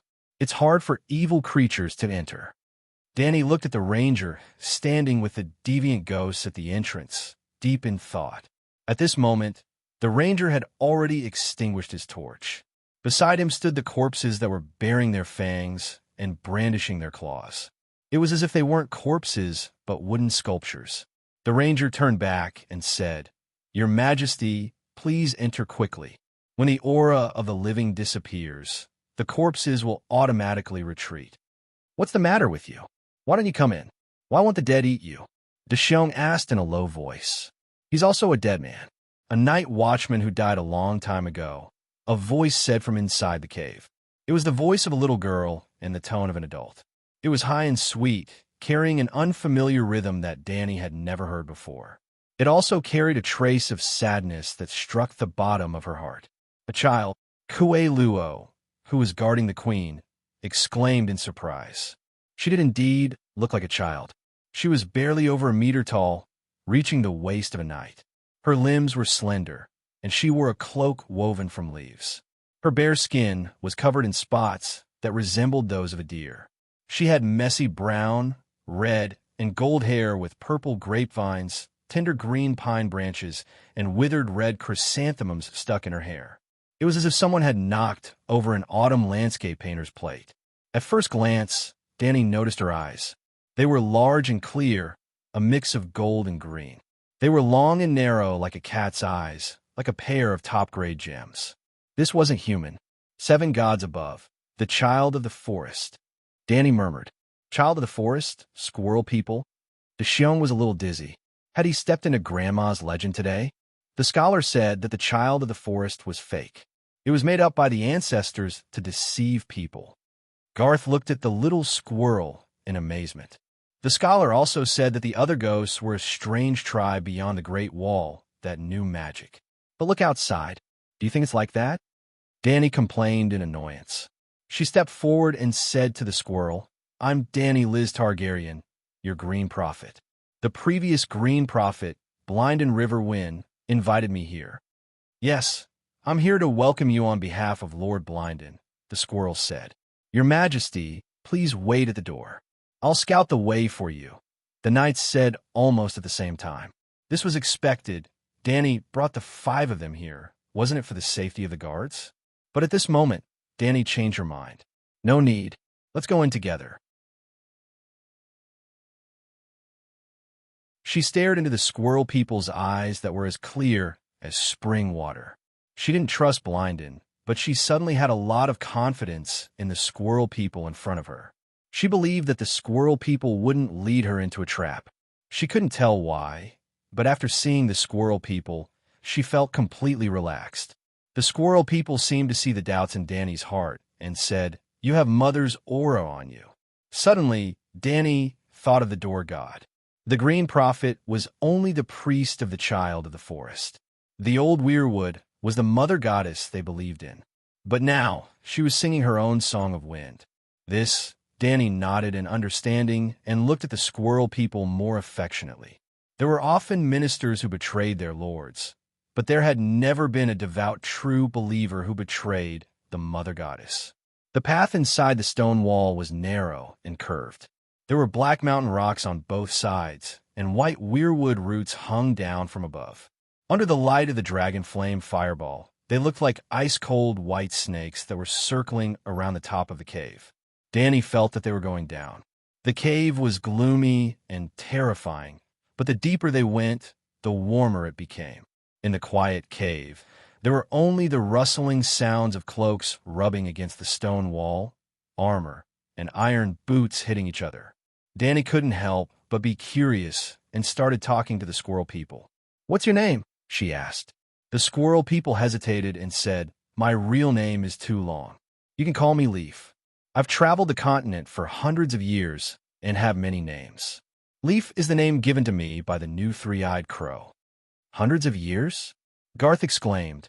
"I've seen the Black Death God Balerion and seen the Targaryen dynasty change generation after generation. Now, I've seen the Dragon Queen's big black, and the new Targaryen queen, Leaf said. 7 gods above, you're practically the living history of the Westeros, the big bear muttered. The centaur and fat eunuch were also shocked. Dany cast a glance at her disgraceful subordinates and said calmly, Sir Mormont, have you forgotten about the Crab King? That guy has lived for tens of thousands of years. The big bear's cheek muscles twitched, and he was speechless. Your Majesty has seen the Crab King? This time, it was Leaf's turn to be shocked. That bastard dared to steal my steel. So, I steamed him. Dany waved her hand carelessly and said calmly. But the squirrel people's big eyes, which were as deep as a lake due to the vicissitudes of life, flickered with shock and disbelief. But the Crab King controls the Rhone River. He said, that's old history from tens of thousands of years ago. Also, my big black is also a demigod. Didn't you notice? Dany said. Leaf was silent. What's up with that, Ranger? Dany asked again. The new 3-eyed crow called him Cold Hands. You've seen it on your way here. This place is very far from the Great Wall, and the journey is long and dangerous. When Lord Blinden came to this shelter, he had a guard with him. Do you know the Bloodcrow Duke's Raventooth Guard? Leaf asked. In the romance of the 3 kingdoms, Liu Bei had the White Ears Army, Yuan Shao had the Xiandang Death Soldiers, Cao Cao had the Ferocious Cavalry, Lu Bu had the Formation Breaker, Gong Sun Zan had the White Horse Cavalry. They were special forces that dominated the world for a time. Their loyalty and strength were among the best in the world. In the world of the Song of Ice and Fire, there was a similar force. The Duke of Blood Crow formed 300 longbowmen. The Raventooth Guard. Without mentioning anything else, the Raventooth Guard's lowest effective shooting range was more than 400 meters. Don't say that I'm bragging. It's Martin's fault. Snipers were not much better than that. During the first Blackfire Rebellion, Blinden brought his 300 Raventooth Guards to fight against Daimon Blackfire. He managed to kill Daimon and his 2 sons, who were fully equipped with steel armor, from 300 meters away. Even now, Dany still did not understand how the Raventooth Guards managed to do it. Could it be that a soul imprint shot passed through the gaps in the armor and hit the door? She could not do it. None of the centaurs under her command could do it either. She even felt that a sniper would not be able to do it. This was because aside from their steel armor, most knights were also used to carrying iron shields. If one person was shot, the others would definitely raise their shields to protect their heads. Forget 300 meters. Even knights would be immune to arrows from 50 meters away as long as their armor was of good quality. Leaf continued. When the Duke of Bloodcrow was exiled to the Great Wall, all the Raventooth Guards who survived hundreds of battles took the initiative to put on black clothes. When Blinden traveled thousands of miles to the last shelter, the last guard captain also followed him. Unfortunately, the shelter was feared by the other ghosts, and countless ghouls kept watch over it. The last guard captain of the Raventooth Guards also died in the hands of the other ghosts. How did he recover his humanity? Dany asked curiously. This question is not easy to answer. You can ask the 3-eyed crow, Leaf said. Then, is the last shelter referring to this cave? Who is it protecting? Dany looked around. She did not realize that they had spent a long time talking. Unknowingly, they had already passed through several forks in the road and arrived at a wide cave. It was as spacious as a basketball court. The ground was densely covered with weirwood roots of different thicknesses. They were soft, pale, sticky, and slippery, like a group of snakes entrenched at the bottom of the pit.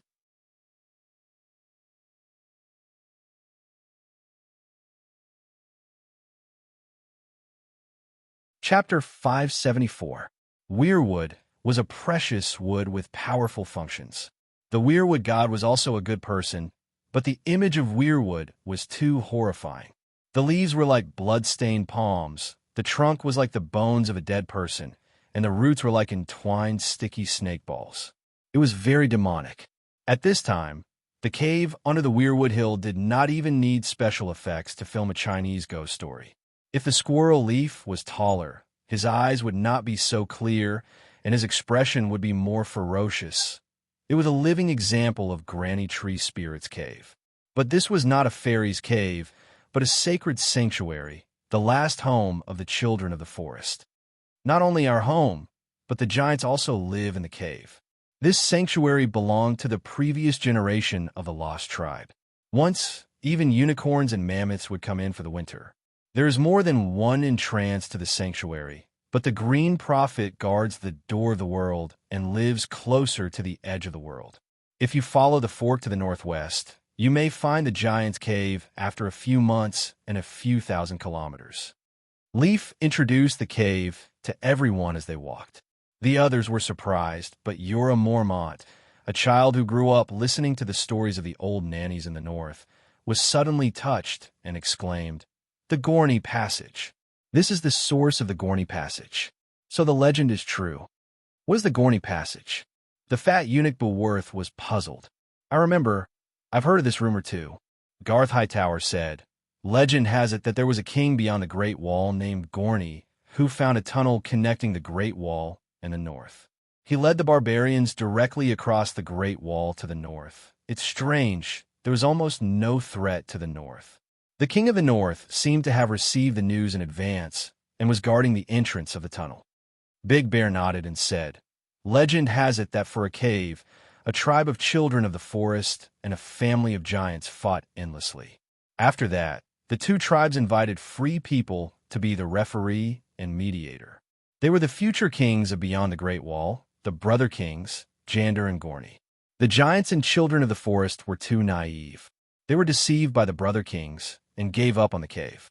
After Jander and Gorney settled down in the cave, they found that the internal tunnel led to a series of almost endless caves.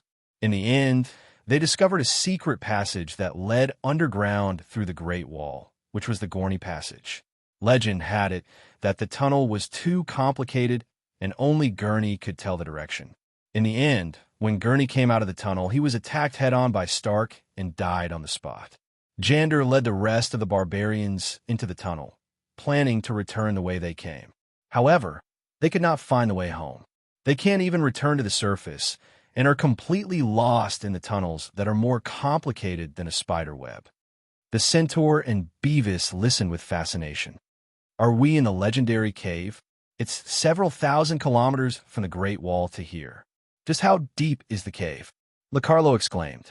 In fact, even Danny had heard of the story of the Gorney Passage and the King of Brothers. In fact, this legend was too legendary. There were giants, children of the forest, ancient spirits, human heroes, the King of the North, secret passageways, and many mysterious elements. It could be said to be the model of a legendary story. It was made into a ballad and sung by countless people. Was the failure of the barbarians' invasion because of your information? Garth looked at the son of the forest suspiciously. The Gorney brothers deserved it. Leaf did not answer the question directly. Danny was deep in thought. The magic circle of the shelter was exactly the same as the Great Wall. It was the exorcism circle of the city builder Brandon Stark. The son of the forest, or the Green Prophet, had an unimaginably close relationship with Stark. Where does the end of the tunnel lead to? Danny asked curiously. There's no end. There are some deep tunnels that even we, the son of the forest, have never been to. After passing through a tunnel, Danny noticed that the tunnel was wider, and deeper. The black soil and white tree roots almost formed a black and white underground city.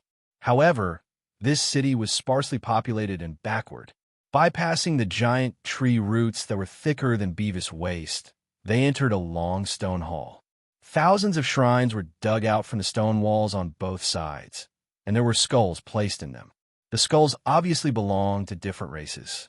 There were human skulls, as big as pressure cookers, belonging to giants.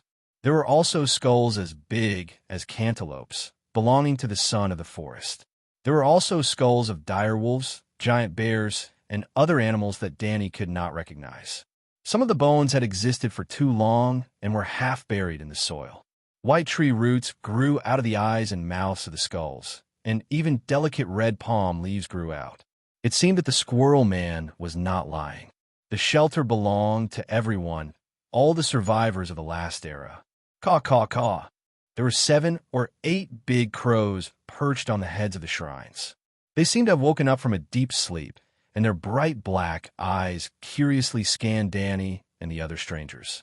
Yes, curious. These crows were all human and intelligent. They are my compatriots. There was a strange sadness in the voice of the squirrel man, Leaf. Danny heard the emotion in her words, but did not understand the secret that she vaguely revealed. After that, they met other squirrel men. There was a cave larger than a football field, and stone pillars hung down from the top of the cave. Because the air was warm and humid, there was a layer of colorful mushrooms on the surface of the stone pillars. 4 or 5 squirrel men were singing as they picked the mushrooms. The squirrel men only had 4 fingers, and they did not have nails like humans. Instead, they were like the sharp claws of felines, and they could cut the mushroom stems with a light pinch. Their singing was as pure as the winter air, as clear as autumn's spring water, as bright as a spring garden, and as intense as the summer sun. Danny and the knights all stopped in their tracks, intoxicated by the squirrel men's singing, unable to extricate themselves. Danny only came to her senses when the squirrel men picking mushrooms noticed the outsiders and stopped what they were doing, stopped singing, and poked their heads out to look around curiously. Another legend has been confirmed: the son of the forest has the most beautiful singing voice in the world, Danny exclaimed. The squirrel men gathered together and chattered, pointing at the dragon queen. What are they talking about? Big Bear frowned. They're saying that the queen is really beautiful, and that human clothes can also be so beautiful, Yezi said. Yep, all the children of the forest wore clothes woven from leaves, and their hair was messy with dried decorative flowers. Even the country bumpkin girls were more fashionable than them. If the squirrel men were close to nature and pursued primitive beauty, they were not. They were dirty, messy, and pitiful like beggars. To put it bluntly, the children of the forest civilization level was too low, so low that it made one's hair stand on end. They hadn't evolved into the textile industry. It was said that the squirrel men had millions of years of history. I thought that the children of the forest spoke the ancient language. I didn't expect you to have your own language, Danny said strangely. She could hear the squirrel men's singing in their current conversation, but she couldn't understand them. She also knew the ancient language used by giants, deviants, green prophet, and ancient barbarian tribes. This is the original language, the language that praises the earth. It's very difficult for humans to understand, and even if they understand, they can't pronounce it. The free people call us children, the giants call us squirrel men, and the ancestors named us children of the forest, but that's not accurate. We are people who sing the praises of the earth. But the original language isn't exclusive to us. Many creatures passed down from ancient eras can speak it, such as ravens and your megalosaurus, Leaf explained. Megalosaurus can speak the original language? Danny's heart skipped a beat. She thought of the foreign language that Dahe suddenly learned after swallowing the rat chef. She thought that it was the common dragon language in Western fantasy novels because she couldn't understand it, so she specially taught it the Eastern Dragon language. Now that Dahe was about to graduate from the Eastern Dragon language elementary school, Mother Dragon realized that she had made a big mistake. I've traveled in the southern continent for hundreds of years and am proficient in many languages. But my people don't have the same experience. They can only speak the original language. After that, they came across a dark and deep underground river. 2 children of the forest were happily fishing by the river. It was almost like they were playing. They threw a net the size of a bed sheet woven from rattan into the river and waited for white blind fish the length of an arm to crash into it. They walked across the narrow stone bridge above the underground river and came face to face with 4 or 5 shepherds who were dozing off on the backs of sheep. Hundreds of sheep were scattered in the cave, nibbling on the fungus on the ground and the tender branches and red leaves growing from the roots of the weirwood. The squirrel man crawled in the fluffy wool and snored. This simple life was too comfortable, too leisurely. One had to know that there were thousands of ghouls outside the cave. Not to mention that the long night was coming. It seemed that the long night had no effect on the shelter's cave. It was already dark outside the cave. The snow was like a cotton blanket covering the forest. The temperature was 40 to 50 degrees below zero. It was as warm as spring here. There were abundant resources, and life was boundless. Perhaps humans had gone extinct in this era. The children of the forest, who were on the verge of extinction in the last era, could still happily enter the next era. Danny began to think, should they also dig a cave and build a human underground city? The red purgatory next to Slave Bay had a surface close to the magma layer. If they really dug a cave, it would probably be warmer and more comfortable than here. A duo. After entering a huge hall filled with weirwood and tree roots, a 3-meter-tall giant stood up and looked over. A duo. Danny was shocked. He was 7 meters tall, and his body was as wide as a door plank. His shoulders were as thick as Winterfell's city walls. Brown eyes, brown hair. His eyes were wise and curious. He was not a duo. A duo was a simple and honest retard. At this moment, no matter how many times the giant at the entrance of the huge cave called out a duo, he was not a duo. His gaze, mental waves, and aura were not a duos. Bran Stark. Danny stopped in her tracks and frowned. A duo. In the next moment, a duo really became a duo. A duo. He smiled foolishly at her like a child. You're here. Blind and River, Wind's weak voice came from behind. A duo. A duo scratched the back of his head and shrunk his neck to make way. Compared to the other caves, this stone hall was not very spacious. It was about the size of a basketball court. There was a bonfire at the entrance of the cave. A duo and 2 humans sat beside the fire. In the middle of the hall, a throne was woven out of weirwood. A corpse was growing among the branches.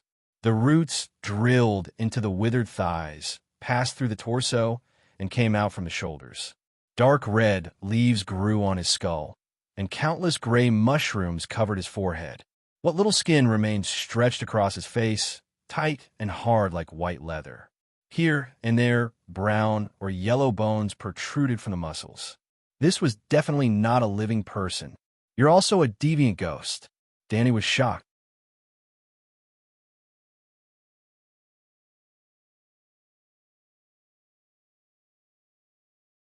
Chapter 575. Blindin, you're a deviant ghost. Clang, clang, clang. The 5 knights drew their swords warily and protected the dragon queen in the center. Adu was at a loss. Lida and his sister's faces turned pale. Lee frowned and did not speak. Good eyesight. A look of admiration flashed past Blindin's remaining dim eye. But I'm not a deviant ghost. You should be able to understand this. Danny waved her hand and had her underling sheath his sword. She took a few steps forward and stopped in front of Blindin. She frowned at him and said, Why can I understand this? I saw everything you did in the City of Knowledge's bookseller. I have to say that the Targaryens of dozens of generations are not as clever as you. Blindin said meaningfully. The Blood Crow actually wanted to say treacherous. City of Knowledge's bookseller, Jiakun, Death God Scripture, teaching you the method of mutated ghosts? Danny's expression changed. When she taught Death God Scripture to Jiakun, she was not in the Westeros. The 3-eyed crow could only make a guess based on some clues. He could not be certain. If that was the case, what are you talking about? Why can't I understand? Danny was at a loss. Of course, she had to play dumb. Even if Brandon did not know about what Blindin knew now, he would definitely know about it in the future. Oh, all right. The Skeleton King looked deeply at her and said, Deviant ghosts are servants created by the cold god with magic. Magic is just a kind of knowledge. If I can grasp that kind of knowledge, I can naturally use it. It's just like the countless supernatural factions in the world. They all started by imitating the gods. I'm curious. How did you see through my foundation with a single glance? If I didn't have some confidence, would I have come to see you? The 9-color vortex in Danny's mind spun quickly. The fire wizard power in her body surged. Anyone who had supernatural powers could sense it. The expressions of Jujian Lied, the Squirrel Man Leaf, and Adu, who had turned into Bran at some point in time, changed drastically. You're dozens of times stronger than the last time we met. Blindin was also shocked. How did you do it? Dany retracted the demonic energy in her body and returned to her normal state. She said indifferently, "Work hard in your cultivation, and you will encounter many fortuitous encounters." The display of strength was not only a show of power, but also a message to Blindin. My talent is already very strong, and your talent-enhancing treasure may be useful to me, but it is not necessary. This Targaryen ancestor said that he was giving her a gift, but it was more like a transaction. The other party must have something very important to ask her to do. Since they were talking about business, of course, they had to lower the price. First, the buyer wanted the seller to think that she wasn't that eager to buy. Who's Frost God? What does it have to do with the Green Prophet? Dany asked a question that had been bothering her for a long time. Let's change the way we communicate. To the current me, my physical body is no longer the armor of my soul. Instead, it has become a burden. Blindin's eyes dimmed as he spoke in a voice as soft as a mosquito. After saying this, he closed his single eye in front of everyone and fell into a deep sleep. Leaf explained, Lord Blindin's physical body is on the verge of destruction. Over the years, he has only been awake for less than half a day. Enter the weirwood? Dany frowned. You can do it. The squirrel man looked at the dragon queen with a burning gaze and said affirmatively, Of course. Dany nodded hesitantly. Whitey and Slave Bay instantly crossed tens of thousands of miles and entered the state of the dragon spirit. It brought along the second soul and merged with the dragon soul. It suddenly left the space of consciousness and rushed into the roots of the weirwood beside it. It was like a car driving into the highway, like a spaceship entering hyperspace, just like when Dany chased after the 6'4" man, Valamir. She shuttled through the blood-red world and came to a huge human face. A tall man with shoulder-length hair knelt on one knee in front of the huge face and prayed devoutly. His bone-white hair covered most of his face. But this was the spiritual space. Dany could still see his pale skin, blood-red eyes, and a wine-red birthmark on his cheek and chin, like a red crow. This was the younger version of the Duke of Bloodcrow, Blindin River text. Why don't you worship God when you meet him? Blindin said without raising his head. Dany in the blue and white knight armor stood on the back of the white dragon and said lightly, If I worship him, what will happen to the thousands of believers of the 7 gods in the 7 countries? Blindin stood up and gently shook his elegant long hair, revealing his intact right eye and the red birthmark on his right cheek. He carefully looked at Dany and lowered his head again. His white hair fell down and covered the blood crow birthmark again. His bangs also covered his right eye. He seemed to have forgotten that this was the spiritual space. He could see the person opposite him without shaking his head. Or perhaps the habits from when he was alive were too deeply ingrained in his soul. Sigh. I never dreamed that such a daring person like you would appear in Targaryen. You even dared to usurp the position of the 7 gods, and succeeded, he said with a complicated expression. Don't say that. I'm very timid. I wouldn't dare to kill my own family, even if you beat me to death. I wouldn't dare to do the dance of the Blood Dragon or the Blackfire Rebellion. I wouldn't dare to be as muddle-headed as your father or as crazy as my father. I wouldn't dare to follow my brother's example and go against my oath. I wouldn't dare to be as heartless as you. Dany smiled faintly. Blindin shook his head again, revealing a distorted face and widened eyes. He said, You're really arrogant. Dany lifted her chin slightly and said matter-of-factly, That's because you haven't seen my humility towards truth, justice, and light. My arrogance is only towards the unrighteous and depraved in humans. You, forget it. I can't win against you. Only people like you can achieve great things. Blindin lowered his head, his long hair covering his birthmark as he surrendered helplessly. Dany waved her hand and said loudly, All right, I don't want to talk nonsense with you. Let's get down to business. Tell me the secret of the Frost God and the other ghosts first. Tell me about the relationship between the Frost God and the Green Prophet. Why does the Green Prophet's meditation technique have so many similarities with the other ghosts? They can even complement each other. The Frost God is an old god and also an ES god. ES god is literally a god that doesn't belong to this world. A god from another world. Danny was surprised. Another world? Blinden was stunned for a moment before he understood what Danny meant. The term another world is very descriptive, but if there is a different world, then there is a region between our world and the other world. Perhaps ES God was originally born in our world, but belongs to another world. How was that different from the other world? Danny frowned. The difference is huge. For example, you were born in the Westeros and grew up in the Ursos continent. If you want to fight for the Iron Throne, very few people in the Seven Nations will oppose you. But if you are someone else, such as a certain call in the Sea of Grass, all the nobles will fight to the death. By the same logic, if ES God comes from another world, he will not be able to integrate into our world, let alone master the song of law of this world. Makes sense? Danny nodded and asked. He came from another world, so how did he become an old god? ES God fused with an old god to form the Frost God. He is both ES God and an old god. True, gods can fuse? How? Danny was confused. You, the seven gods, are the experts in this question. How do the seven gods fuse into one? Blinden laughed. It's not the same. The seven gods split the seven divine roles of a god. Just like you, your identity can also be split into the illegitimate son of Targaryen, the Hand of the King, the Commander-in-Chief of the Night Watchers, and the Green Prophet. Blinden shook his head, revealing his eyes.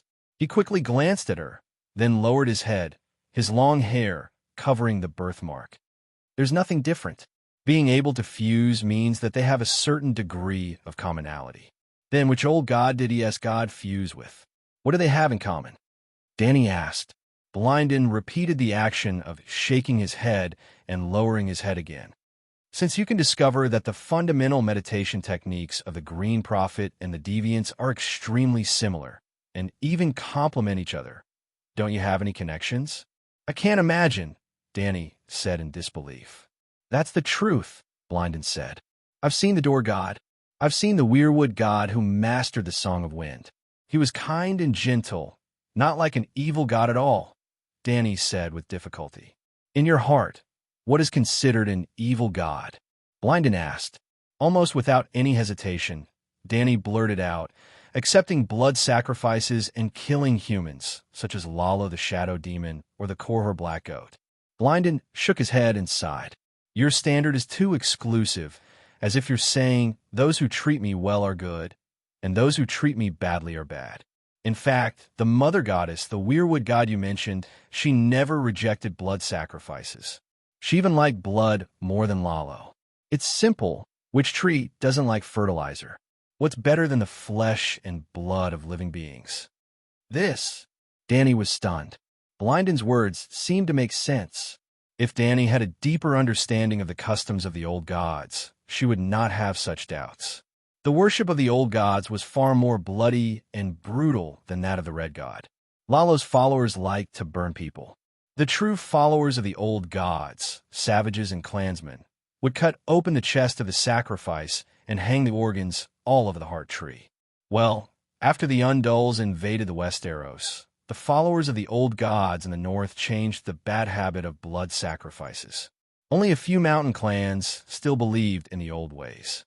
Thinking about the Inami who taught people to burn, kill, and loot, it understood. That was also an old god. The only difference between the old gods and the new gods was the time of birth. The gods born in the Savage Era, whether they were true gods or demigods, were all considered old gods about 10,000 years before the Second Era. For example, the fire god Lalo. The gods born in the Second Era, which was the beginning of the human era, were called new gods. For example, the seven gods and the Light King Lalo. While although the seven gods were only 7 wooden stakes, they were still new gods in name. Blackie was also a new god. Lalo was interesting. He existed in the ancient era, so he should be an old god.